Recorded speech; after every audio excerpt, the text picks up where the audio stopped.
last night to see if he was barefoot. Is that still the case? Is he barefoot? Because I know on Facebook somebody posted a picture of these could be his shoes, or is that so he is presumed to be barefoot at this point? What I can say is that his mom says all of his shoes are accounted for at the house. I'm not going to say that he's barefoot. All right. Allegedly! Hello everyone and welcome back to my channel. This is Lady Freedom here coming at you with another raw narrative. Here's a brief disclaimer for tonight's show. Let's watch. That's ignorant!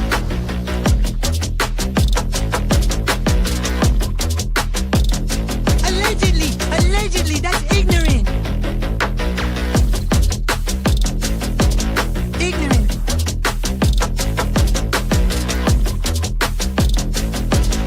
Judgment, Aslı. Chloe, you read my thoughts. You've got the shinin. You mean shining? Shh, you wanna get sued?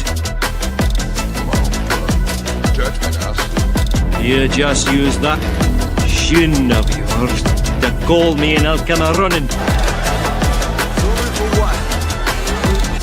But don't be reading my mind between 4 and 5. That's Willie's time. Hey, yo, Bob. I love it when he does that.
Hello everyone and welcome back to my channel. This is Lady Freedom here coming at you with another raw narrative. Hey Cal Gal, nice to see you. Thank you for the green hearts. I have Astrology for Mystics. Good to see you, Astrology for Mystics. We have Rogue. Thank you so much, Rogue. We have Adam Forever 21. Good to see you. I saw Bad Actors. You guys left some really good comments. Allegedly Innocent. Christy Lee. Lori, thank you for being here. Hindsight 2002, good to see you. And good to see you, Eric with an H. Holly S. Lil Redo. I saw Cinderella, Pale Rider, Cece, Marina Girl, and of course, not in this order. Joseph Rapp, good to see you. I saw Mountain Mama, Baba Rose. So nice to see all of you guys today. I hope you're having a great day. Thank you, SCP Foundation. Good to see you. Thank you for being here. Hey, Irony Rose. Good to see you. So we have some clips tonight of BrittneyJ's live that she did earlier today. I had somebody send it over to me and said, you know, you probably want to watch this. And so I think it was really well done. Tony got up on panel and was talking about what was going on over at Julie's channel, which I don't pay attention to because I unsubscribed quite a while back, to her channel. So I, haven't been kind of alerted to any new goings on over there. Tammy Carr, good to see you. But I did want to discuss a couple of things that I find to be, again, rather disgusting. So I'm so sorry that I have to come up here and talk about these things, but it's quite annoying, right? It's quite annoying.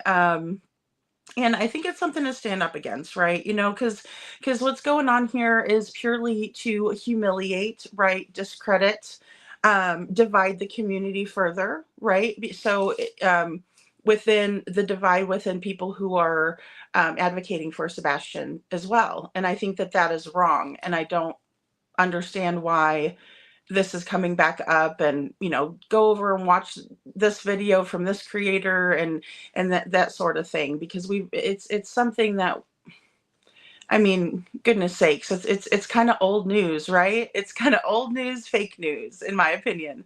And and then the constant, going up there crying, and it's okay for her to do everything mean to everybody else, but heaven forbid, anybody does anything mean back to her, or claps back or sticks up for themselves, for heaven's sake. But I just think Julie's a basket case, and I think she plays too much, and she's playing in a missing child's case, right? She's not missing. Sebastian's missing. Julie, and I put it in the thumbnail. You don't even have to watch the video. You don't have to watch my live to know how I feel about it. It doesn't help anything, right? And I see a pattern of going after anyone who helps or supports Seth, right? It's I don't know if it's something that goes on the other side of the aisle, right? For Sebastian's parents on the other side, Chris and Katie Proudfoot. I don't know if it is that way for them, if they feel like they're people that are supporting them are being attacked, which, I don't condone or like that either way, right? Because it's just not right. You don't humiliate people. You don't bring their family members into it that they didn't bring onto their own platform, which we know that Julie brings her son onto the platform. So that's what's kind of sad, because then he's kind of fair game for people, right, that are horrible people. Because most of us would look at Spencer and think, what an angel, what a sweetheart. I love seeing his smile and things like that. He's enjoyable to watch. But there's other people who have very bad intentions, as we discussed last night. Hey, perfectly imperfect boy mom, good to see you. And so, that's another thing that I just find to be pretty awful that's going on. And, again, the billboards coming down, you're making him vanish twice. I feel like there's a lot of disrespect that Sebastian is receiving, and it feels like it's okay for some reason to do that to him, and it's not. I'm here to tell you it's not okay to do that to him. It's not okay to disparage him. It's not okay to create a shitstorm in his case. It's not okay, because you're actually being counterproductive. If you want to help, then that's like the last way to help. Hey Judy, good to see you, Judy. And I see Cajun Juju, nice to see you. Yeah, Judy says there's no reason to attack people. Yeah, and there's people that are being attacked left and right. And it doesn't feel good. Nobody likes it, least of all, she wouldn't like it. She wouldn't like her son's name being tagged in a video that is discussing some, her friend, that she feels that is advocating for Sebastian. You know what I mean? She disparages other creators who want to be compensated for their time and their efforts. And I believe that, people who respect themselves and think that they're working hard and that are working hard should be compensated. Why not? It's your time, right? Because there's other things that everybody has skills, right? And then also I wanted to talk about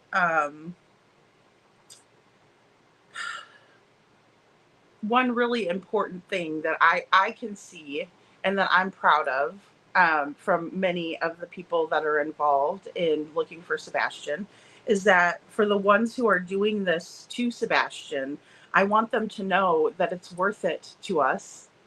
It is very worth it. All of the crap that we're getting, Sebastian's worth it to us. So no matter what you do, no matter what you try to say, no matter how many lies you make up, or things you want to dig up and talk crap about, it's worth it to us, because Sebastian's name needs to stay out there. It needs to be presented in a more respectful way, in my opinion. And I think we need to represent Sebastian a lot better than we do. Hey Hey, Seth, good to see you. Good to see you. So, I think that's important. And I think it's important for Tony to be able to speak on, some of the shitty things that he's been enduring. Let's be honest. None of us would like that. None of us. There's not one single one of us that would like that. And there's not one single one of us that would not try to explain themselves. And I do have to say that I think Tony was very classy. I think that he was respectful. I think that he could have taken a different route and he didn't. And I think that that is important because it's not easy. It's something that is obviously going to trigger people because nobody likes their family being talked about. I'm a Chicago girl, and you don't talk about people's family. I have family in Missouri that I call my Missouri family, right? Because they're my friends, but I was there for quite a long time and they were people who were really there for me. And they know who they are. But again, you just don't do that. You just don't, you don't let anybody talk bad about your family, your friends, your people that are, chosen family. You just don't allow for it. Hey, Casey77, good to see you.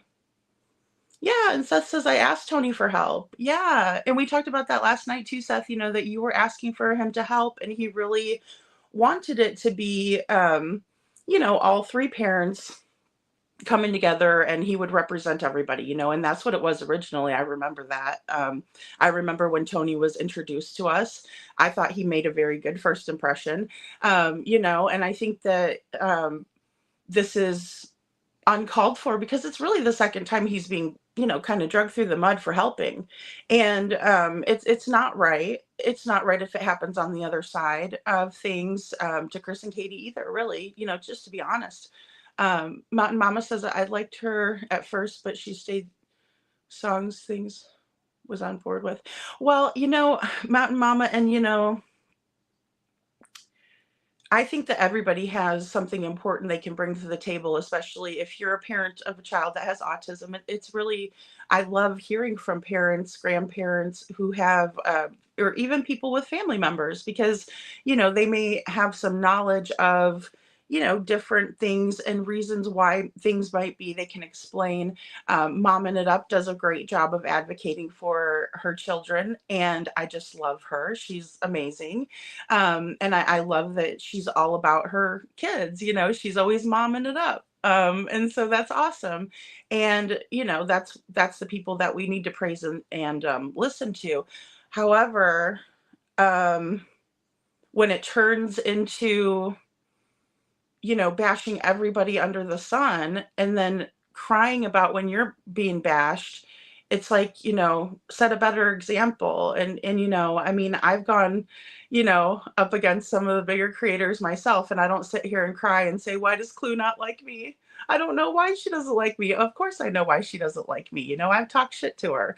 Of course she's not going to like me, but that's okay. And it just stays there, right? It doesn't get to a level of this like psychotic mess that we're seeing before our eyes. And in my opinion, Julie's pulling Sebastian into her mess. And then it's not looking good. And this is another reason why good people don't want to get involved. And that's not right, because it's disparaging support for Sebastian. That's why it's important to talk about it. Really, I don't think Julie is relevant. And I think a lot of this is an attention grab. I spelled the word out last night, and we'll keep it at that. Astrology for Mystics, Jen says, Tony is classy and very respectful. He's a great man. Yeah, Seth asked Tony for help. He needs support. He's broken. Absolutely. And why go after somebody that's a friend? He's a spokesperson and a friend.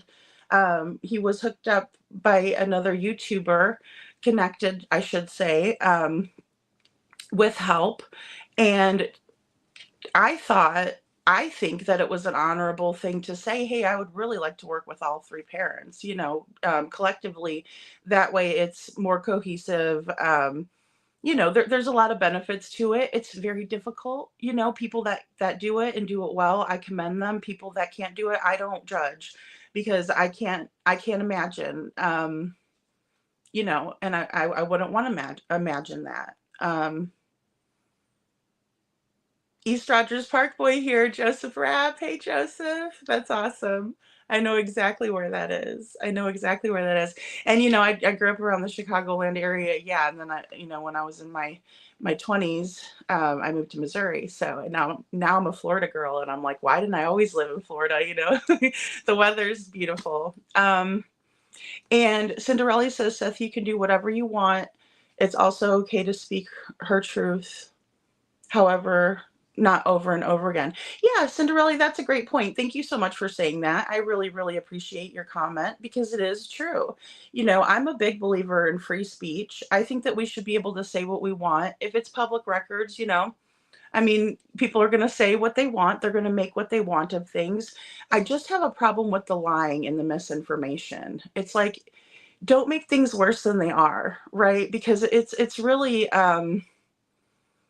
really just that if all of us took the time to just think back and think, there's some things that in my life that I regret. There's not a lot of people that can say no regrets. Maybe that white trashy guy on that Meet the Millers movie, but he spelled it wrong and everything. Like, if we live long enough, we're going to have regrets, right? We're going to make decisions that we don't look back on in a good way. But I will say, like in MLM, multi-level marketing and things like that, being in sales myself, I can understand it. And, I've bought from a lot of those companies, right? Like I have that company 31. I don't know if you guys know about 31, but it's like a bag company and my friend sells it. And I buy everything from her, right? She gives me the card, I buy it from her, and she gets a percentage of what she sells, right? Avon, oh my gosh, Mary Kay, there's so many of them. Candle Parties, Pampered Chef. I love Pampered Chef, by the way. I buy the shit out of Pampered Chef if I know somebody who's selling it. Yeah, Perfectly Imperfect Boy Mom says she clearly doesn't like Tony and throws a fit when Seth and Tony do not want what she thinks they should do, in my opinion. Yeah, and we're going to hear from Tony a little bit later too about, the reason why there was a decision made not to, work with Julie. And I'll tell you, I made that decision too myself. I did, because she asked me to collaborate with her, and I didn't really respond back, let's just put it that way. And I'll tell you, that's my experience with Julie. So that's that. But I was part of she had modded me on her channel, and I came in there one night, was talking in her channel, realized that I was a mod, thanked her for it, thanked her for the wrench, and then she turned around whenever she was accusing our Tony, our sweet Tony Fire, our friend, accusing him of being Tony Mathis. She unmodded a bunch of people, and I was one of them, and I was fine with it because I unsubscribed because of that. You're not going to go after one of my community members that didn't have anything to do with anything, and I'm going to be subscribed to you. That, to me, that's where she rubbed me the wrong way. But I made the decision early on, and I heard that a lot from people that when approached to work with Julie, they made the decision not to do it. And I was one of those people. And no disrespect, honestly. I mean, it's just that, I just don't see us being a good match, a good fit. Hey, Kathy Bartholomew, good to see you. Can't even with this woman today, Meg. Meg, I'm telling you, oh my goodness. It's just like, Fruit Loop, Lori, and it's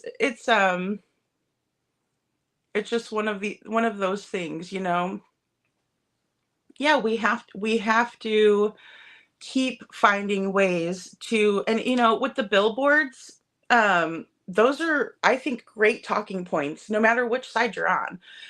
You're gonna see the billboards, and they're something to talk about, right? It's something to discuss. People might have different viewpoints on it, as our friend pointed out earlier, and that's what we need to hear. We need to be talking about Sebastian, and that's doing it positively, right? The conversation might not be positive, right? It might be sad. It might make us angry, you know, but it's also, if we're talking about his case in that way, instead of all of the drama and bringing up people's family members, like, that doesn't make any sense to me.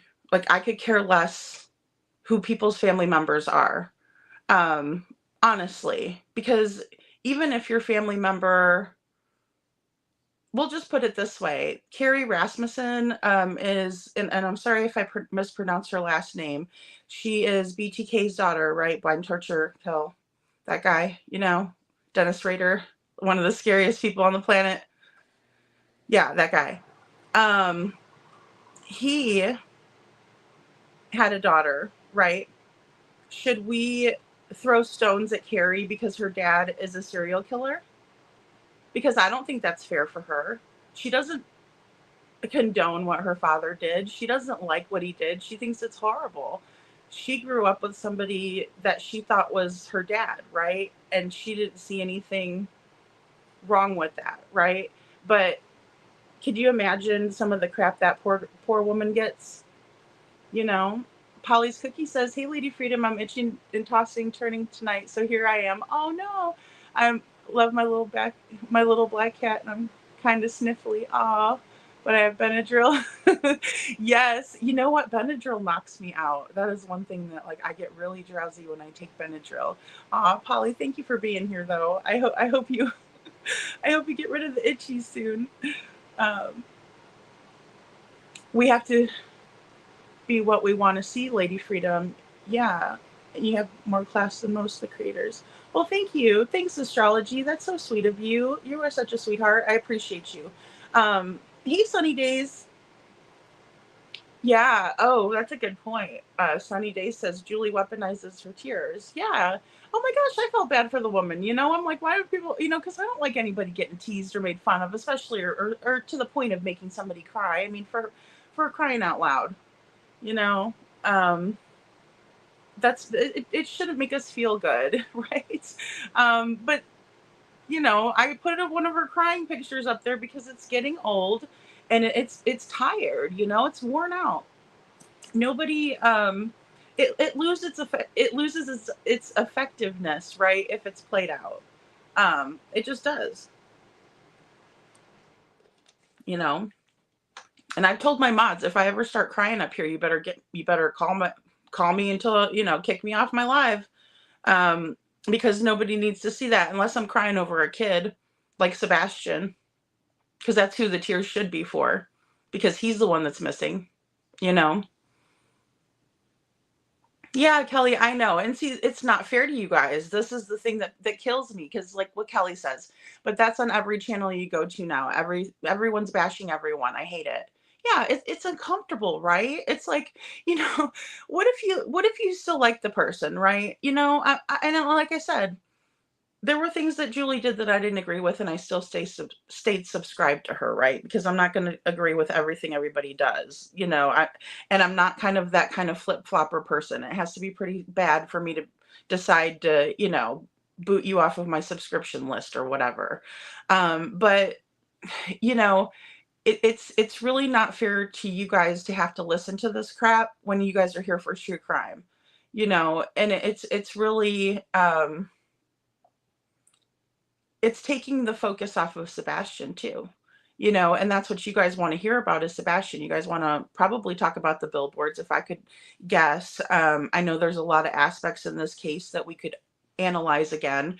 There's a lot that came from Chris Proudfoot that he put out, right, in his words, that we can try to analyze, right? Because that's the smart way to go about things. That's what an investigator would do, right? That's what a detective would do. Maybe not in this case. I don't know why they don't put weight on what is said online.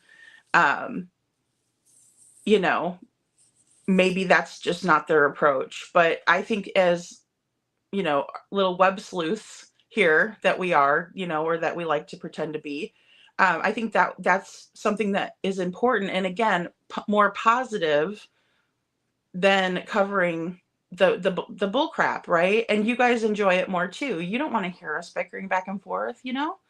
It's ridiculous. Or you don't care who's in whose family and who did what in what family, you know? I mean, gosh, and like I said, if somebody in my family or my friends group is selling something, of course I'm probably going to buy something from them to help them out. That's what we do. So, just because the company was bad, we can't control who we work for sometimes.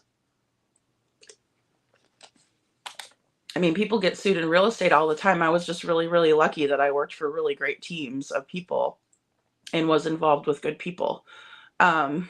Cinderella said, "What's funny is I think my husband and I got scammed in the same scheme." Yeah. Oh, wow, Cinderella, that's interesting. Yeah, and I mean that's how those things go. You guys remember well, of course you remember, I'm sure. Um, in the Chris Watts case, right? Shanann Watts was she was involved in a multi-level marketing company. And it was called, oh crud, it's not Vibe. It's like a one word. Maybe you guys can help me out. Oh, I agree, Meg. Yeah, that woman needs to just stop hashtagging Sebastian or speak of him. She's a disgrace. Yeah, because she's hashtagging Sebastian in the crap, but she's not covering him, but she's hashtagging him in it. How does that help? So that when somebody goes for the first time and says Sebastian Rogers, types that into their search engine, one of her videos could pop up and they'll be like, what the hell? This is supposed to be a missing kid? And think about how shitty that is when Seth just went to a completely different audience the other night to try to spread awareness to a group that wasn't probably wouldn't have given any attention to the case otherwise. We'll just put it that way. And she turns around and does this nonsense. So when they watch that live and they go to search Sebastian, God, I hope that her video doesn't pop up because of the hashtag she put in there. Because that's detouring the purpose. I hope that somebody else pops in that actually covers Sebastian's case. It is a disgrace. It's a total disgrace. Trying to think of that damn marketing company. Hey, Lady for Justice, good to see you. Hindsight says the focus needs to be on finding this child and obtaining information from any and everyone who was with him before he went missing. Absolutely. Absolutely. And I see your analysis all the time. I love watching your shorts and your videos, Hindsight, because, you put together really great videos that analyze, statements. And that's what we need to be doing. I mean, even like Deception Detective, that would be a good person for somebody to type Sebastian Rogers in and pull him up. Our late Peter Hyatt, God rest his soul. That's a person you want pulling it up. I hope they pull my videos up, hopefully not on this night, because it's ridiculous. And people are going to walk in and think, this is a missing child's case? What? I've seen a lot of missing kids cases, right? I followed true crime, but what is this? They're going after the father's the father's spokesperson? They're wondering about their family members? I mean, let me ask you, would you get involved if you thought your family members were going to be attacked? But again, like I said, to anyone out there that's doing this crap, just know it's worth it. Just know, to me, Sebastian's worth it. So, good on you. Keep up with the lies. Keep up with the crap. Hey, always on MT72. Good to see you. All right, guys. I'm going to go ahead and play this next one. Oh, here we go, Seth. Sorry, I was so behind in chat. Seth says, I chose not to work with her because her first YouTube live was clickbait about my son. That told me all I needed to know, and seeing her behavior for the last few weeks has verified my decision. Yeah, absolutely. I mean, there was a reason why I decided not to collaborate. And also, that's what you want to be able to do, right? Is collaborate with other creators that you enjoy, right? and you have good banter with and things like that. Absolutely. Yeah, that would rub me the wrong way too. Because that's disrespecting you. It's disrespecting Sebastian, and honestly, it's disrespecting Katie too, because that's her son, and she was claiming to have pictures of Sebastian up, you know. But it's okay for Julie to do all that, nastiness. But heaven forbid anybody calls her out on it or says anything about it. Hey, Carla, good to see you. Oh. Oh, I hope you feel better, Carla. Sometimes I'm the worst with going to the doctor. I am the worst. Oh, and you got a wrench. You look good in blue. You look good in blue. Yeah, yeah, Calgal. I agree with that too. Learn some good things about autism that you didn't know. Yeah, and there's been a lot of the perspective that I thought, that is really smart. I appreciate that. There's a lot more information, right, that has come out. Um, and it always does. But even over the last 10 years, I would say there was a lot more information. A lot of people don't even use the same terminology as they used to, like Asperger's. A lot of people don't use that. A lot of people still do. But I mean, that's what I enjoyed listening to as well, you know. Brad Munson, thank you for being here. Brad Munson says, it's frightening to see grown adults like her that throw these tantrums. I was disgusted with her behavior in a missing child's case. Yeah, I am too, and that's why I want to talk about it, because, and thank you for your comment. Thank you for being here. Thanks, Seth. That's sweet. Aw. Thank you, always on empty. Thank you. That's right. Justice for Sebastian and all those who are missing. Thank you. Yeah, and that's what it needs to be about, is justice for Sebastian, not, justice for multi-level marketing people that, chose to buy into it. You know, yeah, attacking everyone allegedly innocent. Everyone, definitely manipulating when crying.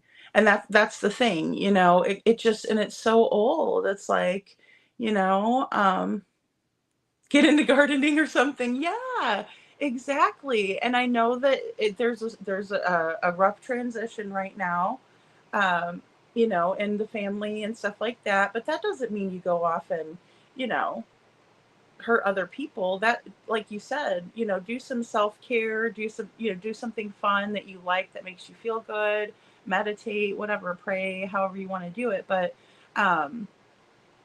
yeah, hate continues to breed more hate. Sebastian loses every time. Seth. Oh God. Yeah, and it's so frustrating. It's so frustrating. you know um I'm so sorry. Aw. Hey, Tabitha Star, good to see you. Thank you for being here. Hey, Michael Johnson, good to see you. Hey, the analyst. Hey, C. Taylor, good to see you. Thrive, MLM. Thank you, C. Taylor. You're the best. Yes, Thrive. I was like, it's not Vibe, it's Thrive. Okay, thank you. I was trying to like picture the patches that they were wearing, right?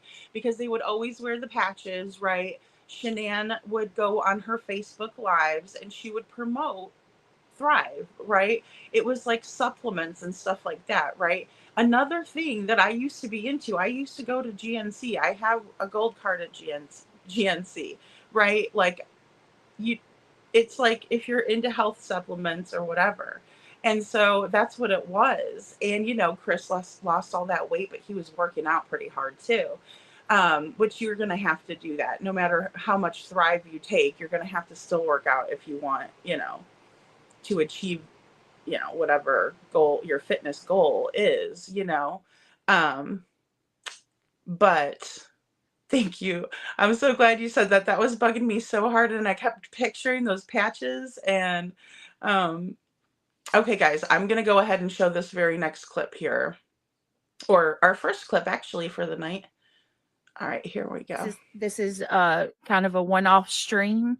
Thank you, Kristen. That is so sweet of you. I appreciate that. This stream was not expected, but we have a couple of things. Well, Tony has a couple of things that he'd like to go over. So bear with me just a second while we get ready. I appreciate everybody for being here tonight. Okay, I'm not sure who that was backstage. Real quick while we're waiting, I want to say thank you to Miss Kristen. I appreciate that so much. If you were gifted a membership from Kristen, please tell her thank you. Thank you. Welcome to the Green Team. I appreciate that. I appreciate everybody being here on such short notice as well. You guys know that day lives are not usually my jam. There he is. All right. Hello. Welcome, Mr. Mathis. Can you hear me okay? Yes, sir. Welcome. Okay. Welcome. Appreciate you having me up and allowing me the platform to address this nut job. Absolutely. I can't believe she's still going at it, to be honest. Goodness gracious. Well, first off, let me greet everybody that's in your chat.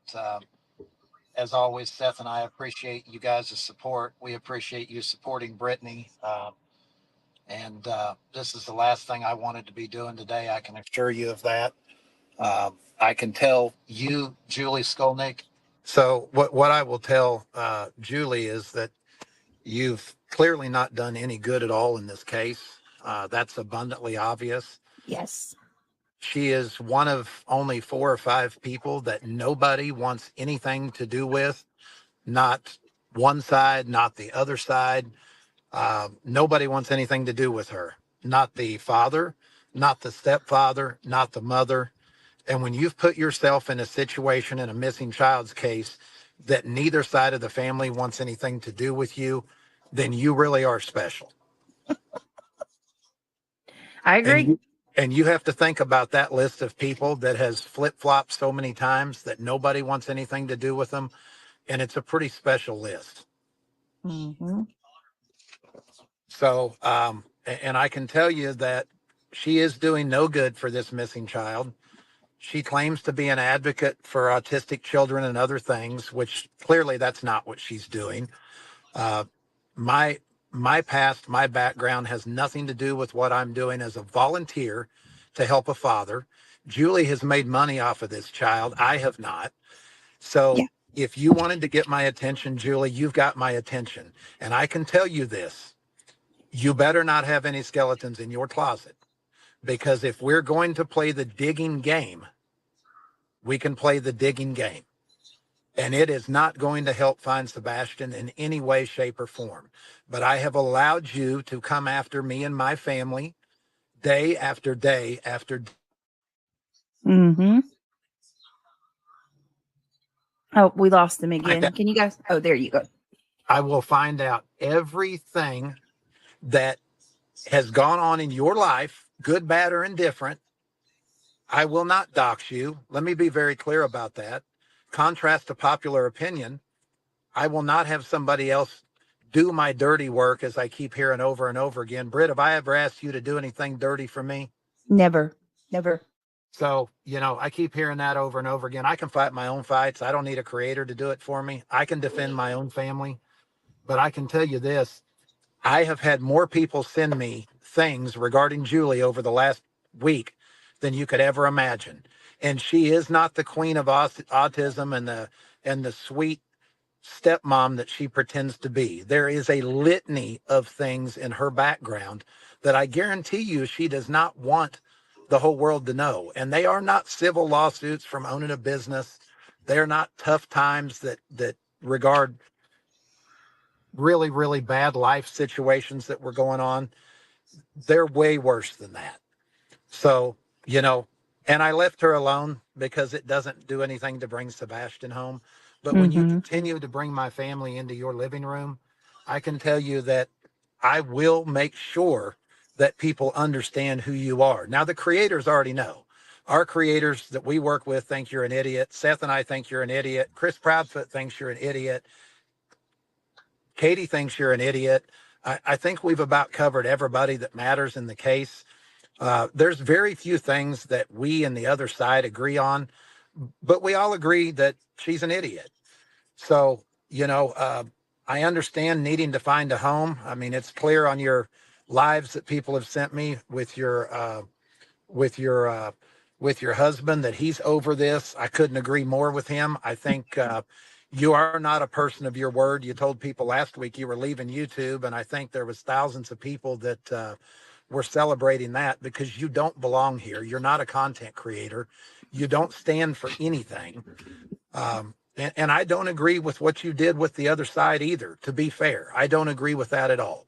I don't agree with you prosecuting people before there was evidence.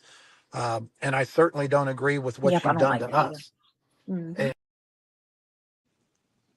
All right, guys. So, that's a big one at the end there. Prosecuting people with no evidence, right? It's kind of reminiscent of the Salem witch trials. And I don't mean to be dramatic, but it really is. It's like, why are you guys, hey, Mama Marisa, why are you guys going so hard at everybody? And, if you could, you'd burn us at the stake, I'm sure. You know, it's absolutely insane. And it's that mob mentality, and it's a very bullying mentality, in my opinion. Hey, I wanted to shout out to Show Poodles, C Star, and Gina. Good to see you guys, and good to see everyone coming in. Good to see you guys coming in.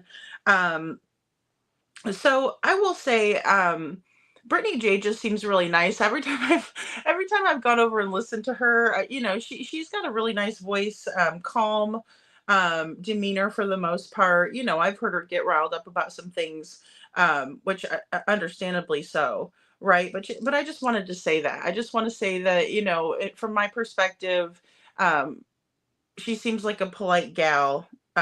So, shout out to BrittneyJ, allegedly with BrittneyJ. So Tony goes into this is kind of funny because this is a positive in my opinion. But Tony goes into the fact that nobody really wants to work with Julie. You have both parents saying, really not our cup of tea, right? Don't want to really work with this person, right? So that's one thing everyone agrees on.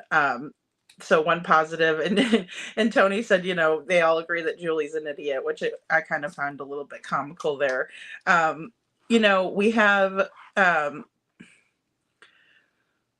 We have this digging, right? This digging that doesn't help find Sebastian. And I am so 100% on board with what Tony said there, because it doesn't help anything. And it's taking the focus off, right?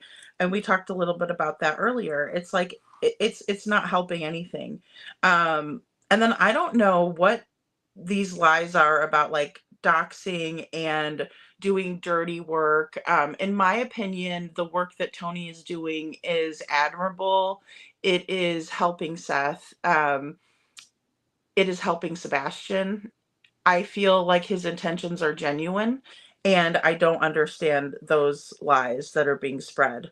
Oh, and then shout out to earlier, I forget who said it, but Amway is exactly another multi-level marketing company. And then the prosecuting people with no evidence. So Julie has prosecuted many with no evidence, in my opinion. And we saw it with Chris and Katie too, right? Because when you speculate, you always have to say, in my opinion, allegedly, this is what I think. So that way people know that you're not spreading the type of rhetoric saying I'm 100% right. Even if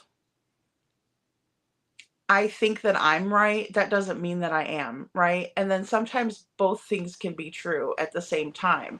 So there might be something that I say that is right, and then somebody else might say something and it's also right.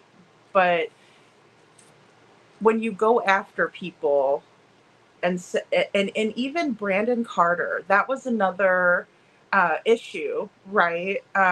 Where, it was like Wrenchgate, everybody's wrench was taken. No, I'm just kidding. It doesn't matter. Hey, couponing, good to see you. But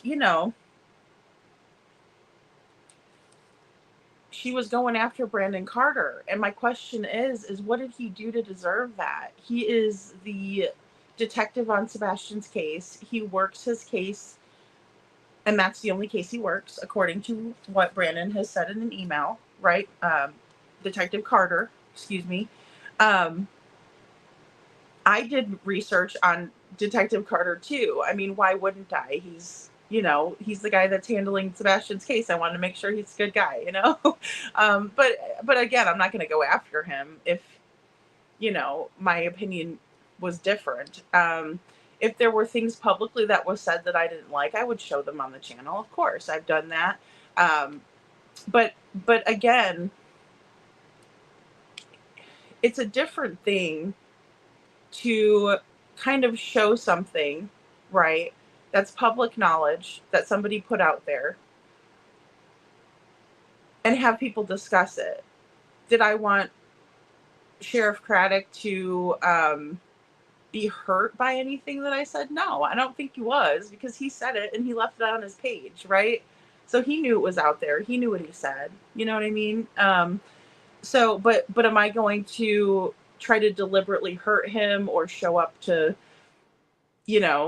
go through his family history and pull up his grandfather and say, look at his granddad, no, I'm not going to do that. But I did want to discuss the posts, and that's what we did.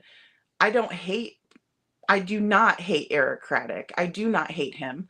I'm actually more on the side of grateful that he's working on Sebastian's case still, right? Because even Seth has told us on several different occasions, and so has Tony, that Sumner County is working the case, right? Brandon Carter's working the case. So why attack them? Because I didn't find anything on Brandon Carter for me to be like, oh, wow, guys, look at this. Let's spend time on it. There wasn't anything. And I mean, she was just going on and on and on about him. And this is the guy that's helping Sebastian, we want him to feel supported, right? Because if he doesn't feel supported by the public, then what's going to motivate, right? If we attack the person who's trying the hardest, working on it every single day for his main job, every day he comes in, Sebastian's case, Sebastian's case, Sebastian's case. We need him to feel supported, even by the YouTubers that they don't particularly, really like us. I mean, and I get that, we're speculating our butts off. It's probably very annoying to them. There's probably a lot of stuff that we get wrong, and they're probably just shaking their heads at us like these freaking YouTubers, and I get that. That's fine. But again, it's still not fair. No matter what I think about Chris and Katie, which I think that if you've been watching long enough, if you've been watching me long enough, you'll kind of realize that I do think that Chris and Katie had something to do with Sebastian's disappearance or some knowledge of what happened. They were the last ones. Sebastian was last seen with his mother, Katie. Sorry about that, Chris. Because we're still under the assumption that Chris was in Memphis. At least I am anyway, for this intents and purposes. So Katie was the last one with Sebastian. That's the person that I'm going to be looking hardest at. You know what I mean? And of course, I've told my reasons for supporting Seth. One, he's always keeping Sebastian's name out there. All he wants to do is find his son. That is very consistent and has been from the very beginning. As I've been watching from the very beginning, right? I think a lot of us have been. He also took a polygraph test on Nancy Grace, of all people, with her polygrapher from the FBI, right? Or a retired FBI, whichever. Either way, he has been transparent. He has come out and been honest, right? And then we have the fact that he was working that night at a high security facility. We'll just put it that way, as a corrections officer, right? And so, those three things, those three main factors, I think that anyone, as long as those battle lines haven't been drawn for you already, because I understand that they have been for a lot of people, could look at those three things and say, well, it doesn't seem like that man has anything to do with it. Right? But then we look on the other side, inconsistent stories, will not ever say whether they've passed a polygraph or not. We have no proof of it. Seth showed proof. Why won't they show proof? Right? So that bothers me. But does that mean that I get to come up here every single night and say they are guilty, they are, and if you don't believe me, then you don't care about Sebastian. That's basically what Julie likes to do. She likes to get up there, guilt people into going on a witch hunt for people, like Detective Carter, like Chris and Katie. They hadn't been immune to it, So I really don't think, no matter how much she goes over and tries to, buddy up with other people. Hello, Miss Sharon. Good to see you.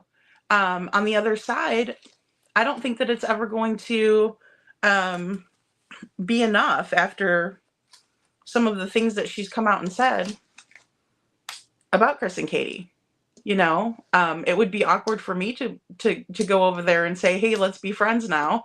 Because I find them to be highly suspicious. I find them to be people that have knowledge of what happened to Sebastian. So, I don't care if it would bring me 1 million subscribers. I wouldn't do that. Hey, Alicia Hot Wheels. Good to see you. Oh gosh, I literally blocked 200 people in her Ponzi video. I can't believe she has a creator. Snowed. We've all been watching. Yeah, and it's just one of those things. You can be very successful in a situation like that, right? Like, again, Shanann Watts. She was arguably, ahead of the time, right? She was using her social media to market her part of the company, right, that she bought into. So, she would have to buy the patches, right? She would have to buy the mixes, the protein stuff. She would buy all of that and then she would sell it, right? But she would use her Facebook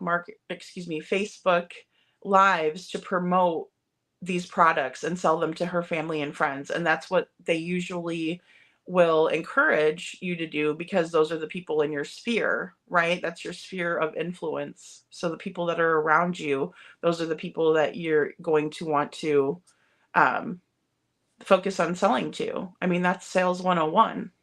So anybody that doesn't understand that, they may not understand that. They may not realize that, and when you're a hard worker and you're a provider, like Tony was for his family, he was trying to make a living. But, let's burn him at the stake.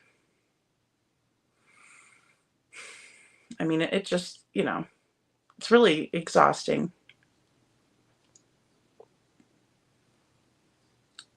Yeah, Carla, exactly. Seth from the beginning has been nothing but help me find Sebastian. He has shown proof he was at work. He took the lie detector test. He is honorable. Yeah, and he keeps his son's name out there every single day. All these billboards that are being put up, going in and making himself available to America's Most Wanted. That was another thing that's highly suspicious to me. There are parents that would love the opportunity to have America's Most Wanted come in and help with their missing child's case. And Chris and Katie refuse them to come into their home. I'm going to tell you, those news people would be full by the time they left my home. I would have food out for these people. I would have coffee. I would have anything you want to drink or eat. I'm going to tell you right now, they would get the red carpet treatment at my house. And you're damn sure my daughter's bedroom would be exactly how she left it. Very suspicious. Very suspicious. It's a major difference, you know?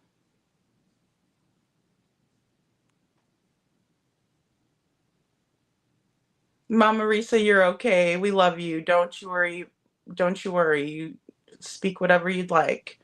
And that's the thing, you know, we all have that right. Hey, Tina girl, we all have that right. If we have our platform and we get up here, right, and we are coming up with ideas for our show to present to all of you, you know, we have the right to come up here and say whatever it is we want to say. But when you start spreading misinformation and you start attacking people and you start accusing people who are innocent until proven guilty, who have not been arrested, who have not been even, you know, to my knowledge, I don't even know that they've been interrogated. Aw, Rogue. Yeah, KP and CP refuse everything, and it's very frustrating. It is, Lori. Thank you. Yeah. Astrology for Mystics with Jen says, we saw she's a loose cannon is what it is. Yeah, where's Sebastian? That's the focus. Absolutely. Yeah.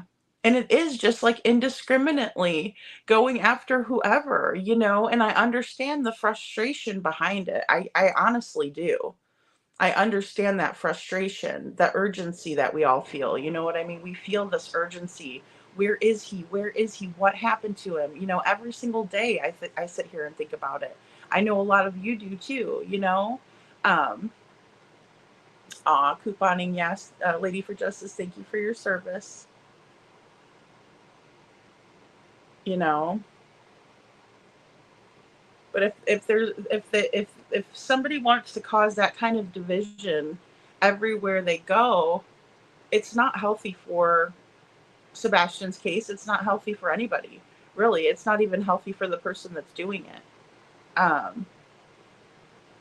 And Holly S says, Lady Freedom Deception Detective just did a good video showing how they treat people who try and help them. Oh, wow. Okay, I'm going to have to go check him out. I love Deception Detective. He's really, really good. He's really good. And he has great analysis, you know. Thank you, Astrology for Mystics. You're so sweet. Thank you. Thank you. You know, I'm trying to do my best. It just gets it gets really, really hard, you know, and it does. And it's like, I understand from a creator standpoint, I understand it. I'm still very new, right? I'm only been on for a year.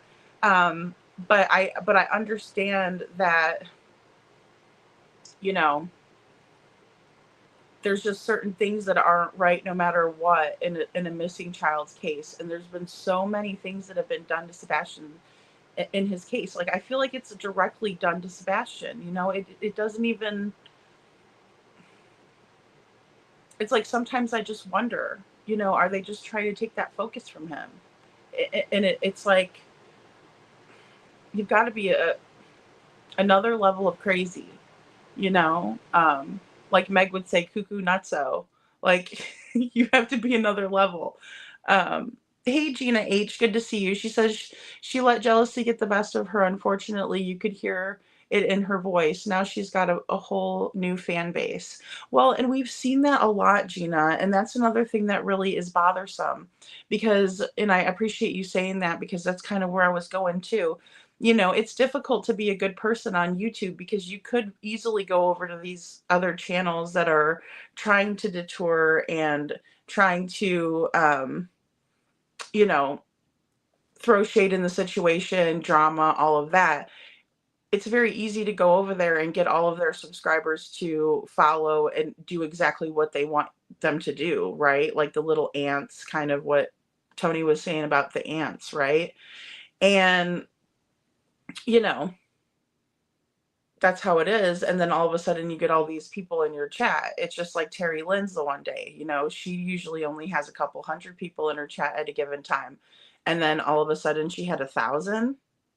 because she's over there hanging with Queen Bee and hanging, with other channels. So, and that's what YouTubers do, right? We network with each other and we promote each other.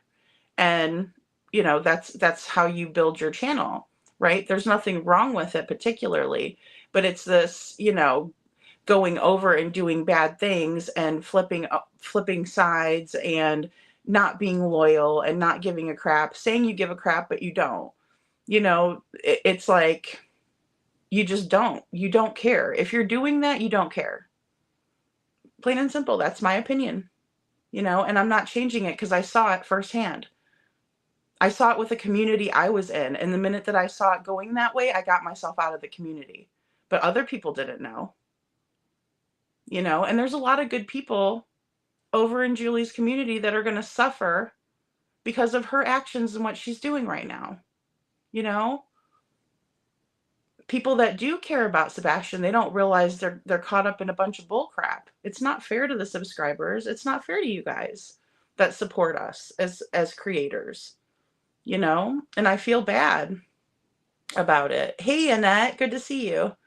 I feel bad about it because it's like wasting your guys' time too, and we're not talking about the really interesting aspects of this case or interesting aspects of true crime in general. We're just talking about other creators.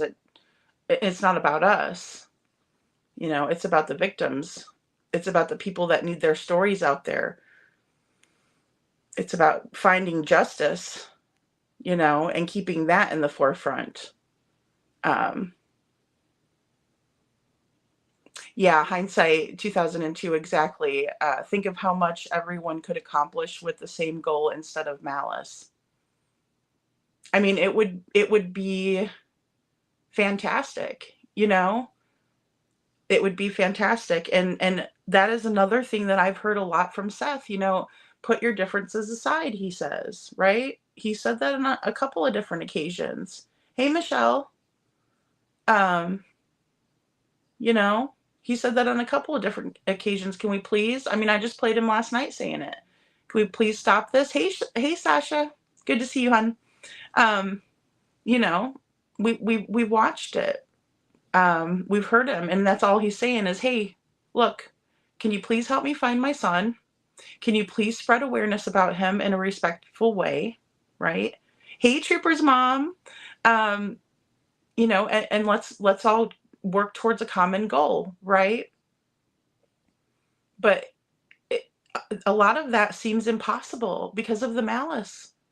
Hindsight, you hit the nail on the head. Because there is no love in that malice. There's no love at all. And honestly, I think love is the answer, and I don't mean to sound like an old hippie or anything like that. But love accomplishes way more, right? Because it's coming of a place of care and compassion.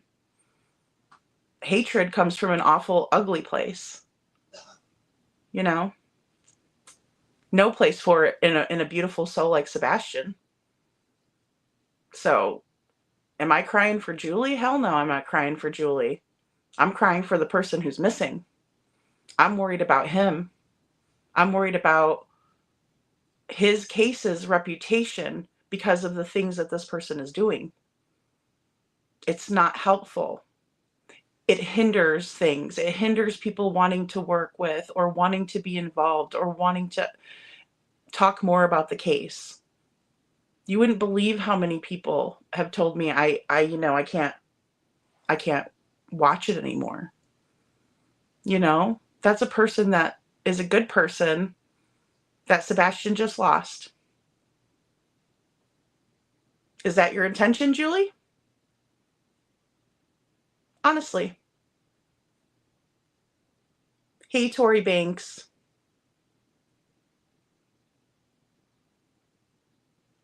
Show Poodle says, put on the full armor of God so that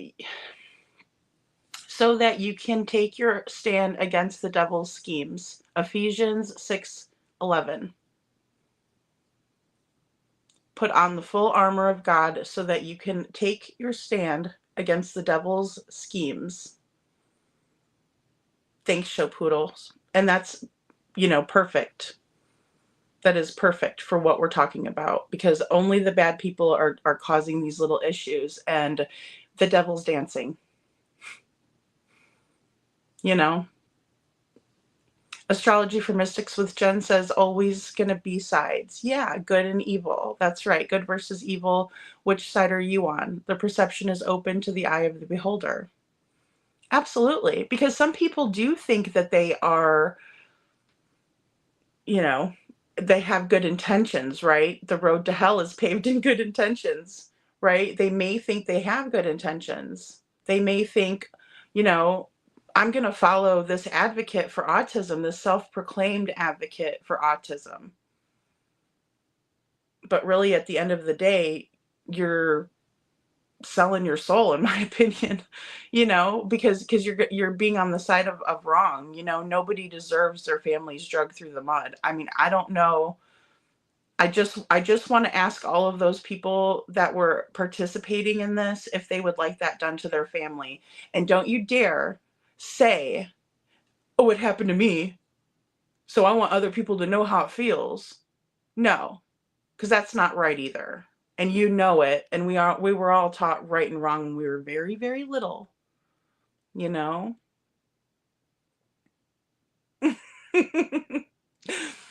don't be cheating on me with Josh again. This is becoming an issue. Meg says she has me still pissed from so many hours ago. I'm going to have to watch Josh tonight and get some giggles.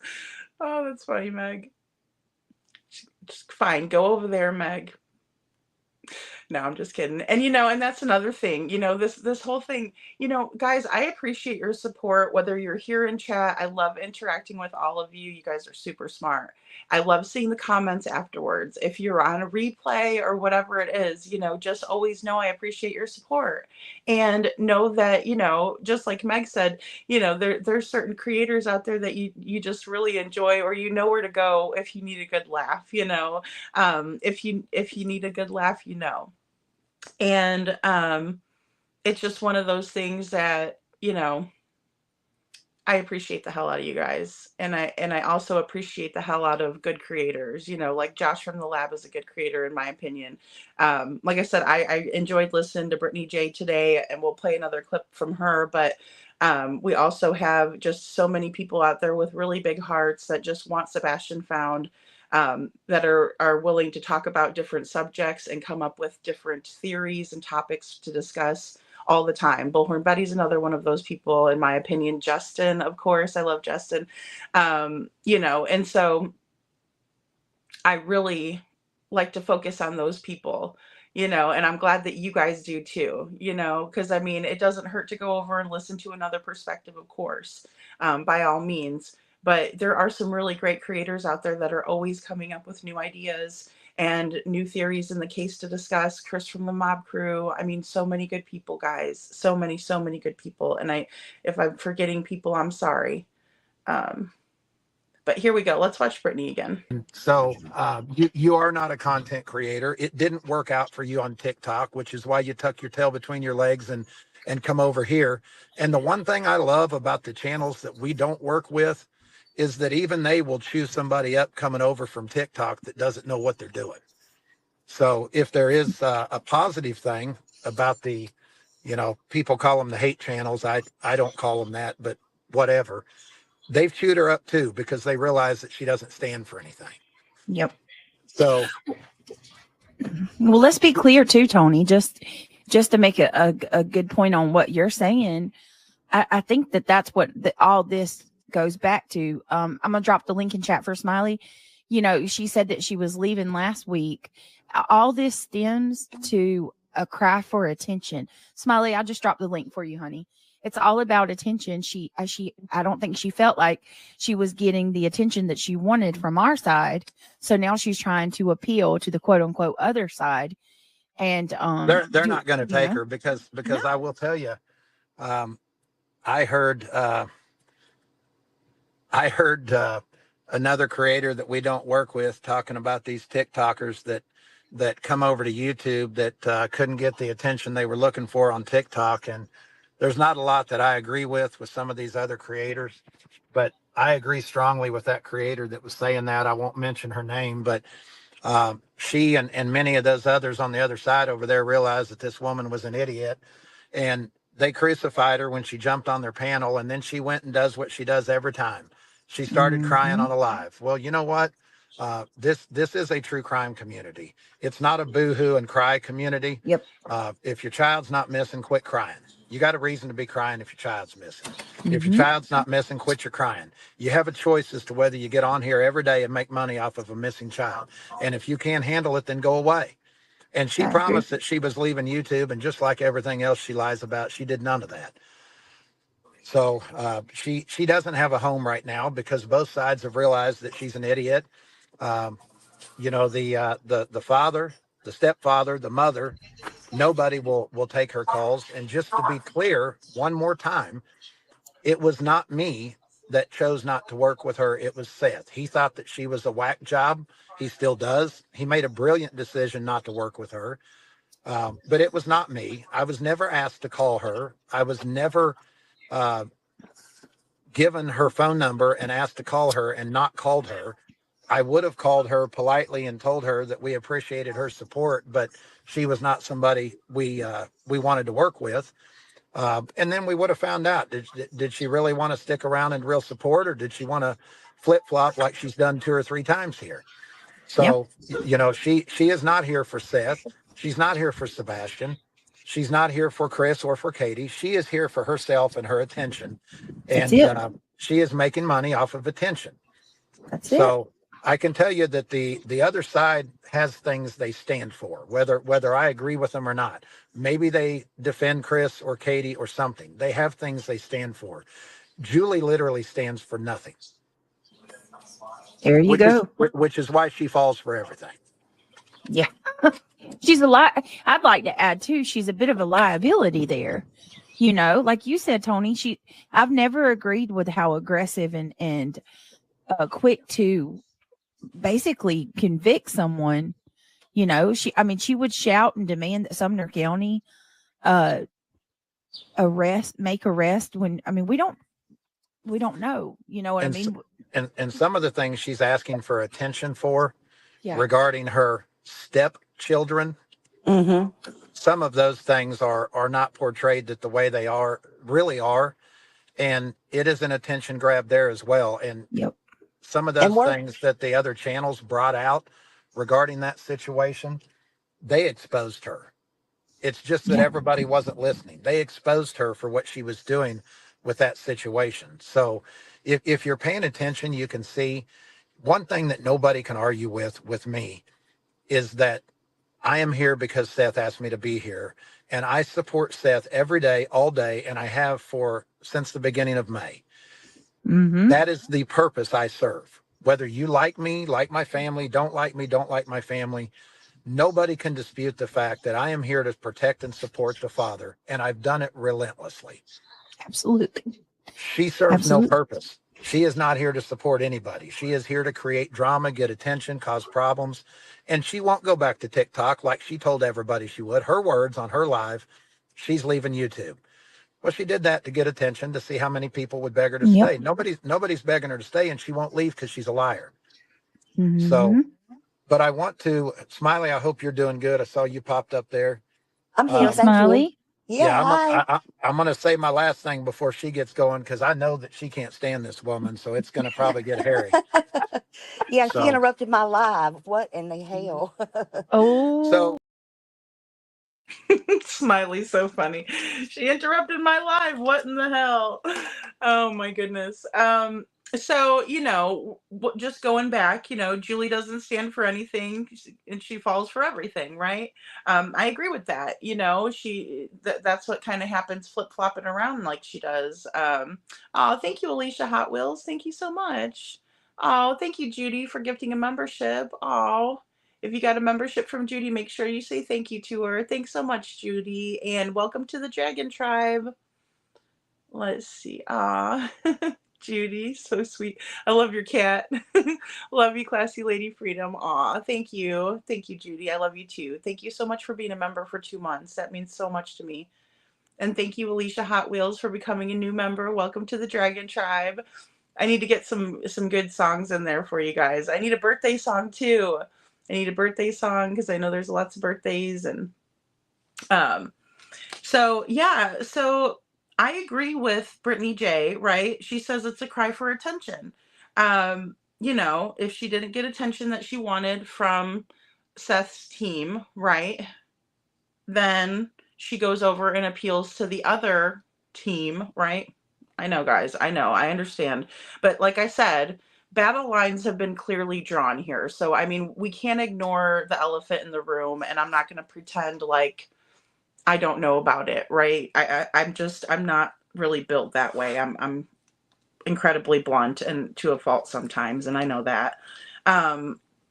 But Julie is crying all the time, right? Her child's not missing, and I agree with Tony there. You know, if you don't have a missing child, then why are you crying all the time? You know what I mean? It's ridiculous. It's all, you know, for a show.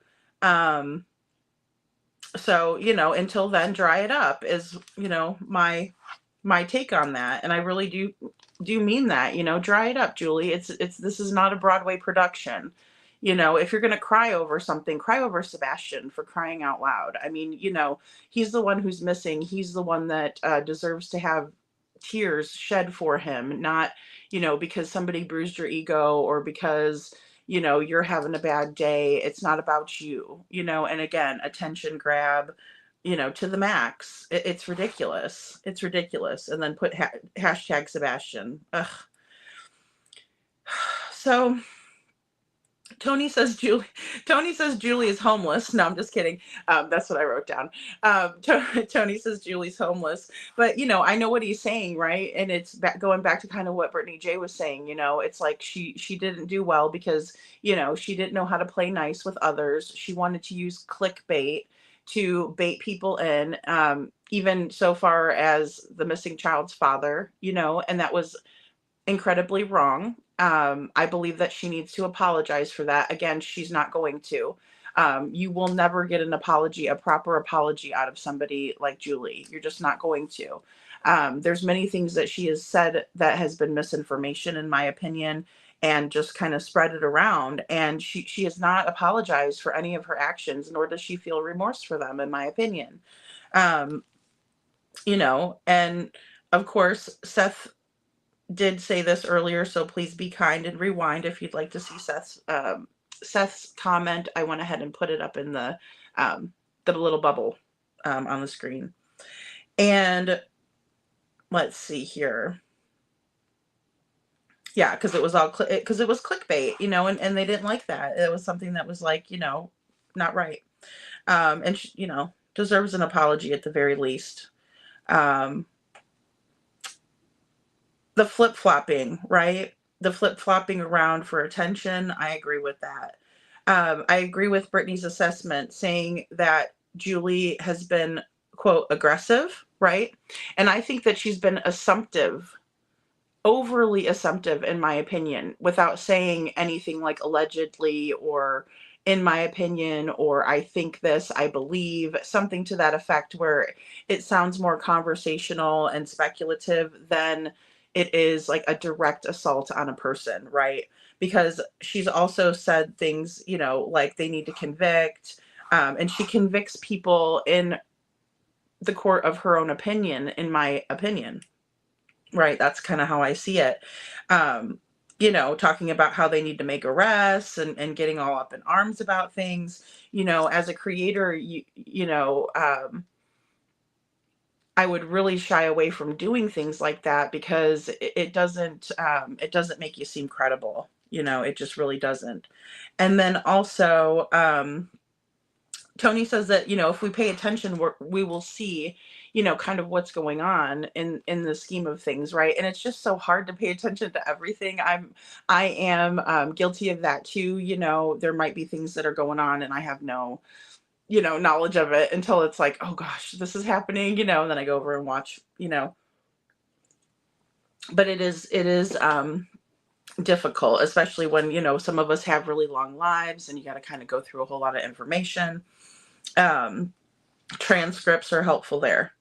And then also Tony says that he's been, supporting Seth since the beginning of May last year, and that's his job, and he's going to continue to support and protect Seth, right? Because he's Seth's spokesperson.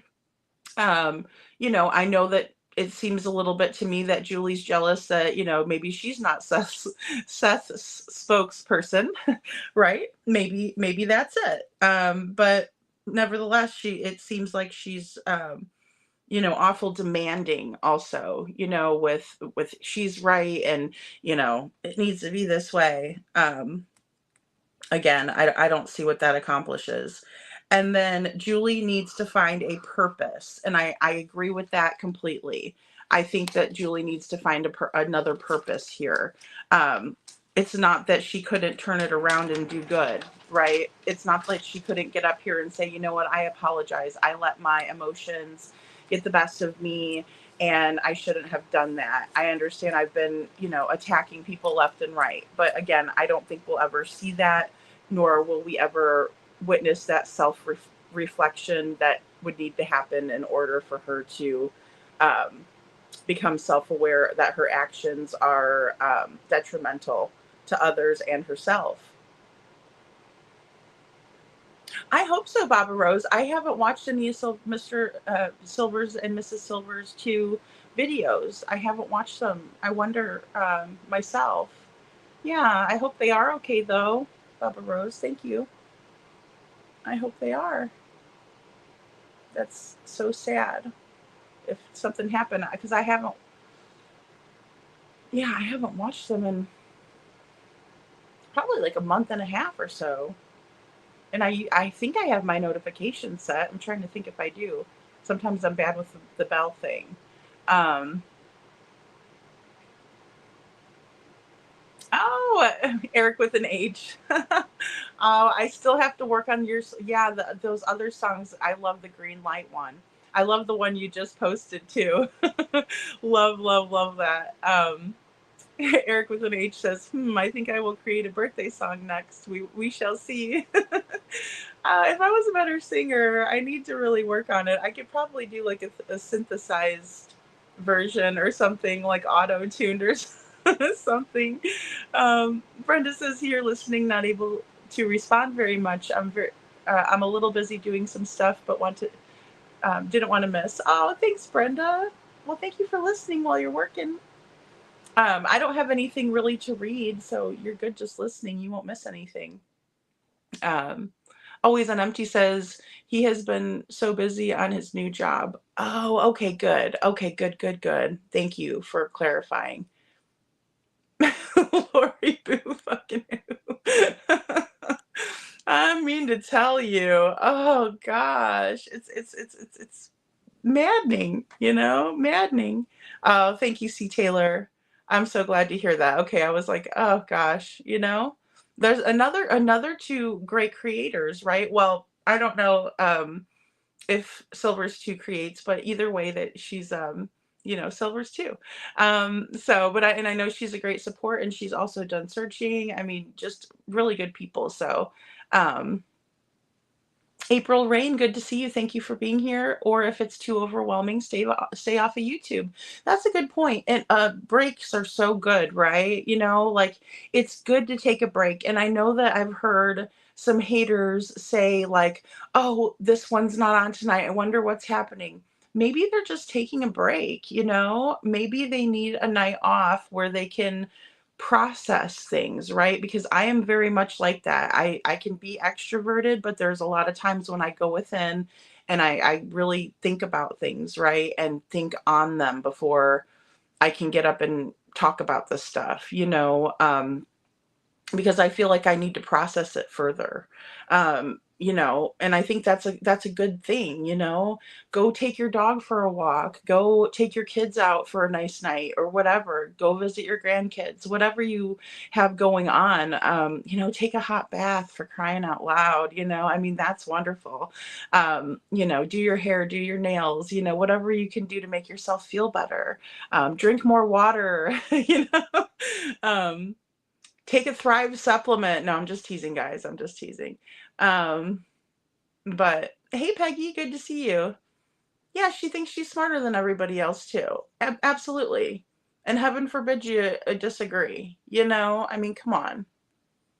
I can't. Yeah, I know, Lil I know you can't. She says, I cannot stand the clickbait. Me neither. Me neither. And it's outrageous, C-Star. I agree, because again, you're baiting and you're making people think that you have something that you don't. And then it's amazing to me that nobody like called her out at all, like just the viewers wise. Yeah, then her microphone, sorry, she's just not true crime. Oh, the singing, Gina. Yeah, the singing. And it's just more about Julie than it is about anybody, and that's another takeaway from the last clip. It's just all about Julie. It's the Julie show. And I mean, obviously we all have our shows, right? Justin has his show, but he focuses on the victims, I have my show, but I focus on the victims,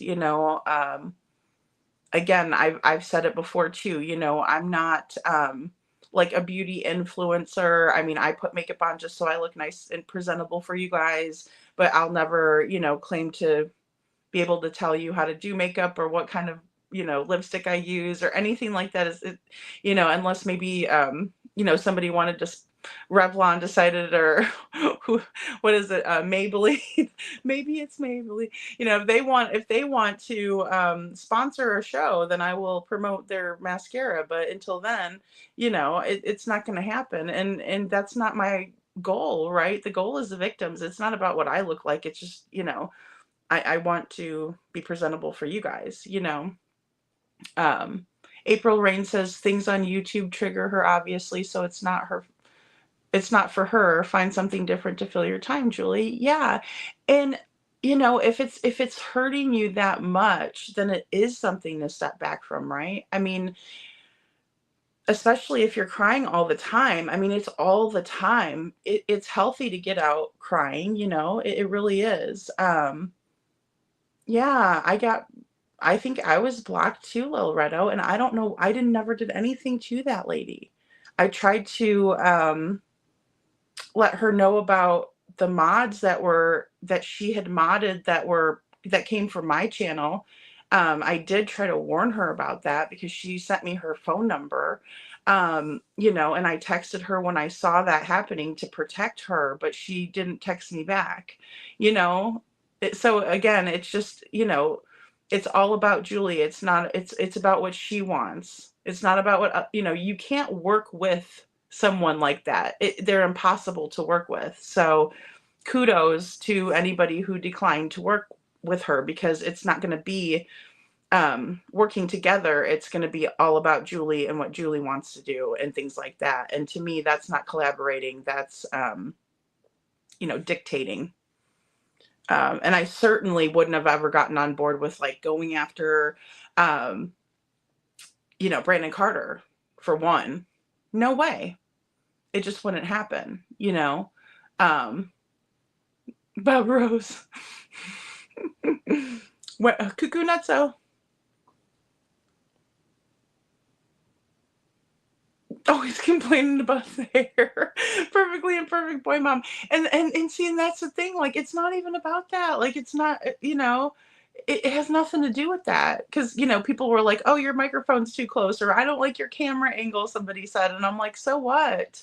What does that have to do with Sebastian being missing? Like, it doesn't have anything to do with it. Honestly, I would rather, kind of interact with you so you can see me rather than just having my avatar up, right? So that's why I do it that way. And I feel like you can convey a message a lot more clearly if you're looking at the people talking with them, right? If you could see my facial expressions, if you could see my hand gestures, things like that. But other than that, I could care less, about what people think about like my looks and stuff like that. Yeah, like I'm not worried about my hair. It gets like it looks really good in the beginning when I just did it, and then humidity sets in from Florida and it's just like a hot mess, and I don't care. That's not why I'm here. I'm here to spread awareness about Sebastian, tell the stories kind of how I see it, my narrative, kind of thing. But Jazz says I quit Julie a while ago. If you disagree with her narrative, she blocks you. Oh gosh, Jazz, I'm sorry. She can be very rude. I agree with that. Just because she dislikes Tony, she expects everyone else to also. Yeah, absolutely. And it's just like, at what point do you stop? Because, bringing up his child that he lost, I mean, my God, my heart just goes out. I mean, at what point do you say that continuing on is a good decision? It's not. Thanks, Jazz, for sharing your experience. It's not good. There's nothing good that can come of that. It shows you have no compassion for somebody else, another human being who went through a horrible tragedy. That's true, hindsight. There has to be a mindfulness when there are accusatory statements being made. Absolutely. And, when you're using the words too, there's never any receipts with Julie. You don't see these receipts. She worked really hard on this last one. I'll give her that, to take down a man that's helping. But, otherwise you don't see, clips uploaded by Julie, and this is what I'm talking about, and this is what was said, and, kind of reviewing things, right? You don't see that. You never see that from her. Because if you're going to say it, you got to back it up a little bit, right? Like some supporting evidence, right? To kind of help people understand where you're coming from. But if you just come up there and be like, well, I think there needs to be some arrests, damn it.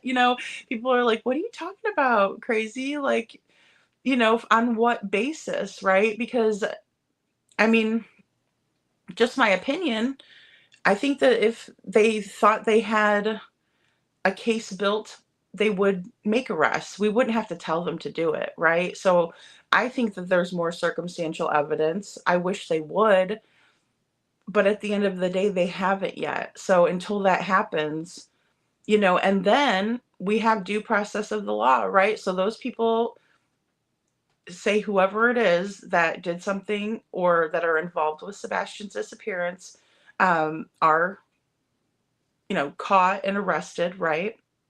They still have to go through the court system. They could take a plea deal. They could, have a jury say that there's not enough evidence. I mean, there's a lot of things. There can be evidence suppressed in the case. There's so many working parts to a conviction. That's why, like, even talking about Harmony Montgomery, we can kind of say more things about Adam because he's been convicted of the crime. So we can be like, yeah, he's guilty at that point. But until it happens, doesn't matter whether I think they're guilty or not. Doesn't matter what I think, really, because nobody's been arrested. Nobody has been charged. And just because you're charged with something doesn't mean that you are, again, just because you're, let me rephrase that. Just because you're charged with something doesn't mean that you're going to be convicted of it. It's just, the world that we live in. That's reality,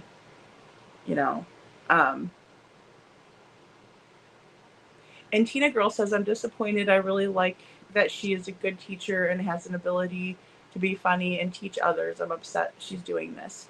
Yeah, Tina Girl, I agree with that too. And again, I've said we're not always going to agree with everything that each other says. I wouldn't expect you guys to agree with everything I say, because there's always going to be that time when you're going to be like, man, Lady Freedom, I see eye to eye with you most of the time, but I'm not going to this time, or I'm not seeing eye to eye with you this time. And that's okay. There's nothing wrong with that. It's not a reason to hate. It's not a reason for you to, or for me to go looking and finding out, who your mom and dad are, and who your sisters and brothers are, who your kids are, and threaten them. And, talk bad, and it's just there's no place for it. No, she never apologized for accusing Mr. Mathis of being Tony Fire either. She just lacks that self-awareness, and that is the worst thing ever, is for somebody to lack self-awareness, because what it does is allows for them to do these horrible actions and have these horrible behaviors indiscriminately, and then have no remorse or have any recourse for the behavior and what it caused. It's like setting a bunch of fires everywhere and then standing back and watching them burn. How is that helping? You just caused a lot of crap, and it's not fair. It's misrepresenting Sebastian and then hashtagging him in your life, Well, Loretto, I think he just meant like pay attention on the streets. You know what I mean? Like pay attention to what's going on in the case. Is what I thought that Tony meant by that statement. And it's hard. It is hard to pay attention, but I think where he was coming from was like looking at every aspect, right? Don't just stay like in a bubble. Look at everything and pay attention to what's going on, in the big picture, as a whole, rather than, just one little piece of it. Pay attention to everything, because there has been creators that have come out and kind of, confirmed some of this information that Tony was talking about, and Sasha says, when will we get facts credit? Can't find one, or what? TBI, no fact. Carter, a fact. Okay, great work. Yeah, I know. I understand that, Sasha. I do. I understand that frustration that you have. I do. Because I think that there are a lot of things that they could probably get them on, one being lying, right? Because we know that they've lied several times. They had to have lied to law enforcement. Thank you, Lori. They had to have lied to law enforcement at some point. You know what I mean? She wants to be the spokesperson, Perfectly Imperfect Boy Mom. I think so. I think that is where it comes from. You're not doing a good enough job. Scoot over, and it's like, but that's not up to you. Again, it's not up to you. And Carrie Starr says she still believes Tony Mathis is Tony Fire to this day. We all tried to tell her, nuh-uh, really? See, and that's why I was trying to warn her about the mods, because I was like, why are your mods not telling you like that you're wrong and that you're spreading misinformation? Because please, guys, by all means, if I get something wrong, please tell me. Don't just let me sit up here, passionate about it. I know this, I know it, and then you guys are, but those are the things that were, going on, and they like to sit back and laugh at that too. The people that were involved in all of that, because I know one of them. The one that left me the nasty voicemails was in her chat today. So she's okay with that. She's okay with me being bullied by somebody. She's okay with taking away from me talking about Sebastian because somebody's calling my number and leaving me nasty voicemail after nasty threatening voicemail, laughing like a psychopath. That's okay for Julie. But heaven forbid you say one of her children's names. I mean, come on. At the very least, it's hypocritical, and needs to be called out, in my opinion, because she's okay with that. And Julie, if you haven't watched my anti-bullying campaign, head over there. You might want to unmod some people. Maybe you'll want to keep them on board. Maybe you like that kind of thing. I don't particularly, because it took me away from who really matters, and that's Sebastian, because he's missing, not you. Not the mods that, want to cause trouble. They're not missing. They're causing trouble. And trying to dox and trying to create lies and spread lies about people, which is exactly what you're doing with Tony, in my opinion. Yeah, she's just mad that Seth didn't replace Tony. Could you imagine? Oh God. Oh Lord. You know. Little Miss Sharon says, as an autistic single parent being under enormous pressure, we are never going to behave in a way that's suitable to normal people, in my opinion, but we do our best. Oh, Little Miss Sharon, absolutely. Yeah, and don't think of it like that. I think all moms need to lift each other up. I don't think moms have it very easy, and I don't think dads do either. And I think dads need to lift each other up and, praise each other for positive behavior. I know men don't really work that way, but I think it's important. I think it's important to have good support systems in place. And I understand that being under the enormous pressure. Um, I can completely understand that. And I appreciate you, advocating like you always do, and that was why I was, first watching Julie's channel, because I appreciate that. And I do want to support moms. Doesn't matter if your child has autism, doesn't matter if your child, has Down syndrome or just anything. I mean, we all have stuff, you know what I mean? And when we live long enough, we all, have different, like diseases that we'll have to endure and things like that.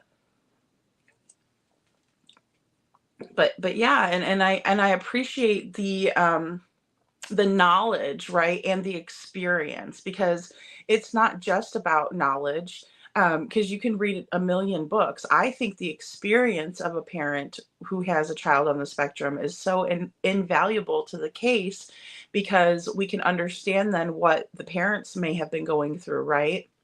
It's difficult with it being a spectrum disorder.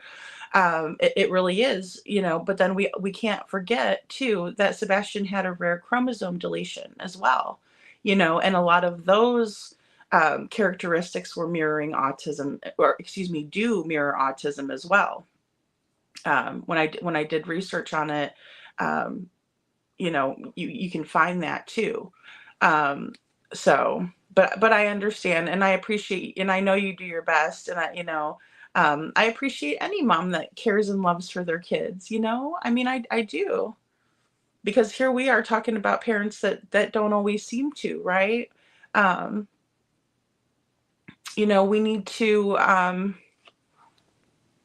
to kind of call it out as we see it, right? Like if it's a good mom, we need to support good moms. If a mom is misbehaving, we need to be like, hey, that's, we can't stand for that type of a thing, because it is about taking a stand. I need to write that Bible verse down. It's Ephesians 6:11, I believe it was.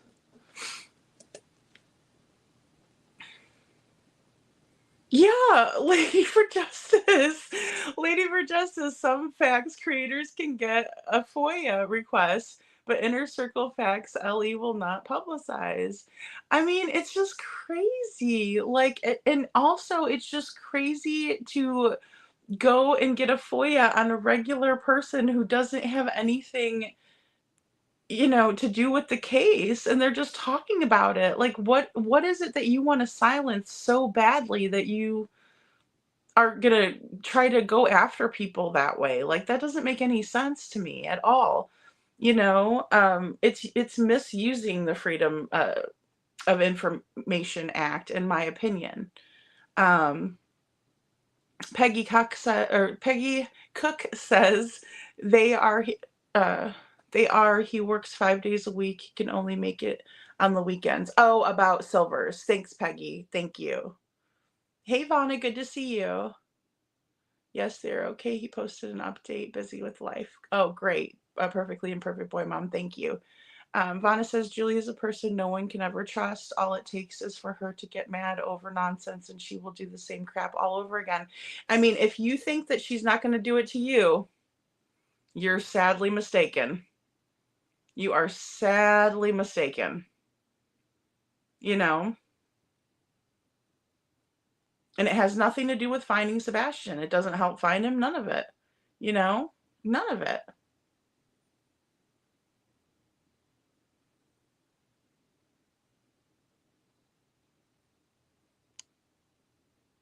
Yeah, it is hard. It is hard, little Miss Sharon. I just, I was really expecting just, something a little bit different, and it just keeps going and going. Um,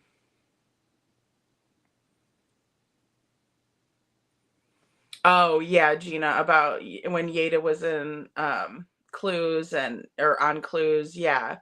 And Julie, they did the same thing to me. No, they didn't. No, no, no, no.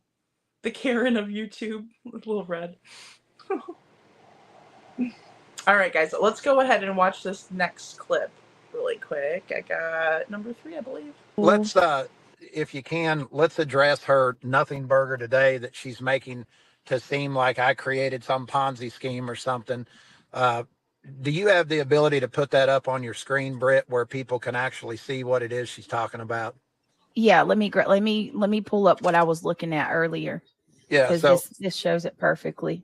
So just for your audience's sake, not your audience doesn't care about any of this because it has nothing to do with my job, but she's basically trying to say that I was involved in a Ponzi scheme back in 2011 that finally got settled in 2021 because a group out of New York started a penny auction site, and it started growing throughout the country, and it ended up making its way to me and my family in Missouri in 2011.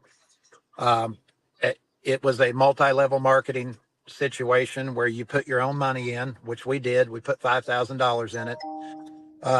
And then you had an opportunity to bring other people in underneath you. I was a lowly guy at the bottom. Half the people in our community were in it before it came to me. What's it called again, Tony? It's called Zeke Rewards. Okay, got it. All right, go ahead. Sorry. I'll pull it up.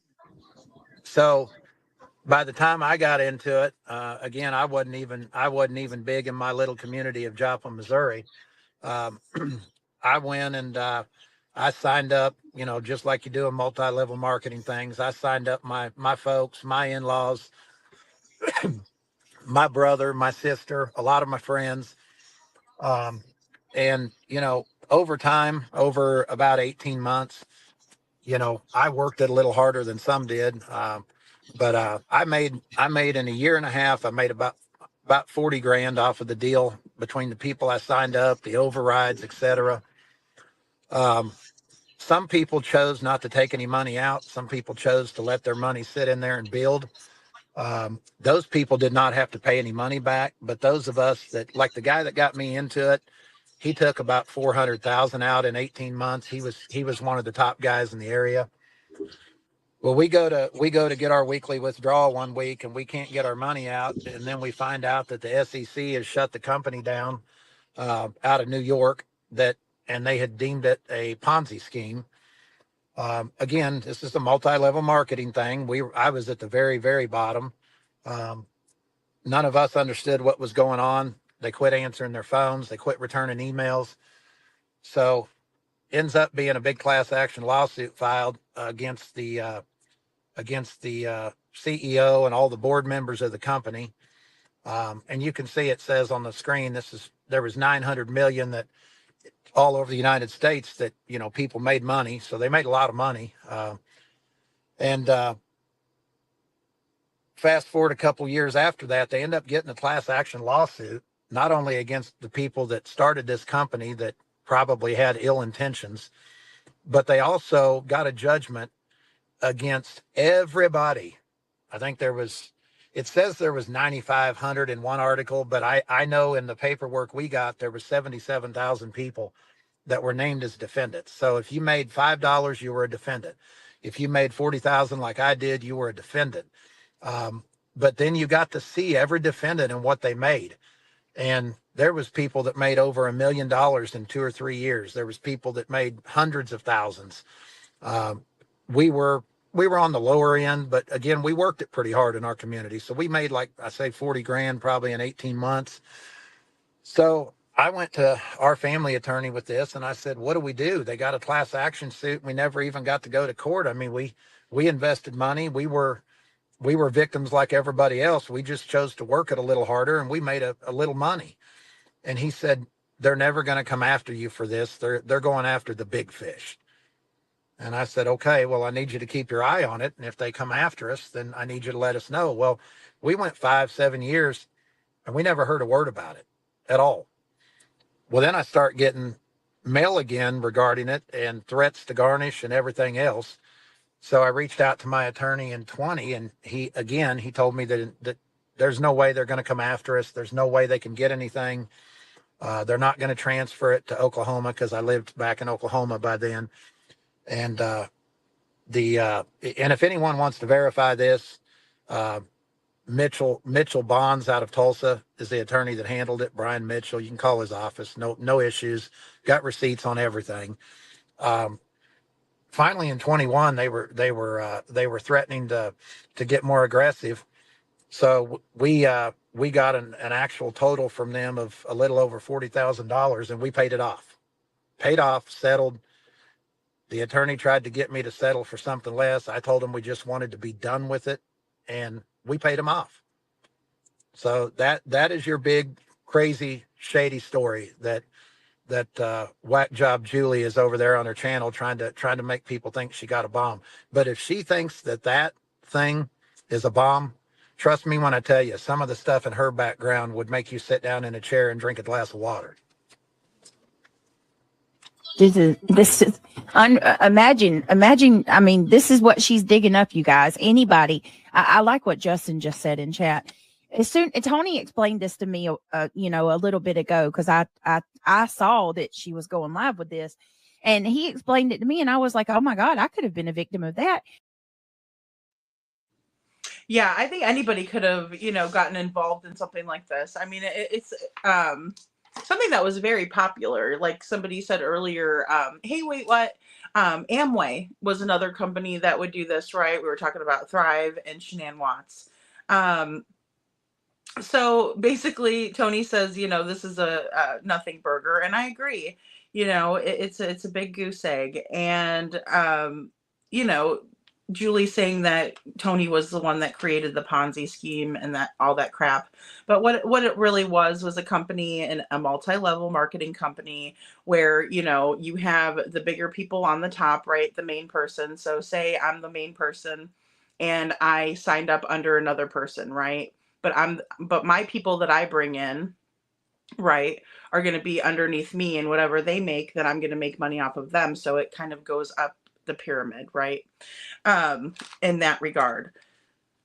And it really, it's you're working for yourself, right? So, usually there's 1099 involved, things like that, right? Because you're working, for yourself.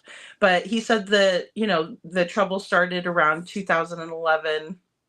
They ended up settling in 2021. But he put in his own money for this, right? And this is kind of how it works too, because you either buy the products to sell, again, like we were talking about earlier, but either way, Tony invested $5,000 into a penny auction site, right? And then he had people come in under him. So he signed up his folks, his in-laws, he said about his sister, his friends, and that's what's encouraged, right? Working your sphere of influence, the people around you. He said he worked it 18 months. He made about 40 G's.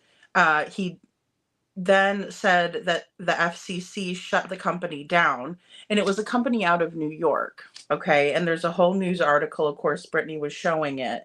But then there ended up being a class action lawsuit that came of the FCC shutting this down and everything, right? People were angry. They wanted their money back.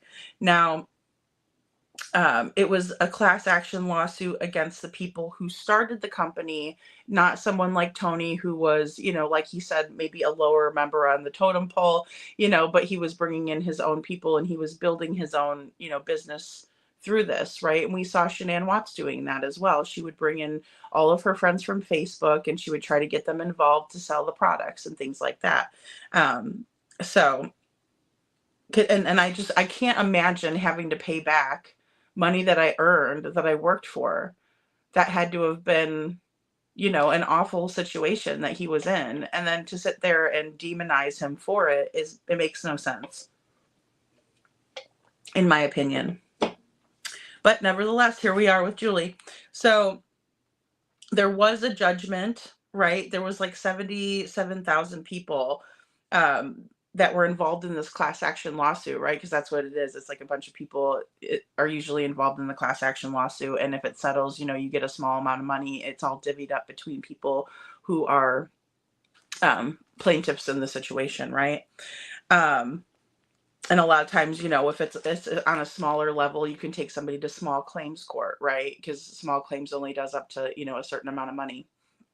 But class action lawsuits, they deal with different, one of the most popular class action lawsuits that I can think of off the top of my head was the one filed against PG&E for the water crisis. The movie Erin Brockovich, the person Erin Brockovich was the one paralegal who was helping the law firm and found out that, the water was causing cancer because there was hexavalent chromium in the water, right? And they were telling people that it was safe, but all of a sudden people ended up having cancer. Their livestock was getting extremely sick, tumors, they were having trouble with fertility. I mean, all kinds of things that the water was creating, right? So the people in that community got together and filed this class action lawsuit. So that's the biggest one I can think of off the top of my head. And Tony worked hard to, achieve goals within the company, right? How was he supposed to know?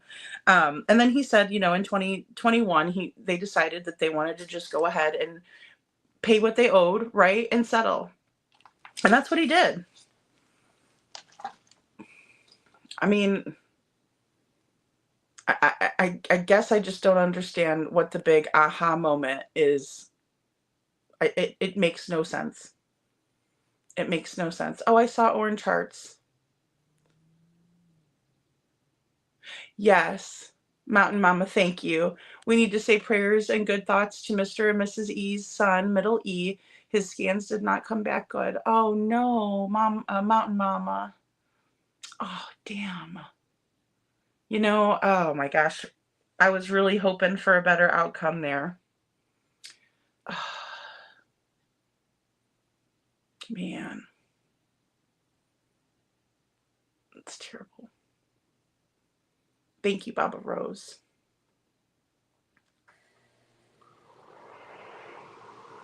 And it just goes to show that there are such more important things to focus on, right?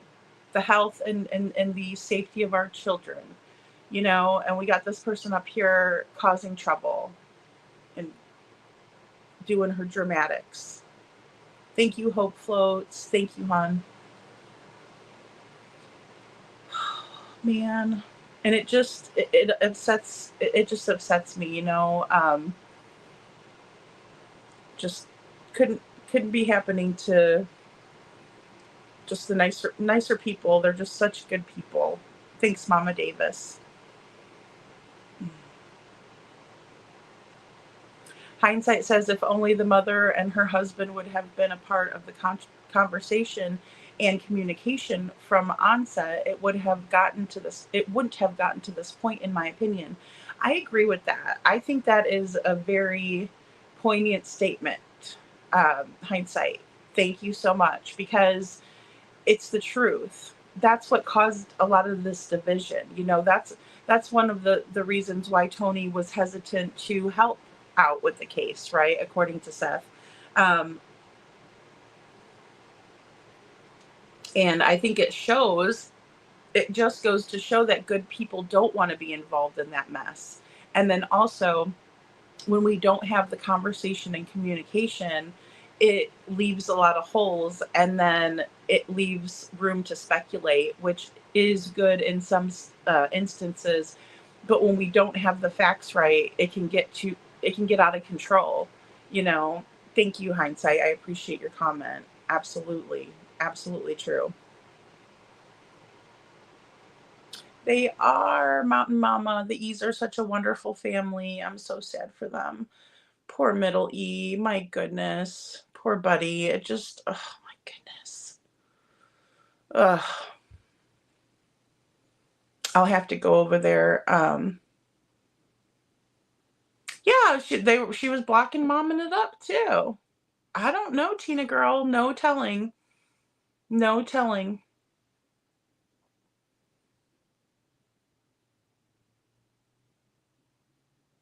The fake "I'm not ready" act because nobody is there what was hilarious.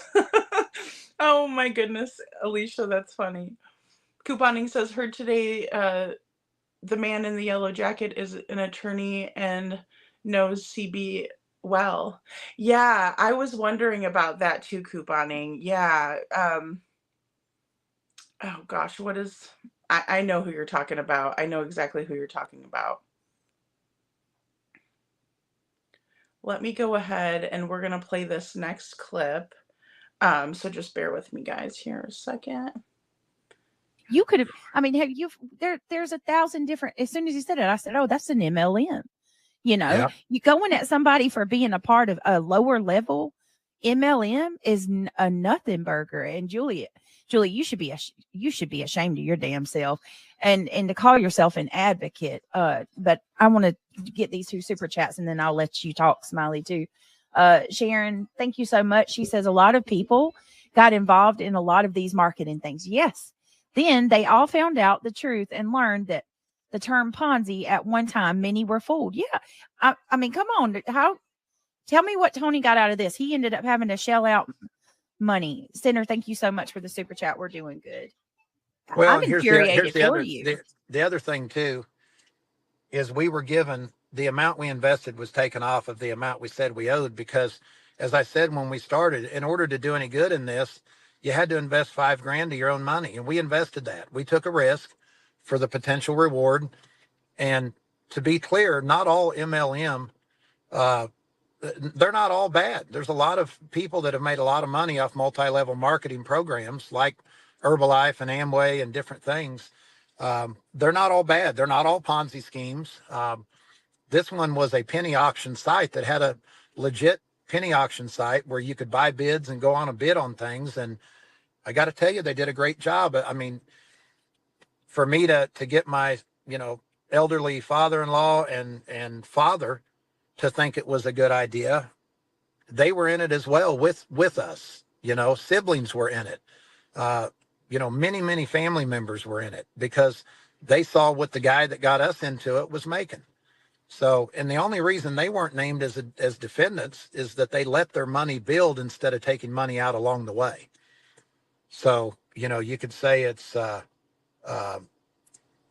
you can say whatever you want to say. I told my dad and my father-in-law, I said, the only reason y'all didn't get named as a defendant is you were greedy. You were letting your pot build before you started withdrawing out of it. And they laughed and said, yeah, you're right. You're right. We didn't need the money and we were letting it build. Otherwise, you'd have had, 70-some-year-old folks and in-laws named as defendants too, if they would have even taken out $5, because anybody that made $1 off of it was a defendant. Yeah, I agree. But you guys can Google and read about this. What Mhm. Julie does is she puts this up on a screen that's so small that nobody can see it. She puts the lawsuits that we were involved in when we owned our own businesses and went through some tough times. She doesn't tell people whether we won or lost those. She doesn't tell people whether we were the plaintiff or defendant. And at the end of the day, those are civil lawsuits. Those are not criminal. Those are civil. Some you win, some you lose. Some you're on the suing side, some you're on the get sued side.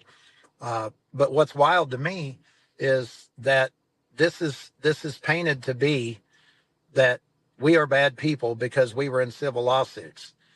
It makes no sense. You're a bad person for causing problems in a case that a child is missing in. And I show respect for the other side because at least they stand for something. If they support Chris and Katie, they stand for something. This woman stands for nothing. Absolutely nothing. She stands for attention. She got crucified when she was on TikTok. She wasn't making any money over there. And here she comes over to YouTube. And, she's a train wreck. And she's a train wreck on her lives. Every live, she figures out a way to start balling and then goes and gets her poor husband involved.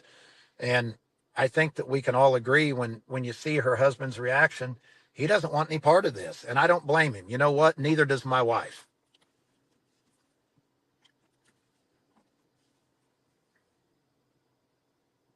I agree. You know, this can't be easy and here's the thing too, like Smiley just said, Beach Bum, thank you so much. This is no one's business. Smiley just said, like, you had to come over here from one of your lives on another case, Smiley. You've had issues with Julie too, haven't you? She said she was going to sue me, you know, at one point. And I'm like, lady, I don't even know you. I don't know. I think you're muted, Smiley, but I'd love to hear your opinion on this woman. Yeah. And Betty's in chat and Seth's here. Good to see you, Betty and Seth. If any of you want to come up, I can drop the link for you as well. I don't know. She might be doing something. Betty is welcome. I don't want Seth up here. Okay. This is not a situation he needs to be involved in. Okay. Just hope it is too. Yeah, he shouldn't have to be worrying about this kind of mess. I'd like to know what Julie Skolnik's end game is, because Lord knows if anybody was to do this to her, she would lose her ever loving mind. Oh, I agree there 100%. You know, nobody would like it. None of us like it. You know, it's not right. It's not right. So, you know, I agree completely with going after Tony is not advocacy for autistic children, nor is it advocating for their families. Again, we get into this MLM and kind of explaining it because some people don't know about it, right? They're not all bad. Like Tony was saying, this one was a penny auction site, right? Where you can bid on things. And some of the participants that, you know, were in Tony's family that were brought in were letting their money build, you know, and that was why they weren't, thankfully they weren't involved, because that would have been terrible. Somebody in their 70s being involved and having to go through litigation. That's terrible. And then also, I agree with the fact that Julie is causing problems in a missing child's case. And then I also have to agree with poor Al. You know, you can tell he doesn't want anything to do with it. You know, especially he cracked me up. And if I didn't think I would get, you know, if I didn't think there would have been problems associated, I would have added Al to my anti-bullying video where he says, like, you know, F him and flips off the camera, because that's hilarious to me. You know, he's trying to tell her, like, look, don't let it get to you. Don't let them bother you. Why are you doing this? You know, he's very over it, you know. And another thing that I wanted to bring up too with the Chris Watts case is that there was a lot of backlash from many people after the fact, right? When they were looking into that case. And it was going after poor Shanann Watts, right? Who was the victim, who was killed with her little baby Nico, who had not been born yet. And then the two little girls, Bella and Cece, were found at Survey 19 in the oil drums where their father had put them. And, you know, but a lot of people were speculating because Chris, you know, obviously didn't seem like he enjoyed being on camera, having the camera in his face all the time, right? But he's an adult. He can make that distinction. He could have told Shanann at any time, look, babe, I don't want to have to be online. You know, this isn't my shtick. It is your thing, but it's not my thing, right? If he would have been able to use his voice and not be such a freaking coward, maybe he could have conveyed that to Shanann and it wouldn't have been such an issue, right? But Shanann was very proud of her family and she was always putting the girls, you know, out there in her Facebook lives and including them in her marketing materials and advertising the girls, right? Which, I mean, I do have mixed feelings on, and I'm not trying to, you know, disparage a woman who isn't here to defend herself, right? Because I 100% think that Shanann Watts was a victim of her husband. I think that she loved her family tremendously. I think she did everything that she did was for her kids, you know, and to give them the best life she could. But with that being said, there were a lot of times when we look back on old videos where Bella, is very annoyed by the camera presence and say hi, constantly in their faces. She wanted attention from her mom, and she wasn't necessarily getting it because Shanann was busy, working from home. And I understand that. But again, we see this where the kids are, pushed into this where they can't give consent. I'm sure that many of the kids wouldn't like to have that kind of, coverage when they're throwing a fit. I mean, I couldn't imagine going back and watching myself as a little person, throwing a fit and my mom putting it all over the internet. It would bother me, I wouldn't like it. And that brings me to my next point with Spencer. He does not have the ability to consent to being thrust all over the internet by his stepmother. And I don't agree with it. I don't think it's okay. And when we look at people like Ruby Frank, for example, who exploited her children and was mean to them if they didn't do exactly what she wanted them to do, right? And there was tons of ABUSC involved in that case, right? Some really awful things that had happened to those children. It makes you wonder what at what price, do you look back and say that's a good idea to put my child all over the place like that, who doesn't have the ability to consent, who doesn't have, probably without knowing Spencer, having the knowledge, right, of that everybody is watching him, right, and everybody's watching her videos. To me, I don't agree with it. Just like I didn't agree with Shanann putting the kids all over and, camera in their face and all of that. Because, there's, well, for one, there's too many weirdos out there and people that have bad intentions, so there's that. But hey, YouTuber, good to see you. Town Chat Cafe, nice to see you. She says, Lady Freedom, sorry I'm late. Just got up from my nap, and so I can be up late with y'all. Oh, tonight. Oh, great. Hey, did you hear about the godmother story? Is that true about her saying... is that true about her staying at Katie's? I haven't heard that yet. Town Chat Cafe. I'm so glad you're here, though. Okay, I didn't hear anything about that.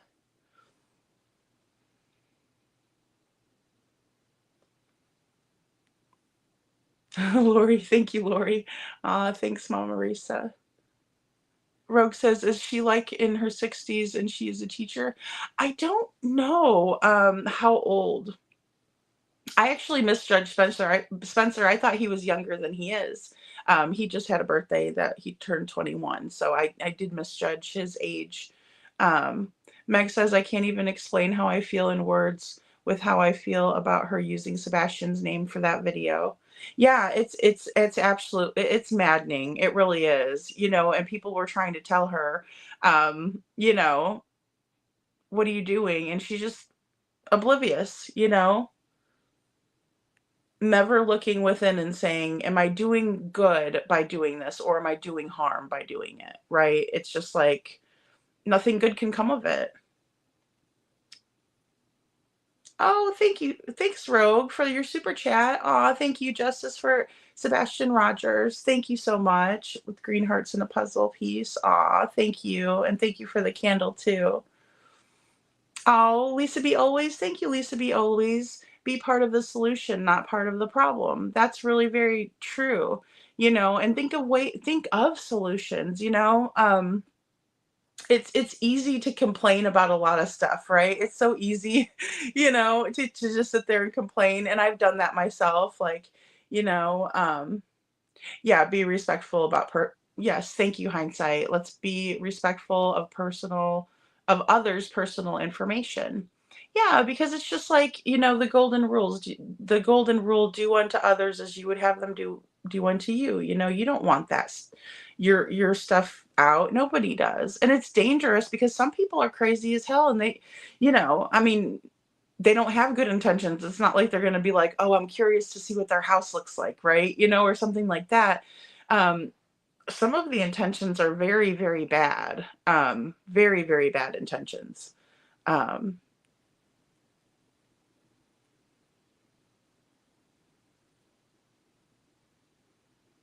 let's see here. Hey, Teresa Wilson, welcome in. Welcome in. It would be nice if all the creators went back to 14 months ago where finding Sebastian was the main goal. I agree, Meg. I do. I agree. And it's hard um, to really fathom that it's gotten to this point, you know? It's like, I wouldn't have believed it if somebody would have told me, you know, like in 14 months from now, it's going to be like a whole, you know,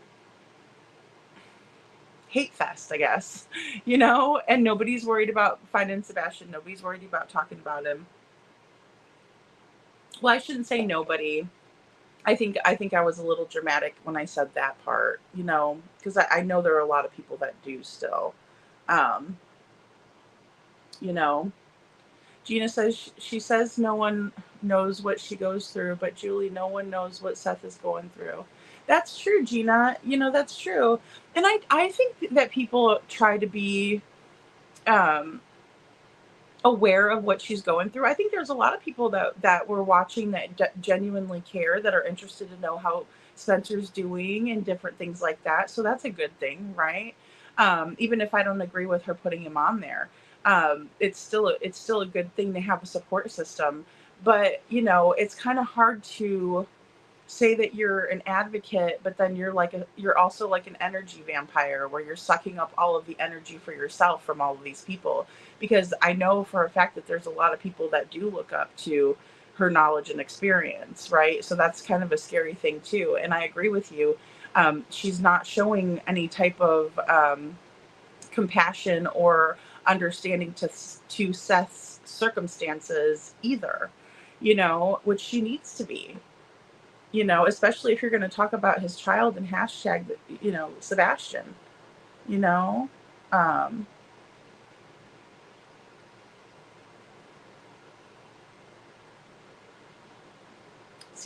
C Star says, plenty of people deal with what she's dealing with. I don't buy that excuse. Yeah, there's tons of people out there that deal with that. And it doesn't even have to be, you know, this, you know, someone on the spectrum. It could just be special needs in general. Um, you know, so I agree. I'm not buying the excuse either. No. Mm-mm. That's true, Carla. No one knows what Seth's going through unless they've been through it themselves. Yeah, absolutely. Absolutely. Oh no. No.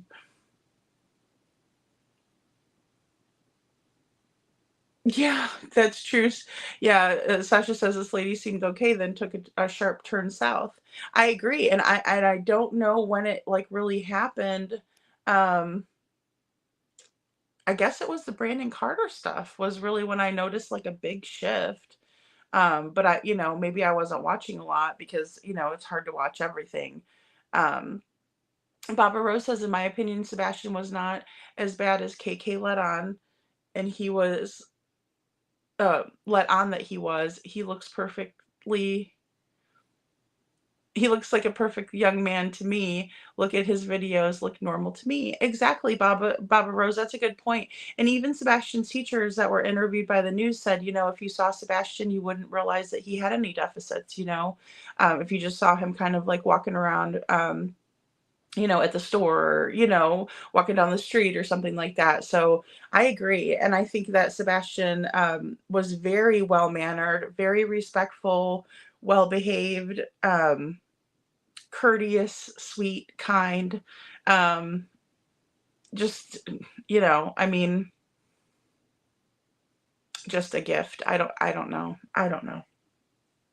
Um, Perfectly Imperfect Boy Mom says, if you feel that frustrated, can you imagine how Seth feels? Just imagine his frustration. I agree, Perfectly Imperfect Boy Mom. I mean, it's got to be off the charts, right? The frustration level of not knowing, the stress of having all of these extra factors that are coming into play that never should be. Yeah, I just can't even imagine. I can't even. And I never would want to. And I just want to make sure that, that he's supported, Thank you, Holly S. Yeah.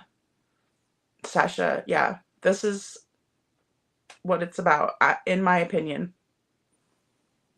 Yes. Yeah, that's very true. YouTuber says, Vana, 100% a lawsuit does not automatically equal guilt.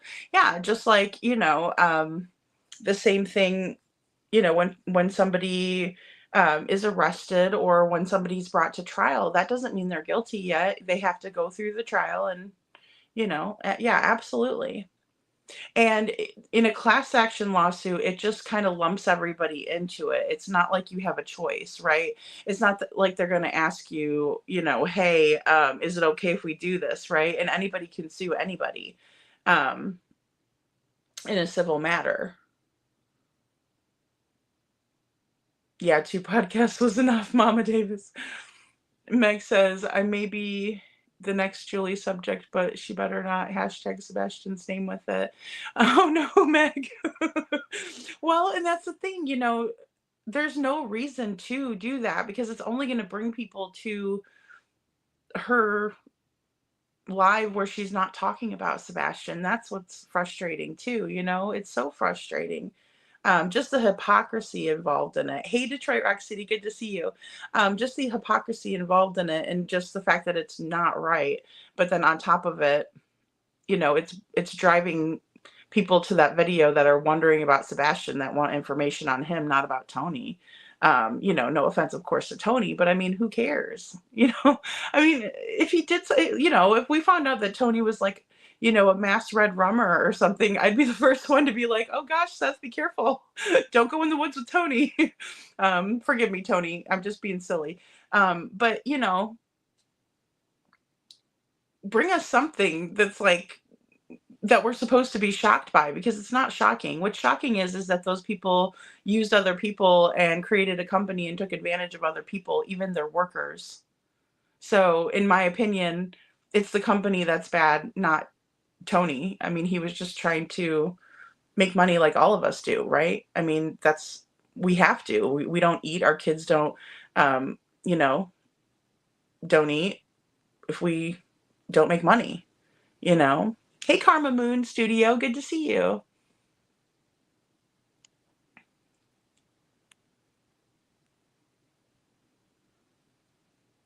Yeah, Alicia says, Meg, yes, exactly, love. I feel horrible at first for not knowing, but at the end of the day, it doesn't change.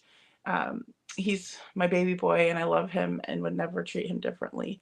That's right. That's right. And I mean, that's really what I like to hear from parents and their experiences too. And then, just like Special Books by Special Kids, I really, really like that channel, and I've shared some of their videos. Sorry guys, it's getting a little humid in here. And that sort of thing, but it just shows like how the parents view things, and then how the kids view things, right? Like, Chris, the guy that runs the channel with his girlfriend Alyssa, he will go and interview families, and he will say, well, what should people say when they see you guys, out and about in the community? And, it's the answer is always, say hello, just be normal, just be regular. You know what I mean? And things like that. If you have questions, ask a question, and because it's all about, including people and making them feel comfortable, and it is Autism Awareness and Acceptance Month, right? So that is a very good theme to kind of keep going, right, for the month, and recognizing that. But, oh, okay, I will Town Chat Cafe, thank you. But yeah, when we're doing that, it's, Tony doesn't have autism last time I checked. So why are we talking about Tony? You know, again, no offense, Tony. I'm just, Meg says Tony is Seth's friend. It would be no different for Julie to rage on me because I'm friends with Holly. Exactly. Exactly. Yeah. Or just because you don't agree with somebody, or because what you're saying they're not doing, I mean, we all have our opinions and what we think Seth should be doing and not doing. I mean, let's be honest, but that doesn't mean that we should be upset with him if we suggest something and he doesn't, take our suggestion. I mean, I'm sure he gets suggestions all the time. Well, and see, that's another thing, Lil Redo. That's the problem with Julie, is she says that her channel's not monetized, but she has a book that she's promoting, and I think her TikTok is monetized. So she's got to be making some kind of money at something. I mean, maybe Al takes care of everything, but again, I don't like people discouraging others for valuing their time or their efforts. That's just about like self-love and respecting yourself and understanding your worth and things like that, because your time is worth money, right? Because you would be working someplace else, right?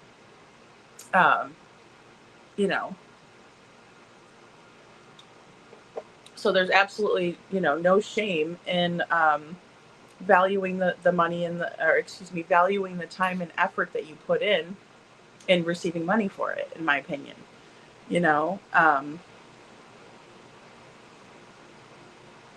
Because I don't know about anybody else out there, but there's not an overabundance of money anywhere.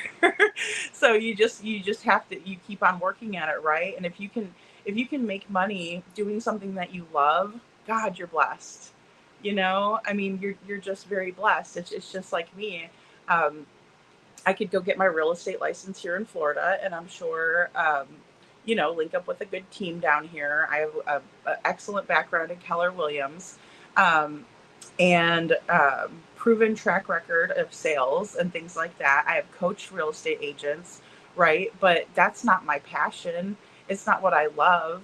I would rather be up here talking to you guys about true crime. I would rather be up here trying to find Sebastian and bring awareness about him than selling a house, which I could do that. But I choose to be up here talking about Sebastian, and I do value myself and my time, and I do value my worth. And so, yes, I did monetize my channel, and yes, I do have a scroll, that gives you guys, and I didn't even put it up here today. Look at me going. Didn't even put my banner up. But, I've been running BrittneyJ's banner. Oh, well, that's okay.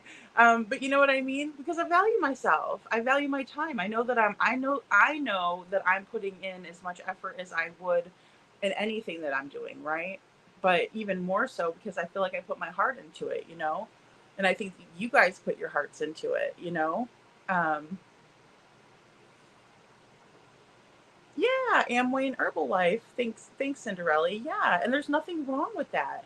I mean, hell, look at Mary Kay, YouTuber says, in my opinion, there's a misconception that TM is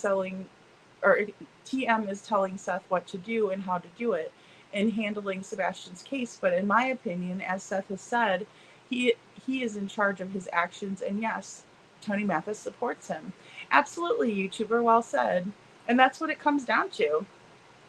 At the end of the day, that is a great misconception, and it's kind of like, again, like played out, right? Like, how many times are people going to say, oh, Seth doesn't, he's not in control. And then the next time you'll hear something about him from the same person, they'll be like, oh, he's the general. He does everything. He has complete control to do anything. But then if they want to disparage him, then they'll be like, oh, he's just Tony's puppet, and again, I apologize, Seth. It's horrible. Come on. Which one is it? Which lie do are you going to stick with? Because if you're going to lie, you might as well stick with one of them, because both can't be true at the same time when they're that opposite. you know. And I agree with you, YouTuber. I think Seth makes his own decisions. I think that he has been very careful since the first PIs, Heather and Chloe. I think that he's been more selective in making sure. And again, I think Tony has proven himself to be a very worthy friend, even though it's not up to us to decide that, But in my opinion, I think he's doing a great job, because we're not in Tony's shoes either. And there's a lot of people that have come after him and have attacked him, multiple times. And then there was a lull in that. And then now all of a sudden, here we go back with this again. It's crazy. That's right, Meg. I agree. I'm just glad Seth has a friend that hasn't shit on him like the rest did. And think about how vulnerable we would be and how much we would just want anybody to help that possibly could help. But then we also have to remember that some people that say they want to help have ill intentions and they don't do anything to help. They make things worse, and good on him for noticing these character flaws early on, in my opinion,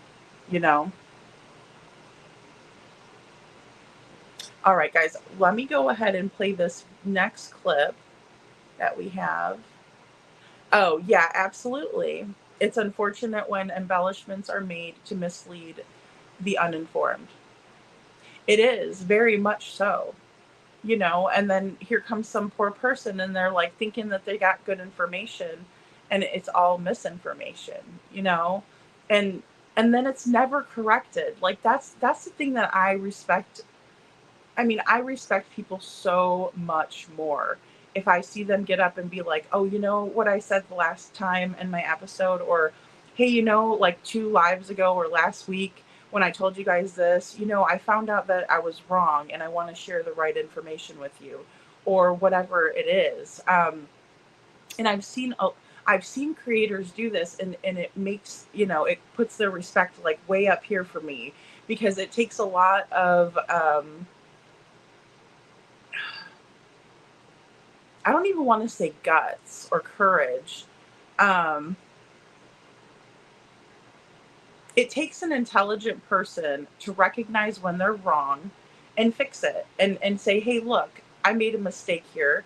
And this is the correct information. I was incorrect.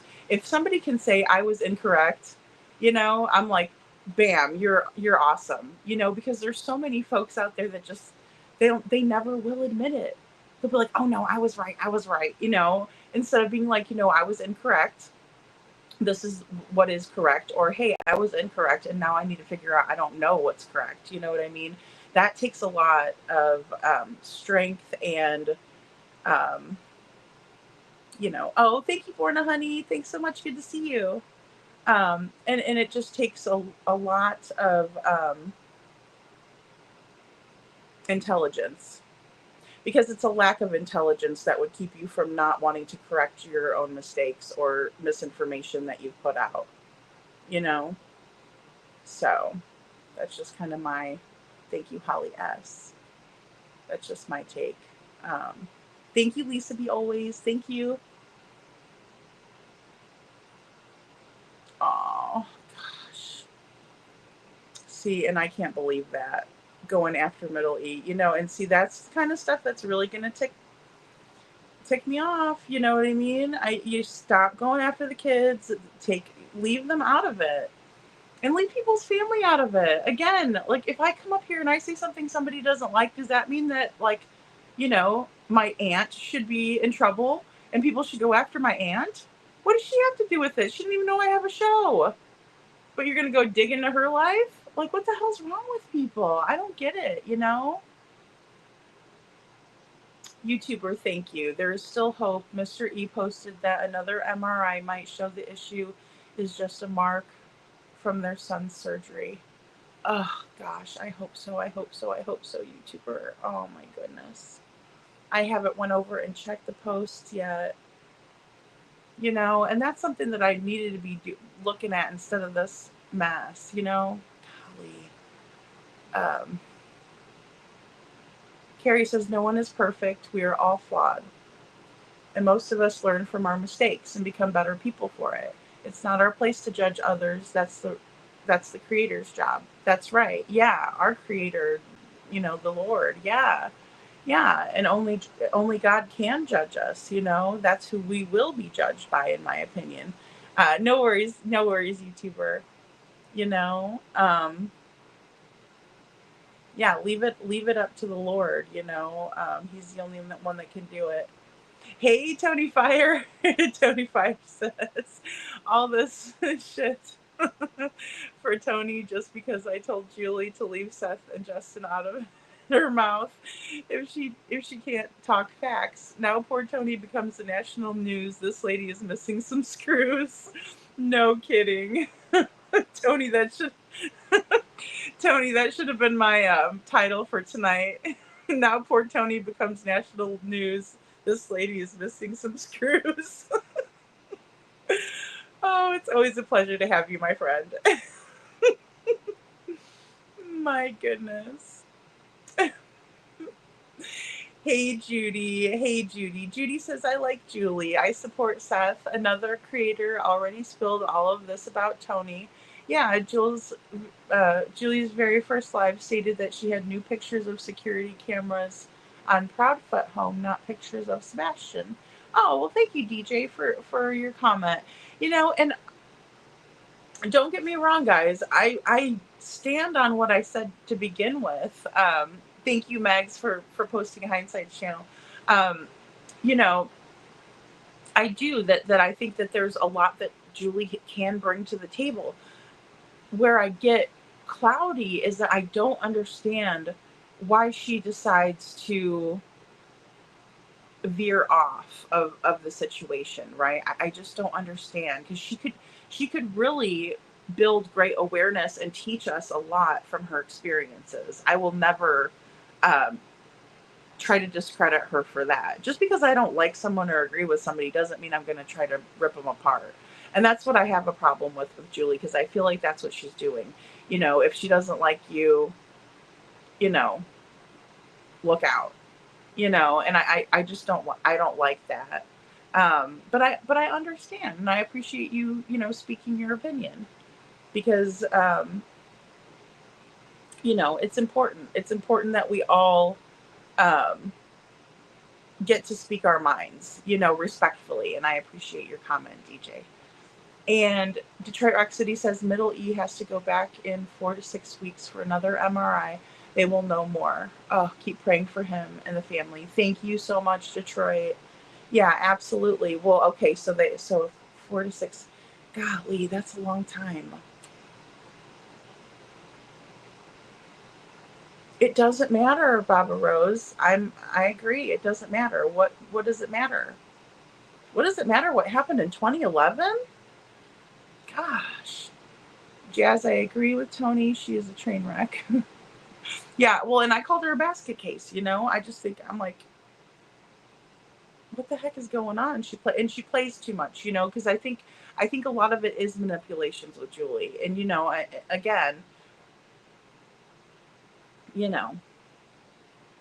yes, DJ, that is correct. To my knowledge, Tony was linked up with Seth through Pascal. And I like Pascal. I think he's a good creator. I used to watch a lot of Pascal before I started creating YouTube videos and stuff like that. Yeah, he's one of the good ones. Entertaining, handsome, smart. He's a good guy. YouTuber says, to be fair, she does want to advocate for autism on YouTube, but I now feel the stress she is under is affecting her thinking, in my opinion. YouTuber, that's a really good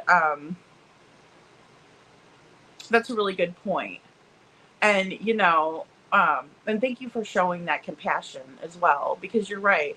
There may be things that, obviously are going on even behind the scenes that we don't know about, right? And there may be some things that are affecting. And it's very stressful too. I will say, in my experience with working with families who have children with special needs, that was always a very common theme for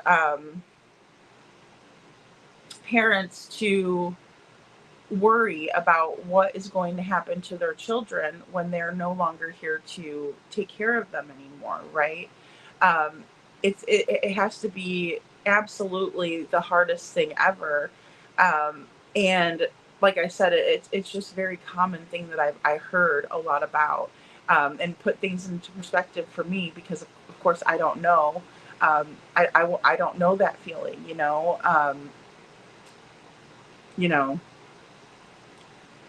so I appreciate you sharing that compassion because you're right. We don't know, and her having to put her stepson into a school to make sure that he's going to be okay and well taken care of. That's what a good mom does. Absolutely, absolutely, absolutely. Hey, Beach Bum. Hey, Patty Lee. Patty Lee says that place that her stepson just went into is going to have hell to pay. That lady is unhinged. She will use that kid for attention. Oh boy, Patty. Well, and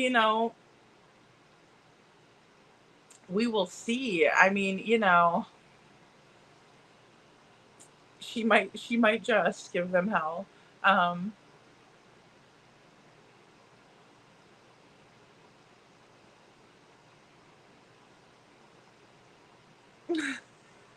Tony, if you smack my friends, I'll bite. Tony. No, and you're entitled to your opinion too. Oh, Karen says I like Julie too. Well, there you go. Well, thank you, Karen. Thank you so much. I appreciate your comment. Yeah, and there's nothing wrong with that, guys. We can like whoever we want. And just because you don't like one thing or two things or even 10 things somebody does, that doesn't, equal what you think of them in the grand scheme of things, right? Because nobody's perfect. We're not always going to agree. I appreciate your guys' comments. This case is stressful enough, and to bring an oath lawsuit into the case. Yeah, it is so stressful, Rogue. And that's a really good reminder too. So thank you for that, because it is stressful. It's stressful enough. Um,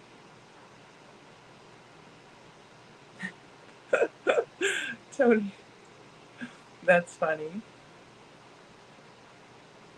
Yeah, Avon, Mary Kay, Pure Romance. Yes, there's so many out there, Sammy. I'm the one that just buys the crap out of that stuff too. Let me tell you what.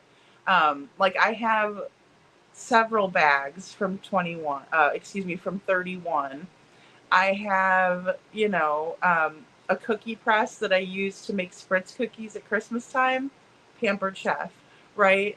It's just like, oh gosh, don't invite me to a party because, well, I guess you'd want to invite me to a party, so I'd spend money there. Um, Rogue says, I don't remember who it was, but in chat with someone, he said that Julie lady is trying to urge Seth to sue for child abuse and she feels Tony is in the way. Oh, yeah, Rogue, that makes a lot of sense. Sorry, I read that kind of slow.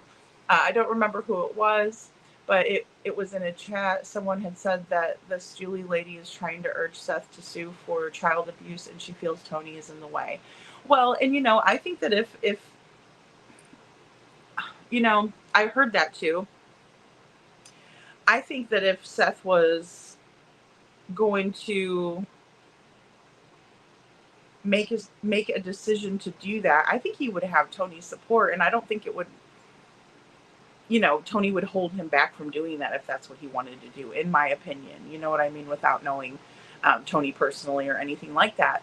But it's just, from what I've seen in the way that Tony handles things in very professional manner too. That's another thing that's kind of, rubs me the wrong way, is I feel like he has been professional in the way that he carries himself, the way he handles things, right?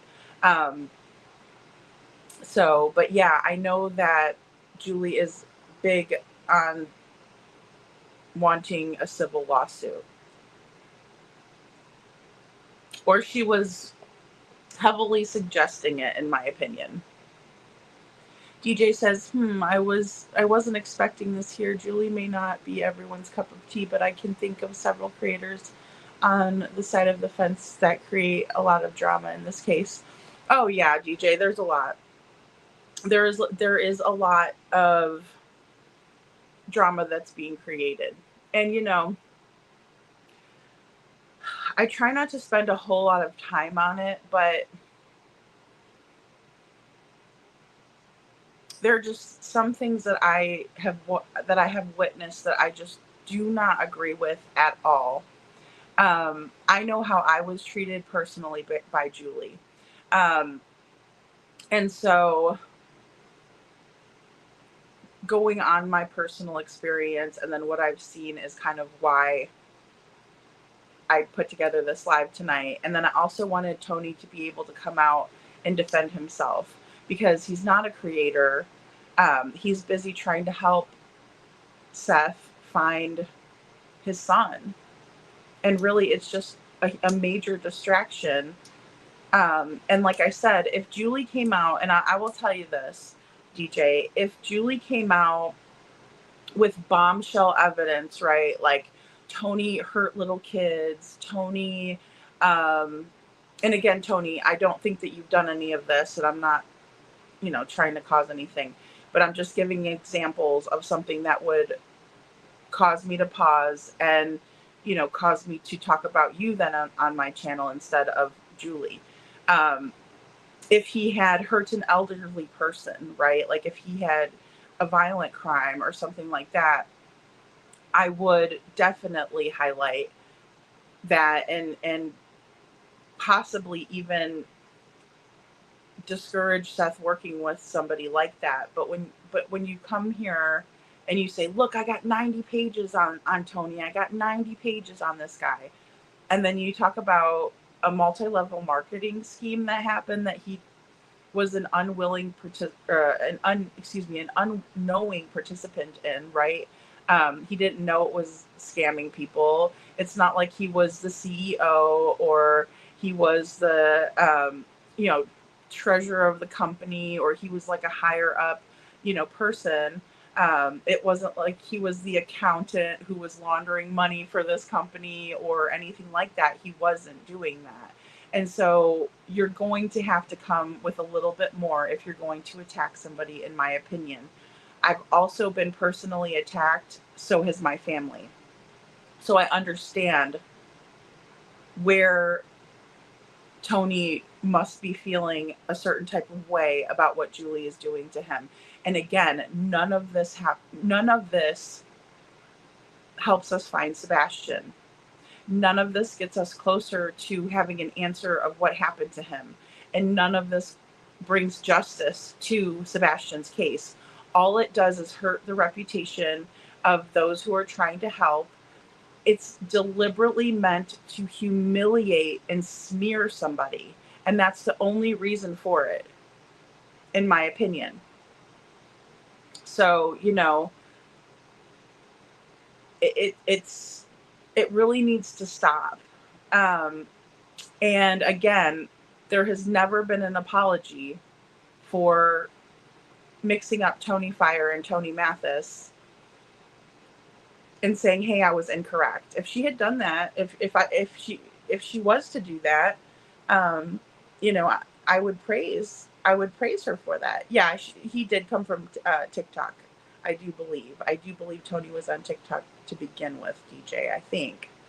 And really at the end of the day, it doesn't matter to me. It doesn't matter to me if his first social media account was, YouTube, or if he had, been on, Twitter, and, if he had always been kind of, on the internet, that to me it doesn't matter. It's what he's been doing to help. And, I feel like he is helping a lot. I do, but especially being moral support and things like that,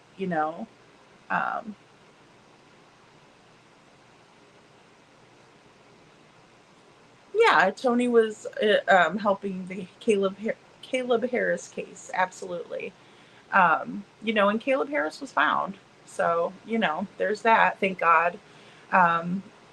you know, and rest his soul. He was a bright, handsome young man, you know.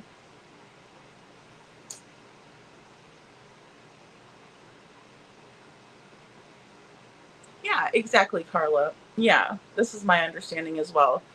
Pascal knew of Tony through another missing persons case, who was Caleb Harris, and I'm sure he met. I'm sure they met on the show. Well, they were connected through Pascal, and then, you know, as Seth said, and I played it last night. You know, he was reaching out to Tony, emailing him, saying, "Hey, I really need your help. Please help me." He even said he begged him for his help. You know. Um,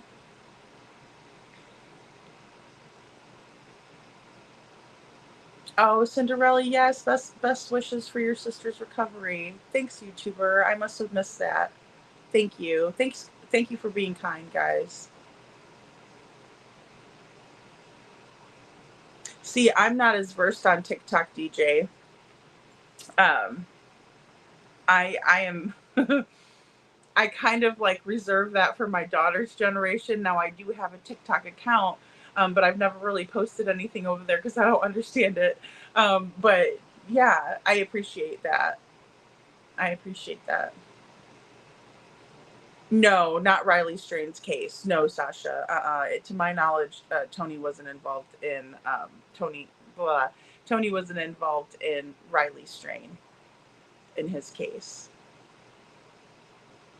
Oh, Trishy, absolutely. Lots of victim blaming in that case. Hey, Trishy, good to see you, hon. Thank you for being here. Good night, Little Redo. Thanks for being here. All right, guys, let's go ahead and hey, Poppy Love. Let's go ahead and watch this next clip. We got number. You could have, I mean, have you, there's 1,000 different, as soon as you said it, I said, oh, that's an MLM. You know, Yeah. you going at somebody for being a part of a lower level MLM is a nothing burger. And Julie, you should be ashamed of your damn self and to call yourself an advocate. But I want to get these 2 super chats and then I'll let you talk, Smiley, too. Well, and those of you that follow her got played. If you guys remember what she did to everybody, all of us, even Seth and I got hooked initially. She was making her big coming out from TikTok to YouTube, and she put this lying, false clickbait out there using Sebastian's name that she had never seen before pictures of Sebastian. And here she is, new to the YouTube streets, and her live, there was, I mean, I had 3 or 4 dozen texts about it. She had several thousand people in that live. She got all kinds of subscribers, made all kinds of money, drug it out. Never showed a picture of Sebastian. She showed pictures of security cameras from Google. And that was her first live.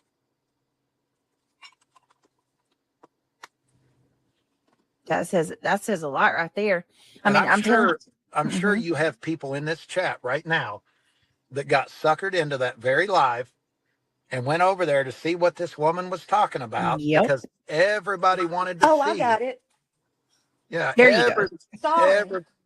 Everybody wanted to see never before seen pics of Sebastian, because the truth is that there are still a lot of people in this case that love that boy and want that boy found. But you can imagine how the father felt when he sends me a text, Seth does, and says, "So what are the never before seen pictures of my son?"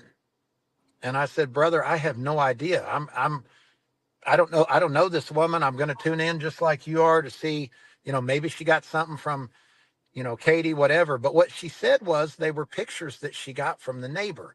So she led everybody to believe that maybe they got pictures of Sebastian playing in the yard or, whatever. And they were releasing those pictures to this nut job. So we all went over there, sat through that misery, listening to her, drag us along. And the live was over and there was no pictures at all. And you wonder why the father didn't want to work with her. It's not because of the petition. It's because she literally used his son to build her YouTube channel. You can clear. I mean, yeah. Can you hear us now, Smiley? Yeah, I can hear you. Can you hear me? Yes, ma'am. Okay. Yes. So yeah, I didn't know all this was going on, and I was being sent stuff or whatever. So y'all were evidently over here on a live. But I do want to say, look, it don't matter. It don't matter nobody's financial or personal life or whatever. What is she doing? She is a disgrace. Julie, you are a disgrace. Now you know what you've done, Julie. I'm over here on a live, trying to be on a live, and I've had to leave my live with a video running. And you want to say you're for victims and stuff? You are ruining everybody in every case. It's not just Sebastian's, it's everybody. You have no business on this platform. And look, I have got dragged so many times since I come on here with Summerwell. I challenge. Y'all know who you are. You know who you are. Go after this lady instead of acting like you're stirring the pot, doing, comedies and shit, and letting her eating it up. Why don't you go after her? Why don't you go after her? Because what she's doing is wrong in the name of children, in the name of the missing. Julie, you said you would leave after you got the goods on Tony. And it wasn't good enough that you brought out a bankruptcy. And it wasn't good enough that you did that on their child that passed away. You have to keep on and keep on and keep on. You're digging your own self in a hole, lady. You're digging your own self. What is your right? Do you understand? Nobody cares. If we like Tony, if we don't like Tony, if we like this one, if we don't like that one, no matter what you say or what you do or what you show or what you prove, it's not going to matter. It didn't with me. My people still come with me. And it ain't going to. And they keep trying to put the same old bullshit about me this hadn't circulated in a year. Oh, well, this hadn't did this and this hadn't did that. They've doxed my whole family, including my kids, first, middle, last name, social security numbers, and everything. Do you think anybody gives a shit? Julie, nobody gives a shit. But you know what? When they do it to you and your turn will come, that's not a threat, that's a promise, girlie. Your time will come. When they do, you're going to be sitting there crying because you're already crying. You're already crying. I don't know if it's because you don't have your blue pills, your green pills, or whatever pills that you need. But it's because you don't have your pills, lady. And that's right. Her poor husband. Her poor husband. Jesus Christ. The only reason she said she was leaving, in my opinion, Smiley, was to get people to beg her not to. Nobody, I don't think nobody gives a damn begging her shit. Oh, I'm sorry, Brittany. I'm sorry. This is your you're channel. Okay. Sorry, forgot. Sorry. No, girl, you're fine. Get it out. This is I wrong. Okay, guys. So yeah, I mean, Smiley was mad, and I don't blame her. I agree. I have to agree. So really quick, I wanted to say hi to Playboy Jules and Juicy Jules that I saw come in here, and welcome to everybody coming in. So Smiley's mad, she talks about how she was dragged for Summer Wells and Sebastian's cases, and she said what Julie is doing is wrong and that people should be calling it out and, not allowing for it, standing up against it, and I agree. Who cares about somebody who had a bankruptcy? Like, how rude is that? That's rude. Would you like someone taking your bankruptcy that you had and plastering it all over the internet to humiliate you? I bet you wouldn't like it. And the thing is these people don't mind lying about things either and spreading false information about somebody because they don't like them and because they want to discredit them and because they want to smear their name and humiliate them and defame them and, drag their character through the mud. It's not right. It is not right. And she's not going to like it when it's done to her. And we all know what comes around goes around, right? Or what goes around comes around. Either way you want to smash it, it's going to come around. Karma will come back and bite you. And it doesn't even have to be something that somebody else does to retaliate. It's the universe making things right again, in my opinion. So I would be very hesitant to be putting out information and hurting. I mean, it's so hurtful to drudge up old trauma like the loss of a child. It is so very, very hurtful and wrong. And I don't think I need to tell you guys that. I don't have to preach it to you guys. You guys already know. It's just absolutely wrong. You know, people's personal information is and should be kept private. You know, it should just be kept private. It's not okay. That would be like somebody drudging up a piece of your trauma, and we all have it. You know, if you live on this planet long enough, you're going to encounter trauma, whether it's in the schoolyard being bullied, whether it's, you know, your parents that maybe they were, you know, mistreating you, or, you know, maybe it was a family member, or, you know, whoever it was. You know, nobody wants that trauma dug up and plastered all over the internet or blasted out for everybody to see. It's actually awful, and it re-victimizes somebody who was a victim of something. And I agree with Smiley. You know, no one gives a shit. You know, if anything, it's gonna make Tony more popular. So what are you trying to accomplish? You know,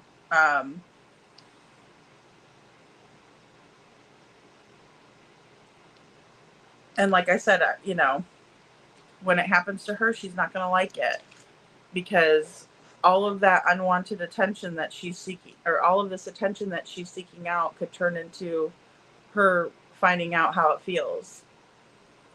Show Poodle says the bottom line, this is not helpful, Julie. Not at all. Not at all. It's hurtful.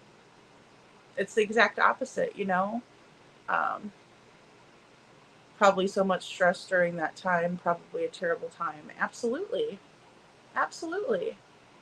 It's embarrassing, you know? Nobody wants to be like, hey, I had to file for bankruptcy.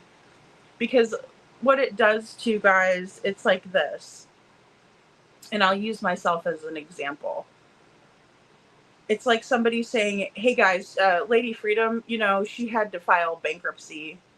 And you guys say, you know, well, how come she had to file bankruptcy? Well, obviously I wasn't having a great time in my life financially, you know, is one reason that could have been. But just say that I had to file bankruptcy because my ex-husband was beating the crap out of me and I had to leave the situation, but I also had assets and different responsibilities within the marriage that I couldn't fulfill, and so I needed to file bankruptcy. Last time I checked, filing bankruptcy is not a crime. But do you see how that re-victimizes me? Do you see how that would be painful for me to have to bring back up again? And how it's not right, and how she has no right to do that? You know? And if you wouldn't want it done to you, then why would you do it to someone else? And like I said, the only reason that it's even being done is to humiliate Tony and to smear his name. That's it. Hey, Napa Nat, good to see you. Napa Nat says, I'm begging the Green Team and everyone in it for Sebastian to stop justifying what they are doing. You are on the right side. Please quit giving them a platform.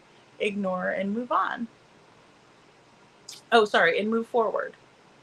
Yeah, absolutely. And you know, I really, Napa Nat, I identify with being part of Sebastian's army, right? That's who I am a part of. The Green Team, I think, I don't know if that is like a low blow on people who support Sebastian or what. You know, I don't know really what the whole Green Team like origin is or whatever. I'm here to spread awareness about Sebastian, but I'll tell you, if I see something that is going on in his case that I think is going to be a detriment to his case and helping to find him and help spread awareness about it, I'm definitely going to talk about it on my platform. Because if I don't, then I'm just allowing it to happen, in my opinion. But if I take a stand against it and I tell you guys, this is how I feel and this is why it's wrong, I feel like I'm doing justice to Sebastian's case by doing that. Otherwise, I would never waste my time on it, because I agree with you. We need to move on, at a certain point. Hey, Linda. But yeah, the attention, great point, Linda, wanting attention for all of herself, just for herself, and not worrying about Sebastian, because it's not about Sebastian when it's about Julie, right? It's about Julie when it's about Julie. And it's about Julie's need to impress Granny's watching and, her friends that are, kind of revving her up. And we'll see that. It's going to be played here in the next couple of clips.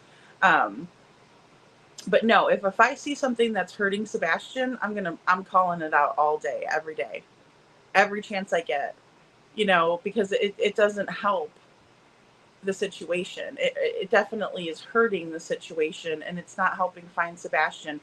It's creating drama that makes good people not want anything to do with it. They're like, I can't do it anymore. I don't want to deal with this anymore, right? It's too bad. And I will call it out when I see it, and I will let Tony have a voice on my platform, because he deserves to be able to stand up for himself. It's just not right otherwise. I don't feel good about it,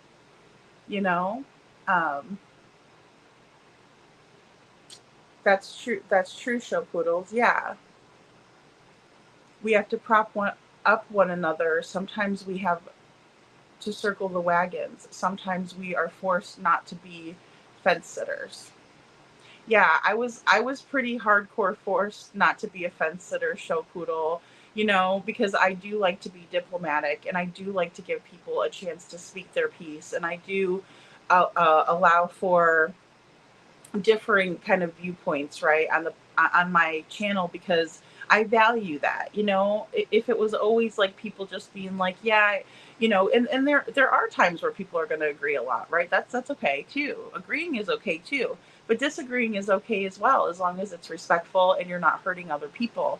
But humiliating other people, I'm never going to be able to stand for that, Hey, Mama, good morning, hon. And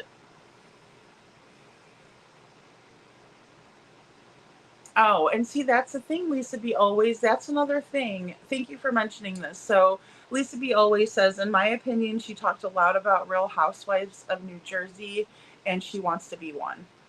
So I talked about this before in this crossover kind of situation that we see with drama and true crime, right? And they call it crama, and they're pretty dang proud of themselves for it. I, again, feel like there's no place for crama in Sebastian's case or any other true crime case, right?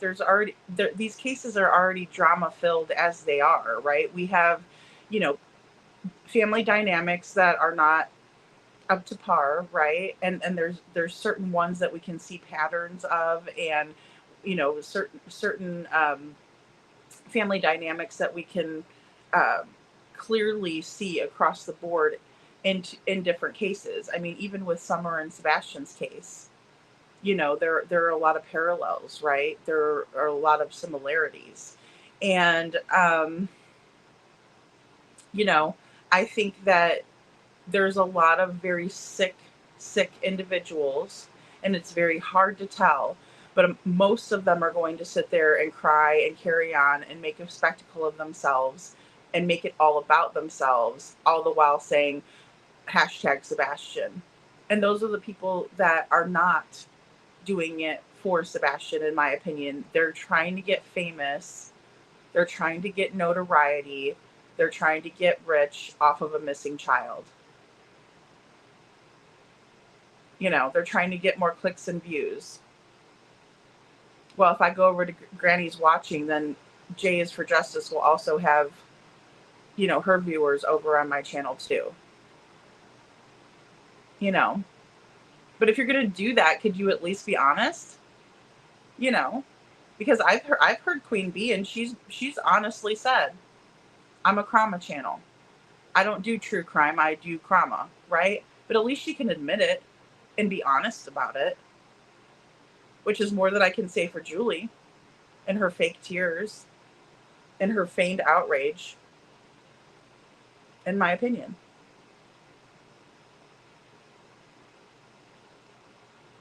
Yeah, Playboy says, I wouldn't delete anyone, haters or not. You're feeding their narrative. Just ignore. Does so much more. It hurts because they are not being focused on. Yeah, absolutely, Playboys. And that's the thing, you know. But I believe in ignoring for the most part, right? And Smiley's going to say it later too, that you can absolutely block people on here, right? Like you just go to their name, you click on it, and you block them. So if you don't like what they're seeing, you can just get rid of them. Or if somebody is, you know, tagging you in things like doing like @ and then your screen name. So like Rogue, I'm going to use you as an excuse. But if they do like @ Rogue, and that means they're trying to get your attention, right? They're tagging you because they want you to see it.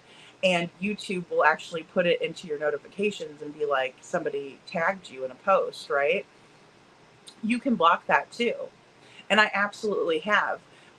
But what I don't think that I don't think that other people understand it. And please go watch my anti-bullying video. If you don't understand it, go watch that anti-bullying video. It's for children. It was really meant for like, you know, young girls, young ladies, really. But it fits absolutely perfectly in what actually goes on in YouTube, and how it's a relentless targeted attack on a person. It's lies. It's, ew, look at her. She's disgusting. Do you see how dark her lipstick is? These are the things that people say about me every single day. And I don't give a shit. Please, by all means, it's a free country. Freedom of speech. Practice it. Go ahead and say whatever you want about me. But the problem is that these same hateful, ignorant, in my opinion, individuals have no problem disparaging Sebastian Rogers. And Julie is one of them. And it should never happen. I should never have to stick up for Sebastian Rogers. He is a 16-year-old child who is missing, and he has been missing now for almost 15 months. I do not feel sorry for the crocodile tears. I do not feel sorry for the fake, phony crap that she puts out into the YouTubeverse. I don't feel sorry for her. I don't buy it. I think it's disgusting. And I think, you know, it has no place here. It really doesn't. So I unsubscribe, you know, and I move on. But I'll be darned if I'm going to go ahead and let this continue on with all this misinformation this woman puts out, you know, and I'll be darned if I'm not going to stand up for somebody who I had to deal with the same thing that Tony's going through on a much smaller scale, because I'm not as popular as Tony is, let's be honest. But I've had to deal with it, where my family was attacked, where I've been attacked, but where people that I don't even know and that I never did anything to hate my guts and don't have any problem spreading lies about me. They don't even know, like, they don't even have the boyfriend right, you know? It's some other dude that I have no idea who that person is. I mean, come on. How is that right? And would you like it done to you? Would you? Would you be okay with it? Especially if you've already had to deal with that and you see somebody else going through it, you're just going to let them go through it? I can't do that. No way. No way. I'll be having a dream where my mom comes to me in a dream yelling at me for not standing up. No, thank you.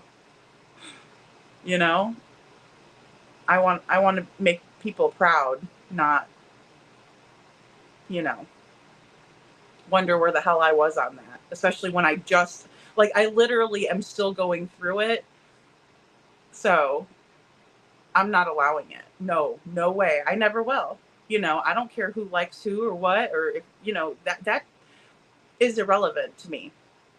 I'm not telling you guys who to subscribe to or who not to watch or anything like that. You will never catch me doing that. It is not my style, right? You know, people can do however they want. They have their own style, right? But it's just not my style to do that. But what I will do is I will present what I found and let you guys know, so that way you're aware. But I will never allow for someone to call themselves an advocate and then I have to sit up here and stick up for the child that she says she's advocating for. No way. And then I'm supposed to be quiet about it because I'm worried that somebody that likes likes Julie is going to be upset with me. Please. No way. That'll never happen. You know, I'm nice, but I'm not that nice. Mom Ended Up says, she is not a caregiver. Sorry, her entire advocacy is based on her caregiving. Who holds on to info that's essential if you're an advocate? Just sitting on it, just sitting on it and everyone to believe it at all.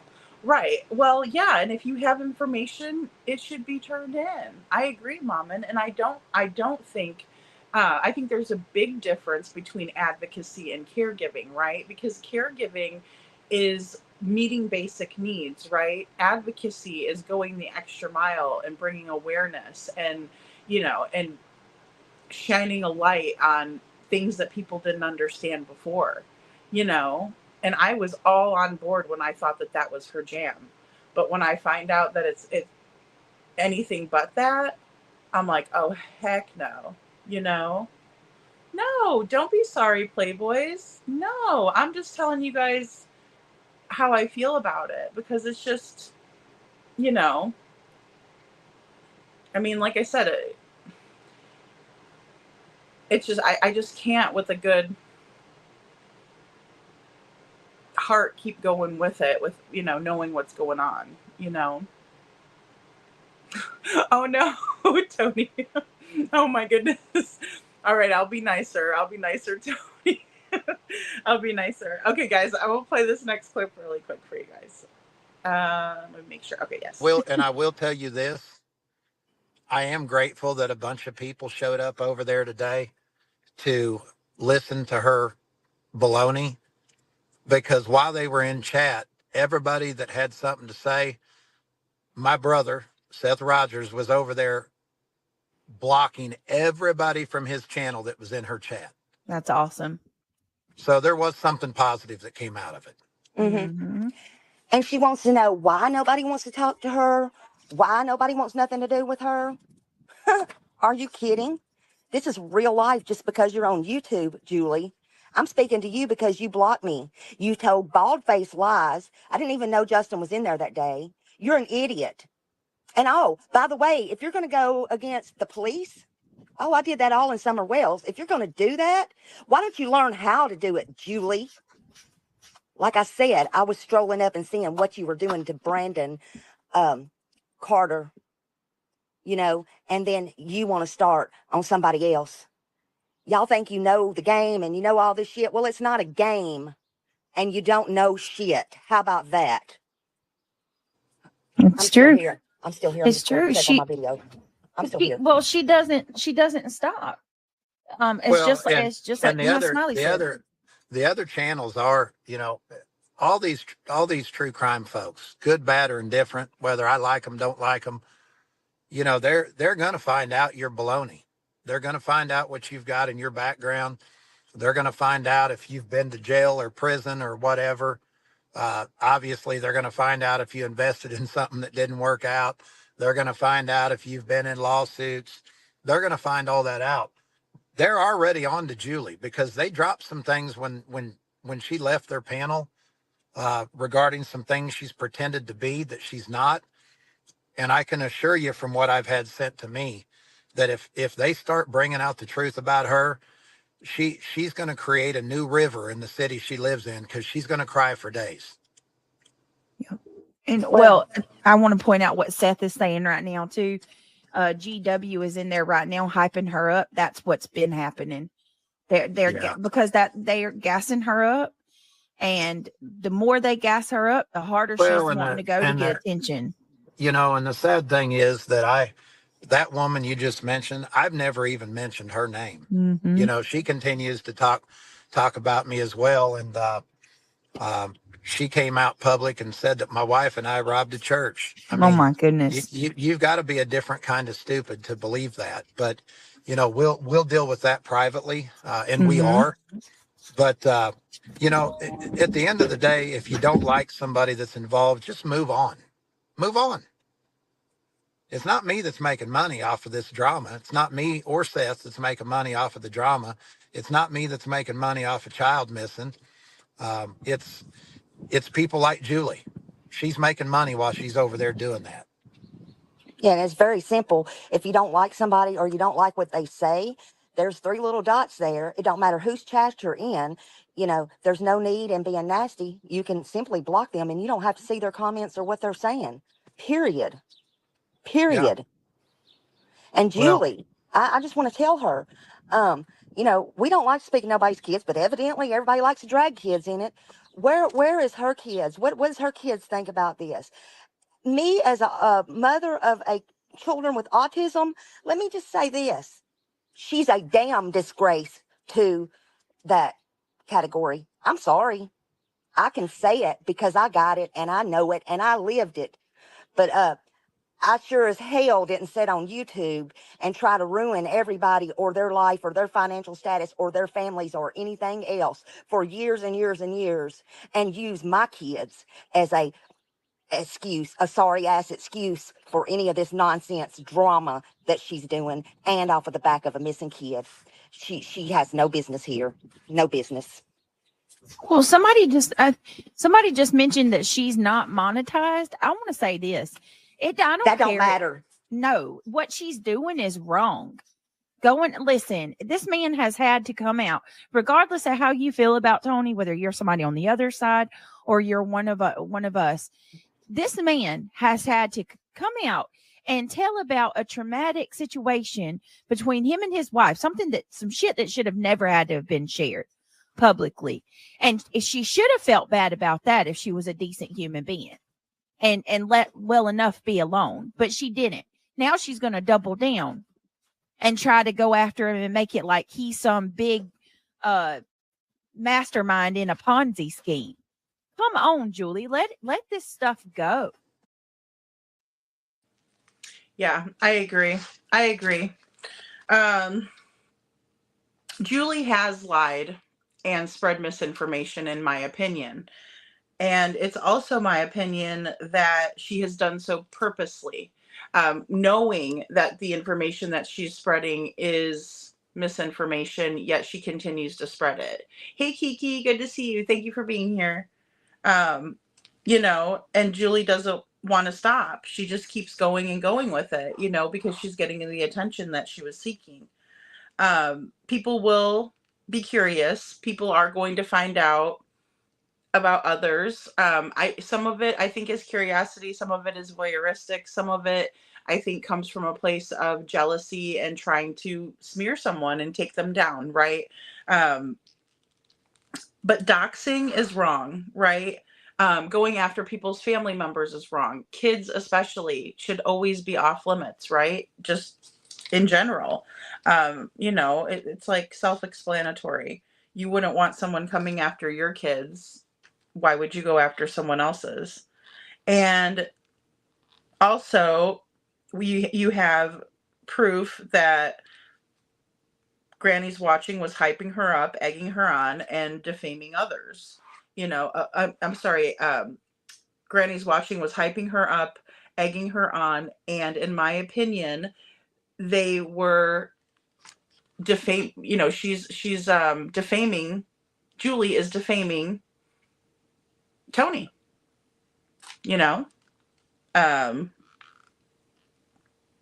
making it seem like he was the president of the company when he wasn't, that he was the owner of the company or the proprietor of the company, and like Smiley said, there's no need to be nasty, right? If you don't like someone, block them. You won't see what they're saying. You won't be bothered by them. There's ways to that it, YouTube does set it up to where you have the power to do that. And I think that's great advice, but ruining other people's lives or trying to, again, humiliate, like that's the conclusion that I come to. The reason why anybody would do any of this would be to humiliate somebody else, to embarrass them, to make them feel horrible, to dredge up old trauma. But then to do that on the back of a missing child, or to use your child as an excuse to do that, is absolutely crazy. And then also to go on crying and then say, my kid has autism and you don't know what I'm going through. That is such a bait and switch, if I've ever seen one. I mean, it's like gaslighting 101 as well, in my opinion. I can do whatever I want because I have an autistic child and you don't get it. That's not the way the world works, Julie, and you know it. So stop being manipulative, in my opinion. Just stop.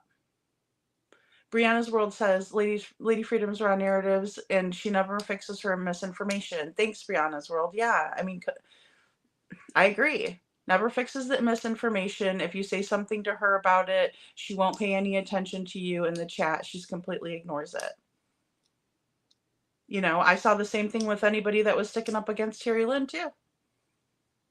It was like she completely act like she didn't see it. But it's okay for you to get up there and talk about how you're going to dox people's kids and do all this horrible things to them. And it's okay. Let's not fix any of that. Just like a whole bunch of her subscribers were trying to tell me I was a liar, that she wasn't sitting on the side of the Proud Feet and all that. On the next court date, we actually see her sitting on the same side as the Proud Feet. And I'm like, oh yeah. And then they went after BrittneyJ. See how that works? It's gaslighting. It's wrong. There's nothing right about it. It doesn't even make sense. Yeah. And hindsight, I agree. And and I don't mind debating. I think debates can be really fun if they're done in a good way, in a respectful way and things like that. It can really spark new ideas and get people excited about the topic. And so, but I think you're right in the way that you're saying it, that unfortunately some people just want to debate, right? Like they're oppositional, and they'll just go back and forth with you no matter what. And, you're wrong, which is, again, their prerogative. Cece says, I was wondering why she was doing her smear campaign on Tony. Should have known Granny's watching was involved. Yeah. Yep. And Jay is for justice as well. And I mean, if getting subscribers is that important, okay. But I like the group in the community here that we've built here, right? Because I feel like you guys are smart, respectful, kind to each other. That's, more than I can ever ask for, especially on YouTube, because we don't see that everywhere. So I appreciate you guys so much for that. But yeah, I mean, what I don't want those people here. I don't want the hatefulness. I don't want the nastiness. I don't want the disparaging of Sebastian. I don't want the disparaging of Tony or Seth, anybody,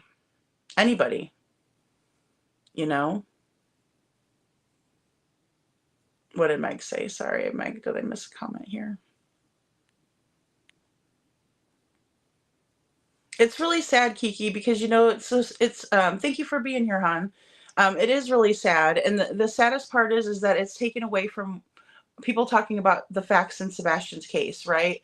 Instead, we're talking about misinformation and, you know, why it's wrong. It does. It's awful. It makes me sad. Um, it makes me really sad. And honestly, you know, if we just go ahead and let it happen, then we're being just as bad as those that are doing it, in my opinion. Because the only way that evil can prevail is when good people stand by and do nothing. You know. Aw, thank you, hindsight. That's so sweet of you. Gosh. Aw, thank you. Man, that means the world to me. Thank you. That is so, so sweet. Thank you, thank you, thank you. Um, you know, gosh, that was so nice. Playboy says, I was a single mom for so long, burnt out and so tired. My children never asked to be born, so I totally believe it's my responsibility no matter how I feel. Yeah, absolutely. And you know, there's a lot of joy that comes with being a caregiver. A lot of, you know, us moms, we like that nurturing side of ourselves, right?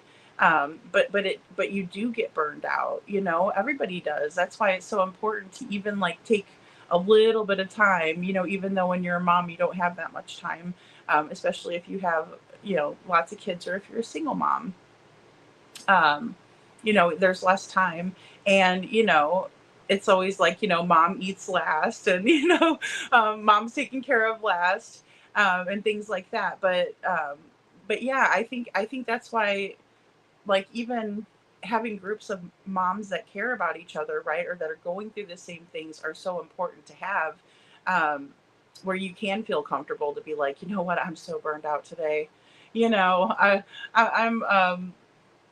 I'm tired, you know, I'm frustrated. The kids are, you know, if it's not one of them, it's the other one, you know, whatever it is. But I think that's good because you get a chance to vent, you get a chance to talk with adults, you know, especially if you have like little ones, because you know it's always like Barney or Elmo, or you know, whatever. I don't know the newer ones. I think, what is it, Bluey? Yeah, Bluey was the one that my friend's granddaughter liked.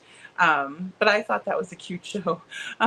But you know, but at a certain point you're like, I need like adult stimulation, you know, and I need a conversation.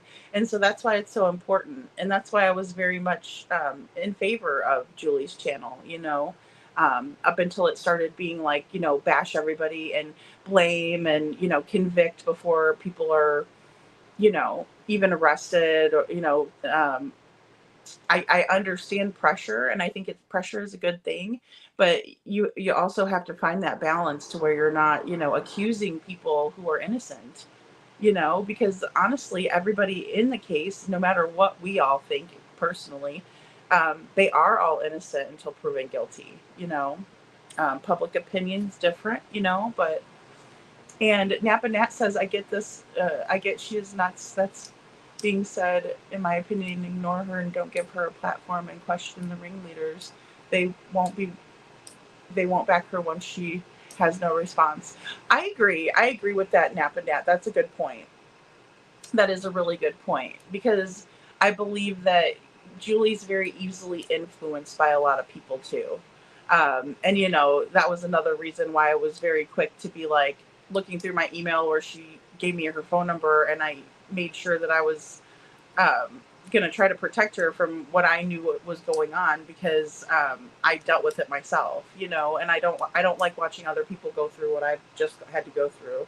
I don't even care if I look stupid and be like, hey, just a warning, you know what I mean? You know, I would like people to warn me before I have to find out for myself. I mean, any day, please, by all means, help me out. You know, oh, thank you, Lisa. I'm glad. Aw, thank you so much. I'm glad. Um, you guys are so kind to each other, and I appreciate that so much. You know,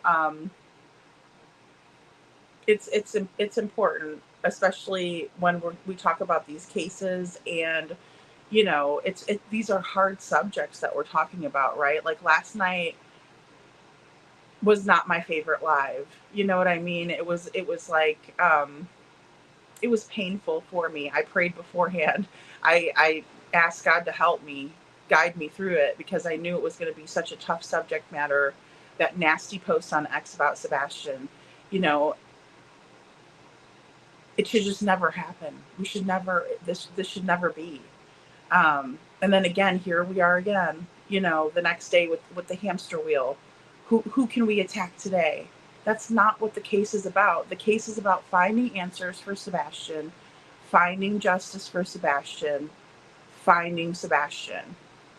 Because in my opinion, if Julie wants arrests, like she says that she does, then she needs to understand that law enforcement probably isn't going to act, and this is just my opinion, until they find Sebastian. I hate saying that, because believe me, I wish that they could act before that and get him some justice quickly. I want it to be swift justice, trust me, but I want it to be done right, and I want the people that are involved to pay for what they've done to him, and those who love him. He deserves to have justice. He really does. And I'll tell you what, I don't think they're gonna do anything until they find him. That is just kind of me reading between the lines and guessing. But I think they're looking to find Sebastian first. So her doing all of this and making a charade of herself and parading herself around, and, you know, all these kind of crazy, you know, moments that we're seeing here, they're not helpful. That's not the way to help find him. The way to help find him is to spread awareness. The way to help find him is to talk about aspects of the case and try to find out what happened. Because, you know, hell, we never know. There might be one day where one of us comes up with an idea that fits and it works, and, you know, it brings us closer to finding him. We never know. We can't underestimate ourselves, you know, in that regard either. So Meg says, I couldn't even imagine having that amount of time in my life to dog around on people. Right. And plan protests and call and harass people. I mean, me neither. I don't even think that would have been on my radar on things that would be helpful, you know? And if we're trying to do things that are helpful, then, you know, that's not helpful in my opinion, you know? Oh, Kiki says, yes, I'm starting research on kids missing in Tennessee. Nothing fancy, but tried my first live tonight. It was 3 minutes. Hey, that's a good start. Wonderful. Well, Kiki, that's great. Just keep at it. You know what I mean? Just keep at it, and, you know, go with what your heart tells you to do. And I think that's great. Congratulations. It's hard to do a live. It's not easy. You know? Yeah. Linda says your kindness and love builds your channel. Okay, I'm sorry. That Lisa says your kindness and love builds your channel. Yeah, it does. And also, you know, it's like who you're attracting, right? Because you're only going to attract people that are bad with the drama, you know, or the krama, you know, in my opinion. You know, because like I said, these are stressful enough situations. They're like the biggest tragedies that could ever happen to somebody, right? True crime situations. You know, earlier today, there was a case that I was following, and I realized that, like, I'm 4 months late, right? Because there was already a guilty plea entered and things like that. But it was Jamie Komorowski, and she was a 25-year-old woman who was driving 65 and a 25 and hit a golf cart while she was intoxicated, and killed a bride on her wedding night. So as the wedding party was driving back in a golf cart, Jamie comes screaming down the road at 65 miles an hour and plows into the wedding party on their way back to their like Airbnb for the night, right? The reception had already, the wedding happened, the reception had already happened, and they were going to their next spot, you know, for the night. And the bride was killed. And the groom was very badly injured, 2 broken legs. I mean, you know, an awful situation. The driver and the other passenger also in the golf cart were ejected from the golf cart. And then, you know, Jamie and her father had many, well, I don't know how many, but I would say probably about 10 or so calls together. Also her boyfriend, her mother, jail calls where, you know, Jamie didn't really, in my opinion, seem like she understood the ramifications of her actions, right? Very kind of like immature, you know, for her age, right? 25 is, you know, kind of getting up there where your brain is about fully developed for girls. Boys can be a little bit later than that, but either way. And so just understanding like what she has done. But she did end up entering in a guilty plea, right? And so that way, because, you know, she obviously knew she was, but she ended up getting the maximum sentence, which usually if you enter in a guilty plea and you don't put, you know, the court through all of that and everything, the family members, it is kind of looked upon, and you possibly will get a lighter sentence if you do that, right? But with that being said, that is one of the most horrible things that could happen, right? Your daughter her life is taken on her wedding day by a drunk driver, you know. Absolutely. Like where can trauma fit into that is is my question. I don't understand it. Because for both of the people involved in that was a horrible tragedy that changed the whole trajectory of their lives, right? And I mean, even I should say everybody involved, right? Not just the person, the victim and the perpetrator, in my opinion, who Jamie was. You know, and she's complaining that she got too heavy of a sentence, and, you know, I guess they're going to try to appeal it. But, you know, to me, in my opinion, there's no room for anything like that, right? There's enough drama in it, right? I mean, just watch the phone calls with her dad. You know, her dad's kind of like a mob boss over there. He's got his cigar and he's like, don't worry, baby, we're going to get you out of this. We got some good lawyers, you know? And I mean, it's like, you know, that there's enough of a dynamic there and you know, and tragedy, you know. Aw, thanks, Mountain Mama. Yeah, we have to respect each other. Yeah, and I love all of you guys. I would never want one single one of you guys to feel like uncomfortable in here or feel like, you know, like, man, I can't say what I really feel, otherwise Lady's gonna get mad at me, or, you know, one of my friends in here is gonna get mad. Yeah, like as long as we're respectful and stuff, it's important, you know. You have 5 kids. Aw, Kiki.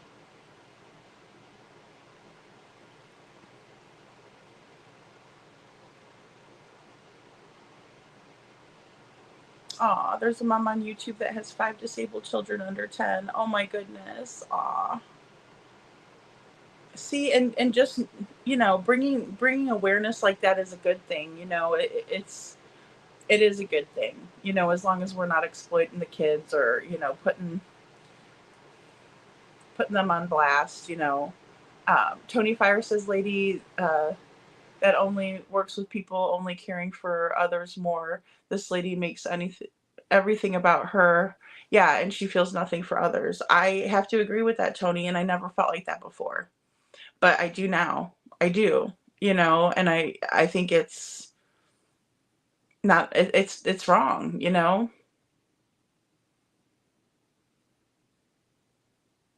Aw, Rogue, don't be so hard on yourself, hon. Aw.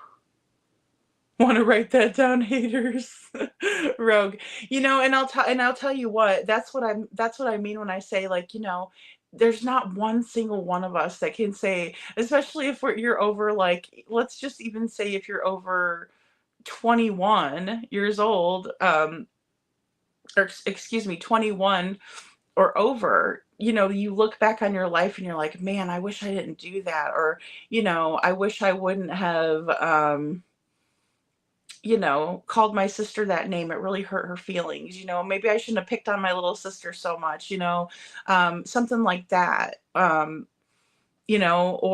like we were talking last night, somebody had said, they had their son had lost their brother, and they were missing them so much, and wishing that they gave them more hugs and things like that. Those are always things. There's always things in life that we regret. What worries me is the people that don't have regrets, means that they don't have a conscience. To me, that's what I can surmise, is that there might be an absence of a conscience there, and there also might be an absence of self-awareness and self-reflection, where they can't go in and look and be like, this is where I went wrong. That's a scary person, in my opinion. That's kind of bordering on the sociopathic behavior, right? Thinking that you're perfect, and and then turning around and playing the victim when you started a fire. But yeah, I think that takes, but don't be hard on yourself, Rogue. But I think that takes a lot of self-awareness and love for others, for you to recognize that and be like, hey, I wish that I would have done things differently. There's not one single one of us that can say that, there's everything in my life I've done it perfectly. If you can say that, then that's a scary person, in my opinion. No, thank you. I will take somebody who is willing to admit faults all day, because we all have them. And it's actually very, like a head in the sand mentality, or it might even be a head up your ass mentality, to think that you're, a perfect being, because none of us are. And Butter Biscuit, good to see you, Butter Biscuit. Hi, everyone. I truly respected Julie, but now I feel she is going after people because she feels jilted. Yeah, I agree with that, Butter Biscuit. I do. And it's not that I dislike Julie. I just wish that she would go back to doing, like, the videos that she was doing before with the advocacy. I thought that was very smart, and very helpful for other parents, and and things like that. Just the trajectory that she's put herself on is very negative. And that, again, we've seen this happening a lot, with these creators. They decide that, like, I'm not getting enough clicks and views by doing the right thing, so I'm going to go over here and do the wrong thing and get praised, and have all these people come over from these other channels and network with these guys, because these guys, seem to have mind control over their audiences. And so their audience is going to go wherever they go, and they're going to do exactly what they're, the creators telling them to do. They're like sheep, like they don't think for themselves. And there's creators out there that have recognized this and have been like, yeah, I'm going to team up with those people. And that's fine. Build your channel however you want. But, I don't think you're going to like the results of, and who you have in your chat, and the way that things are going to be. So, hey, KJ Mac. Yeah, KJ Mac, that's true. I've noticed that there are quite a few creators who lack the ability to admit when they are wrong, and to issue apologies. They double down instead. It's not appealing. Yeah, and I don't understand why they don't just say, hey, I made a mistake. We're all going to, especially in a case like where it's so confusing. Like, even one example for myself, I believed the neighbor, and I never heard that the neighbor had the wrong kid.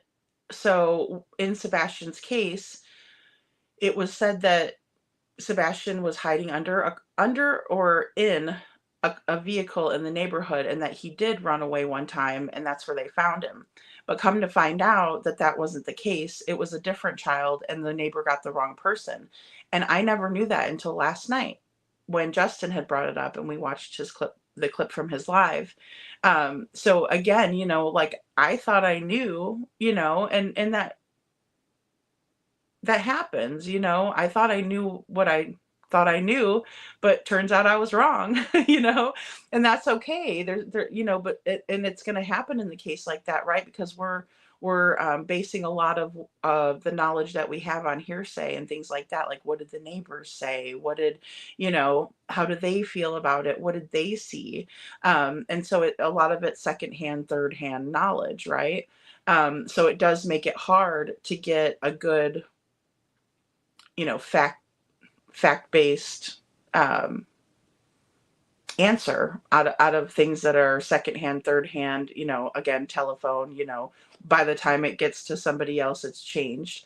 But yeah, again, and like I said, I would have maybe brought that up in a live or something like that. And I might have brought it up in a previous video.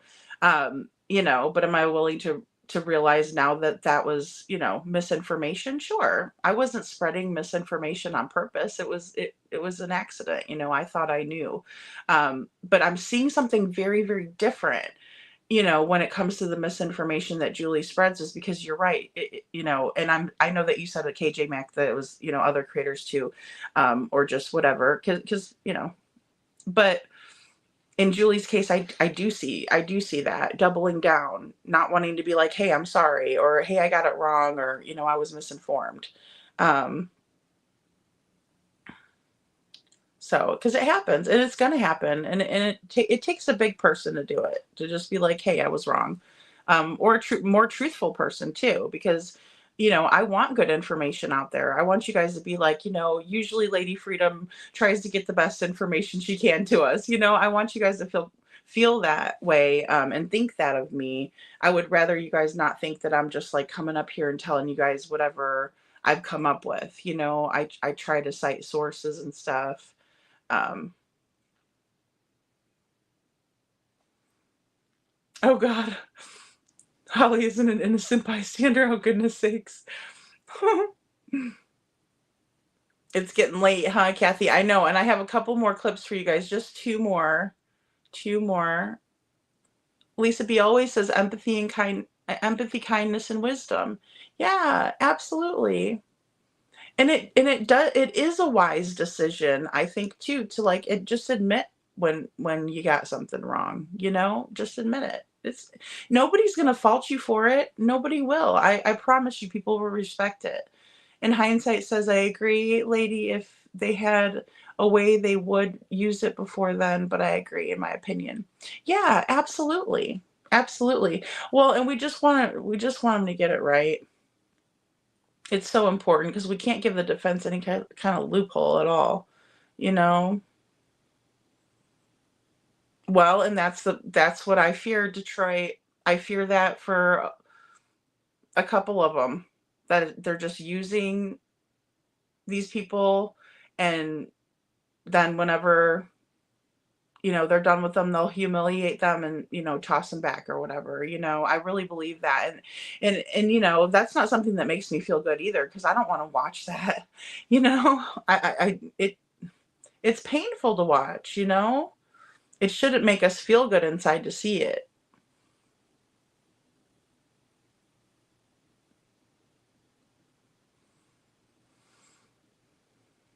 Oh, that's one of my biggest fears too, Tony.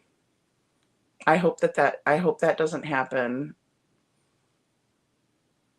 because I know that's what Chris thinks, that we're never going to find him and stuff, and that's terrible. Okay, guys, let's go ahead and watch this next one. Yeah, we have two. Can I say something real quick? Of course. Okay, well, first of all, and you know, hopefully 4.5 years later, even these dingbats can get it through their head. Again, they know who they are, okay? Every one of them, whether they're subscribers, whether they're creators, they know who I'm talking to. And I'm talking to Julie right now, too. But for 4 years, I did not monetize either. I did not have a Cash App either. I did not take a red penny on Summer Wells. I did not want to. I never did, never would. Did I work for free? I absolutely worked 24/7 for free. Every free minute I had, I worked for free. You say, well, that was dumb. Well, then it was damn dumb because I didn't, and I got the receipts to prove it. So whoever's sitting over there hyping her up, oh, she don't get monetized. Well, that didn't stop them from calling me a tragedy pimp, and I had no idea what a damn tragedy pimp was. It was probably 3 years in the game. I had no idea what some of these words were, and still don't, and don't give a damn. What I give a damn about is these missing kids and what I'm doing. That's what I care about, and what she's doing is wrong. I just don't even know how to say it no more. It's wrong. Tony, I'm sorry you're having to go through this. I'm sorry. She's wrong. Britt, is her original YouTube that she did where she lied about having secret pictures of Sebastian, is that still up? Oh, I have no clue about that one. I have no clue. I do want to tell you, someone just sent me a screenshot, and they're absolutely in her chat gassing her up. J is for justice. I just got a screenshot of her. So unfortunately, Tony, you got the ones on the other side going in and perpetuating this. I'm not concerned about them. I'm concerned about her and what she's doing. And, in contrast to what people want to believe over and over again, these people send me things, people's backgrounds, etc. If I was concerned about these other creators, I would be putting that out myself. I don't. I did it early on, and I realized that it wasn't helping. I was defending myself, and I went after a couple of creators, and I even after that said, you know what, that wasn't the right thing to do. I don't care about all that, but when you consistently drag me and my family, and you've done nothing to help in any way, shape, or form, I'm going to address it, and I'm going to take everything that's been sent to me and anything anybody else can find, and I'm going to put it out there so that people can see who this woman is. And the things that she's got are not, hey, I made a bad investment. Let me say it one more time. They're not civil lawsuits. Civil lawsuits. Somebody can sue you because they don't like the shirt you're wearing, and you're in a lawsuit. That's how easy it is. But the things that she's got going on in her life are not that. And if I had been pretending to be what she had been pretending to be, I don't think I'd be talking about anybody ever again. I agree. I agree with that. I mean, and let's just call it for what it is. She has completely, she's completely disrespected. Yep. The mother of these children that she calls her children. She has completely disrespected her. Yeah, I agree. I agree with that 100%. I mean, the woman, I think she's I want to say so much, but I'm just, all you got to do is go look at her case coverage of Sebastian, y'all. She is, I could not blame Seth. I wouldn't want to work with her. She's an absolute liability to any case that she touches, because she runs with salacious rumors. She'll present rumors as if they are fact without even doing the research. She will speak up her own fantasies as if they are fact, without explaining it to her chat. I've just got so many problems with this lady.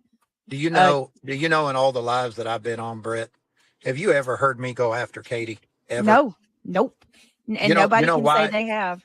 You know why? Because she's still that boy's mother. Yeah. Now, if Seth loses his temper and he wants to talk about his ex-wife and the mother, he's got a different standing in that situation than all the rest of us. He's different. Mm-hmm. But I have never mentioned a word about her because she is still that boy's mother. She is Sebastian's mother, and she deserves protection for that. The way Julie has disrespected her stepchildren's mother is disgusting. And it's all to get attention. Yeah. If I had stepchildren that I had been involved in raising at some point, I would make it clear that they are my stepchildren, and I would make it clear that I had acted as a mother and loved them as a mother, but I wouldn't paint it in a way that it's not. And that's what she's done.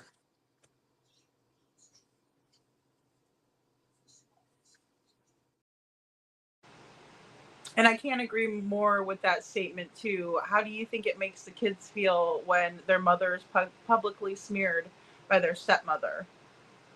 It's not right. Um, I think it's attention-seeking behavior. Absolutely.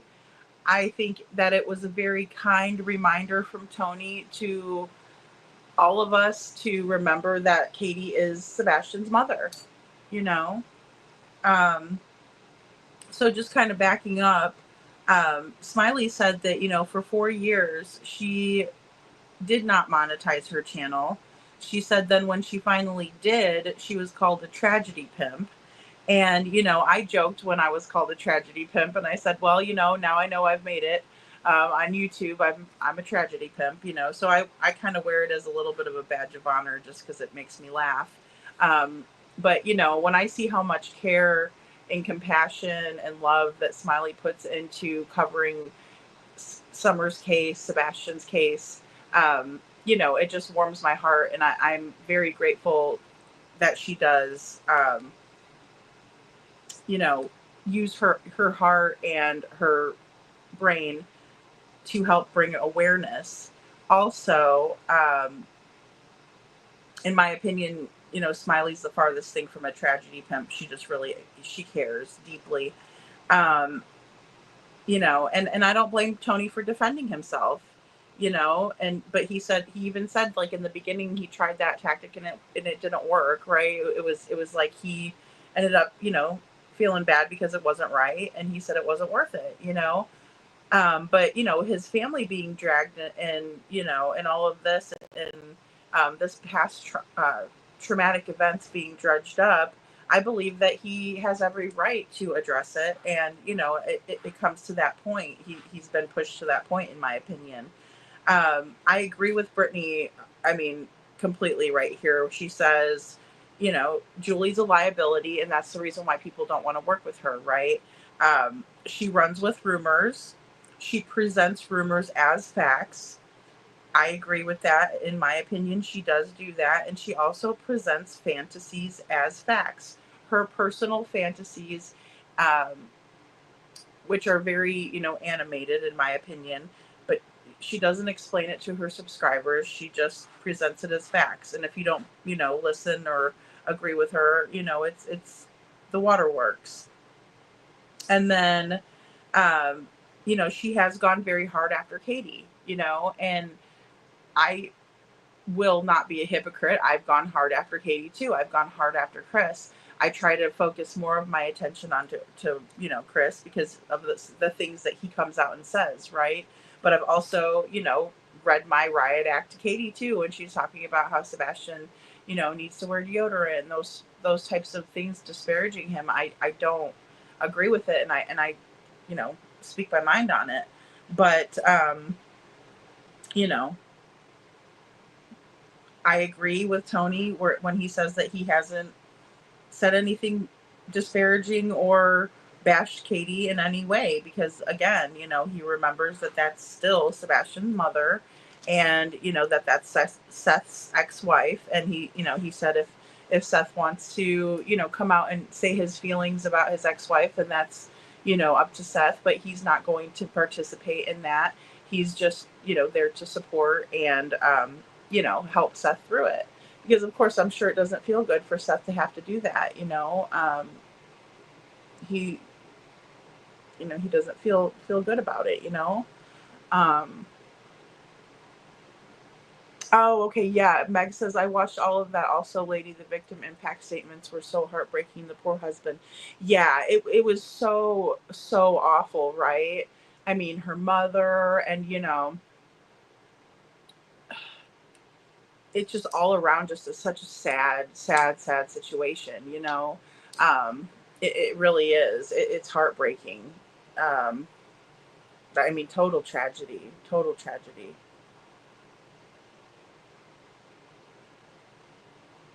Oh, thank you, Playboys. Thank you so much. Aw, a bunch of misfits. We sure are a lovable tribe. I love all of you. Aw, thanks, Tony Fire. We love you too. Aw. We are a bunch of misfits, aren't we?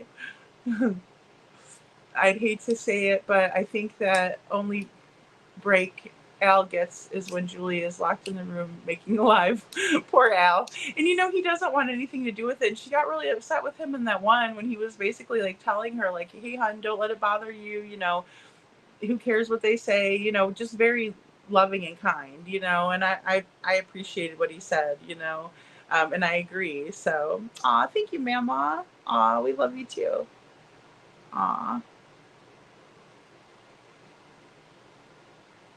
Yeah, make good choices always, Lisa B. Always. Yeah. And that's the thing, we learn from our mistakes and then we learn to make better choices, right? We all made mistakes. But yeah, we just learn to make better choices. And, I think you come to a point in your life where you're like, hey, I've made mistakes in the past, but I want to do better, right? And I think that that's important. For people as they grow. We're not growing if we're not bettering ourselves all the time. So not even giving a person the chance or ability to grow or the chance to redeem themselves for mistakes in the past is not up to us. It's just not. We're all going to be judged for every single thing that we've done, in my opinion. Yeah, C. Taylor, totally. The jail calls for Jamie, yeah, especially with her dad, are crazy and disgusting. Yeah, and also the boyfriend, I always wondered what he was thinking, the whole time, but he looked like he was, pretty much okay with all of it. Yeah, they were, and my heart went out to her dad because I know that he was trying to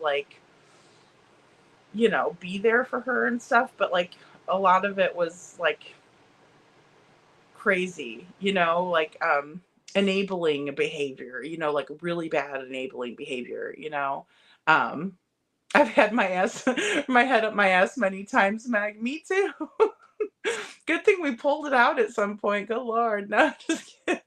How'd my head get back up my ass? Oh, Lord. Yeah, DJ, none of us are perfect. Oh, gosh, you're so dang perfect, Mag. No, and but that's how we learn stuff, yeah, I mean, oh, I'm sorry your dad passed away last October, Kiki. Well, I'm glad. Welcome to the true crime community. It's it can be good and bad. It can be good and bad, but there's a lot of good. There's a lot of people who care, right? Because a lot of us wouldn't watch these stories if we didn't care. A lot of people wouldn't um, put themselves into that tragic experience with somebody else if they didn't care.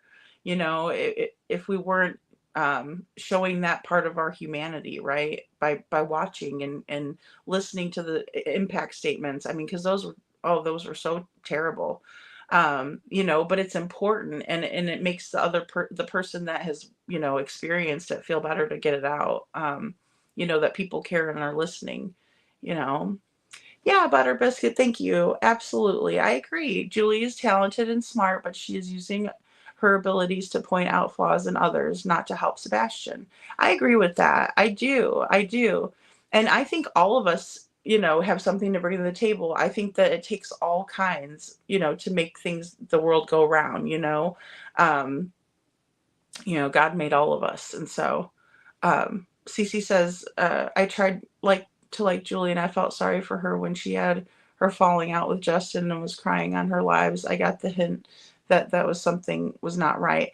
Yeah, Cece, and the way that Justin was so kind to her, and even the other night, like when I played, or last night when we played his live, he even said, he's like, I don't think she's gonna do that. She just, in her feels and stuff like that. And then here we are. And I was like, because I was really hoping for that too. I really was. I really was.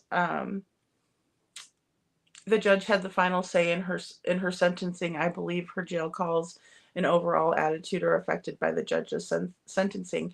Yeah, absolutely. And the judge did have the final say, and she threw the book at Jamie.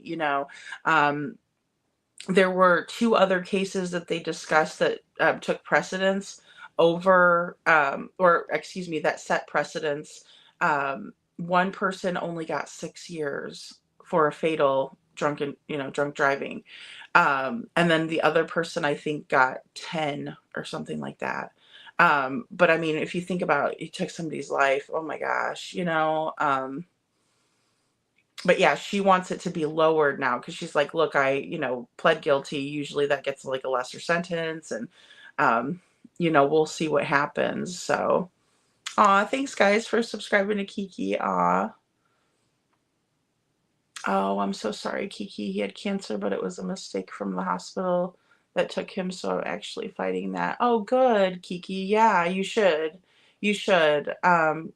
Especially because, you don't want that to happen to somebody else. Oh my goodness. I hate cancer so much. Yeah, I'm so sorry. My goodness. Napa Nat says, living in Sumner County and having a person like Julie being at focus is frustrating.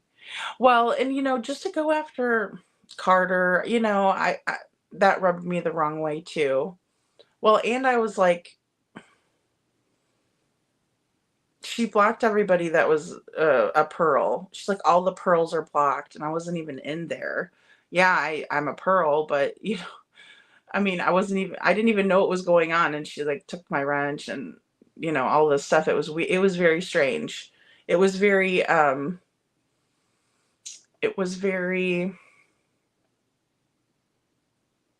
irrational, hasty behavior, like something that you just wouldn't expect.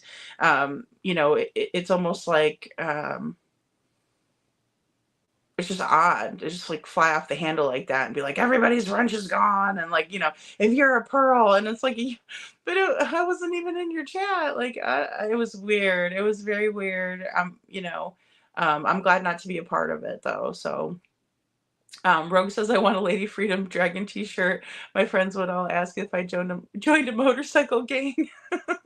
Just kidding. I love dragons. Oh, Lord of the Rings. Yes. Oh, I love, I wasn't as big into Harry Potter, but I love the Lord of the Rings. I'm a major nerd in that way. And then, of course, Game of Thrones and House of Dragon. I'm a big fan. I'm a big fan. Although the one thing I don't agree with is bullying or calling names, even if it's done first, does no good and it's childish, tit for tat. She needs to take a break, in my opinion, and I'm not being rude. Yeah, I agree with that, Rogue, because I don't think it's right for any of us to like call each other names. We can say a lot more, You're welcome, Kiki, of course. Thank you. Thank you so much for your super chat. Aw, thank you. Thank you for being so kind too. And thank you for being here. But yeah, nobody deserves to be like, nobody likes it. That I guess that's like the whole point too, so thank you for that. It's just like nobody likes to be treated that way, so we shouldn't treat each other that way. We're all older, we're older people. Oh, Tony sounds like your dad, Rogue says. Yeah. I could definitely tell that Tony's from Missouri just because of the like his accent. I can hear it, Um Yeah, respectfully said, hindsight says, yeah.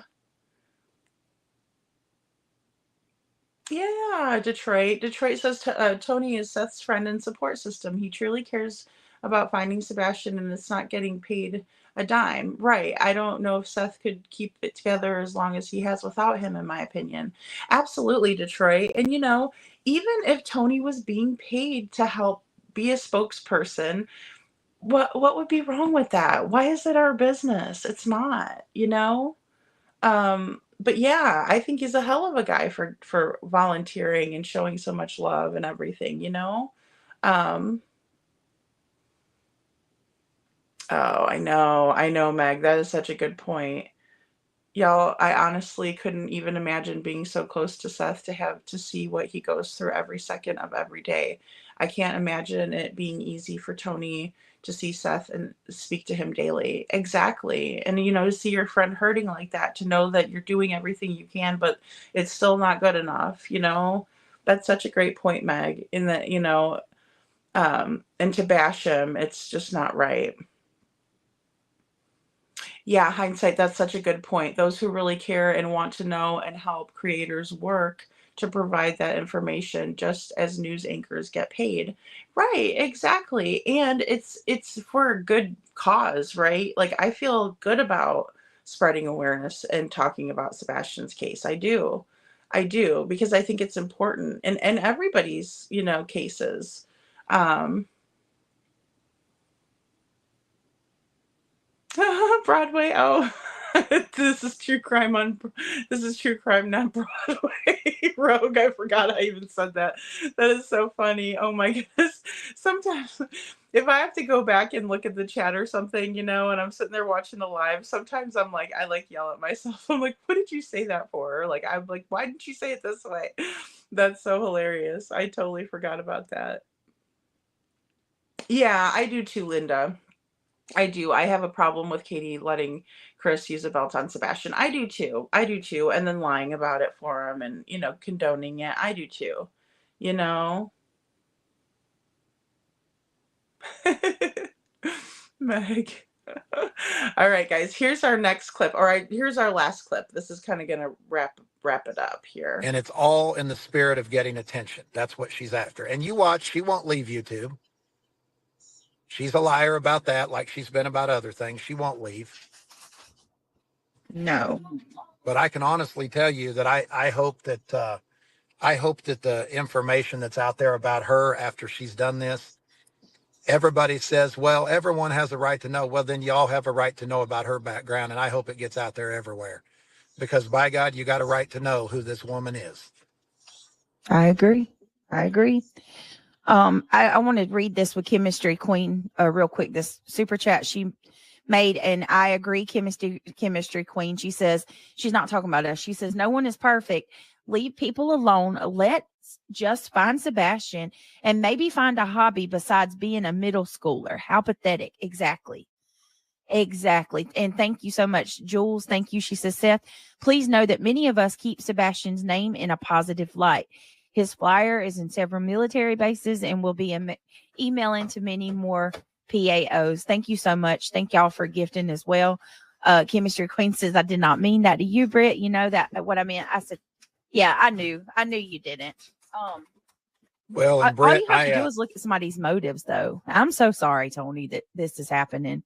No, you're good. Truly. I'm a big boy. I'm doing it more because she doesn't understand that she continues to impact my family with this stuff, and then she boo-hoos when she thinks that people are dragging her family into it. I mean, she's literally putting her husband on camera, which is disrespectful. He doesn't want to be there. Yeah, you've never seen me put my wife on camera. Nope. I wouldn't do that. She doesn't want to be on camera. So, but I appreciate you giving me the opportunity, the time, the platform. I appreciate your support, your audience's support. I'm going to pop off of here because I know that Smiley's got more to say and she's trying to keep it PG because I'm up here. So, appreciate you guys. See you, Smiley. Thank you so much, Tony. I appreciate that. All right. Have a good day. Are you still with me, Smiley? I know Smiley is trying to she's doing a live stream of her own as well, I believe. So, yeah, I mean, guys, this is absolutely ridiculous, and anybody can go over this, and you can see that it's the people at the top of this. The former Zeke Reward CEO sentenced to more than 14 years of operating 900 million internet Ponzi scheme. I mean, and it just goes on and on and on. It says 170. The CEO of Zeke Rewards was to spend 176 months in prison. Operating a 900 million internet Ponzi scheme. I mean, anybody could be caught up in that. The fact that she's going at this man about that. I also just want to kind of say in regards to Tony as well, you've never heard him offer his opinion or thoughts about what happened to Sebastian either. He specifically has always said, that's not what he's here for. He's just here to help, Seth. So it's just what a shitty thing. What an absolute shitty thing for her to be doing right now. I hate it. Robin says Sebastian Wayne Drake Rogers. He's what matters. Absolutely. Thank you, Robin, for being with us for 11 months. Michelle Lee says Sebastian Strong, member for 4 months. Thank you, guys. Honestly. Oh, I love you too, brown eyed Virgo. I'm a Virgo too. Britt, I'm mute again. I'm going to come back. Sorry.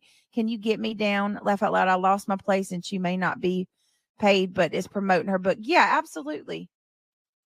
Go ahead. There you go. All right. So, yeah, I mean, I really don't know, guys. At this point, I think it's just an entirely effed up situation altogether. Yes, Neuro V. Julie went live and she's acting like she's got like this really, let me show y'all. And I mean, some people are saying, well, why, if it's not a big deal, why would he even care? Well, would you want somebody, and continuously coming after you? And this woman over and over and over just constantly keeps, why is she you got to ask yourself, why is she targeting Tony constantly over and over and over and over? You got to ask yourself, what's her goal? Well, I tell you what it is. Tony, and listen, Tony is giving more people than I do. I can understand where he's coming from, with like saying that these people, at least they stand for something and all that. But I saw what I saw. They're over there gassing her up. And as long as people do that, she's not going to stop. What reason would she have to stop? I mean, truly. Yeah, I agree with that. She's getting the attention that she wanted. Just my opinion. And then I wanted to say thank you to Canine Captain Jules. Thank you so much for that positive message. That probably really made Seth feel good. That was real sweet of you. And just spreading awareness about Sebastian is fantastic. And at the military bases, thank you so much for that. Another thing that's horrible about this situation is Tony's wife does not want to be on camera, right? But Julie going after Tony's family is very disrespectful to push Tony's wife out into the public just because Tony is helping Seth to find his son, in my opinion. It's awful. Cece says, do other creators have lists of people is a member of each channel or subbed up? No, but I don't believe so, because I don't have access to that. But if you go to somebody's comments in their chat, you can see if somebody's commented if they're a member or not. It kind of like differentiates between them. Hey, Vic. We were in there because Justin said we must go to support her. Then she did that. Right, Tony. Right. And she had a good group, but she decided since she wasn't getting enough attention from them, from any of people, in the group, that she was just going to go out there and, fly off the handle and start, going scorched earth on everybody. And it's like, what are you doing?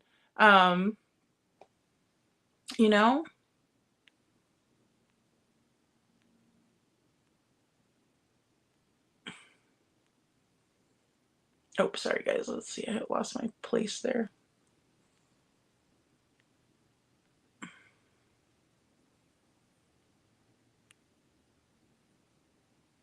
Aw, YouTuber.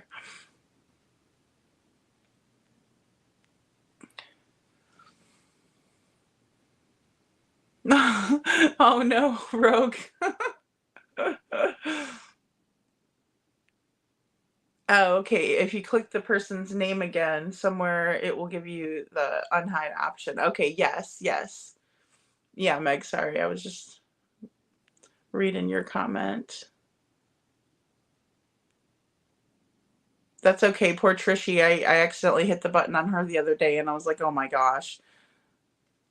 And KJ Maxx says Julie is getting too much attention, and this refreshes her along with the echo chamber she has created in her chat. I hope the topic of her will go away tomorrow. Absolutely, KJ Mack. And, you know, I wanted Tony to be able to speak his piece. And yes, absolutely. You know, we're going to be going full force at Sebastian again tomorrow. You know, and different theories and different things like that. Because I don't like spending too much time on it. But I just wanted, you know, to kind of reiterate what Tony was going through and let him have a chance to, you know, speak his piece and things like that, because I think it's really important. You know, I think it's something that we don't necessarily like to talk about. Yeah, it takes away from Sebastian, but I think that there's a lot of aspects that we can apply to Sebastian's case and be like, this is the reason why we can't have this in the true crime community. It doesn't help the situation. And then also the tit for tat just takes, you know, the focus off Sebastian, who needs us to be focused in on him, you know, with him being missing for so long. So I'm just really hoping to, you know, set a good example moving forward. And oh yeah, that is so true. Lisa B always like Deception Detective says, stay true. Yeah, absolutely. That's great advice. And it's great advice to stay true to yourself, you know. And I get it. If Julie feels really strongly about something too, you know, I don't begrudge her, you know, using her platform to put out what she needs. But you know, in the same way, we don't have to disparage other people or defame their character or embarrass them or humiliate or smear people. You know, we can have differences of opinion and not do that. Oh, yes, I know that, KJ Mac. Thank you. No, I appreciate you so much. Oh, thank you. Thanks, KJ Mac. No, I didn't take it like that at all. No, and I appreciate it. You know, and I think that's one thing too, you know, that's important to remember. Like, constructive criticism is really great. You know, we all can use feedback. You know, and I would rather you guys tell me, you know, your feedback and, you know, not feel like you can't do that, you know, or that I'm going to get upset or like rage out on you and be like, oh, you don't know what you're talking about, you know, because I mean, obviously, you know, it's a different perspective on things too. You know, I can't always, you know, handle washing myself again, you know, and stuff like that. So it's like, oh, hey lady, you did this the other night. Oh, okay. Thank you. Or, you know, I mean, it's important to get feedback from people and, you know, to value what people think. Yeah, it's Linda, it is obvious with the issues. And I think that's a big part of it. That's hard, you know, that is hard for me because I don't want anybody to struggle. You know what I mean? I don't want to see her struggling. I don't like to see people crying. You know, it makes me feel bad. You know, I might just cry right along with you and, you know, then we're both crying. So, good night, Lisa B. Always. I know. And I have to go to bed as well. I do. I need to go to bed as well. And, or at least look up some topics for tomorrow and see what's going on. And I love you guys all so much. Good night, Mama.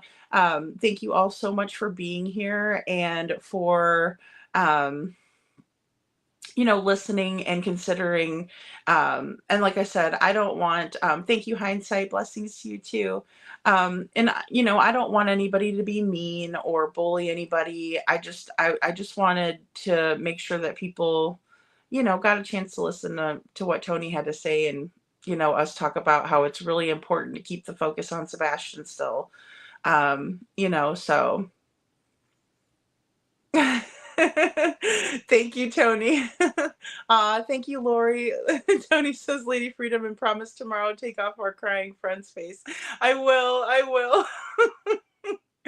Oh, I just had to, you know, give her a little bit of a, you know, I'm hoping that maybe she sees a little bit like how this is affecting the case negatively, you know, maybe. And, you know, and I don't wish bad for anybody. I don't. I want us all to be successful, and I want us to find Sebastian. We got to do. We got to do better.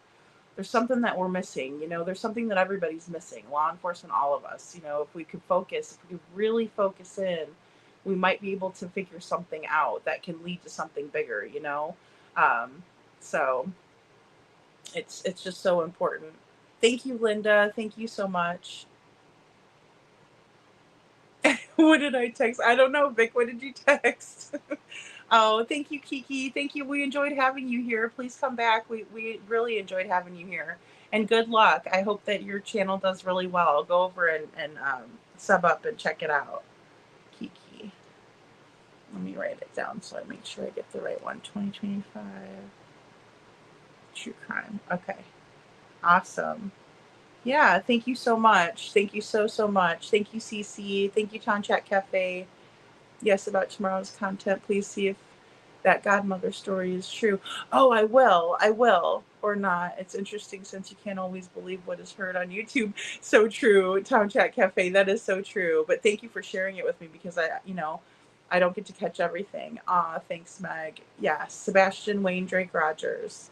He is who matters. He is still missing. He is still missing, right? He's still out there somewhere. He's still out there somewhere. Good night, Adam Forever 21. Thank you guys. Thank you all so much.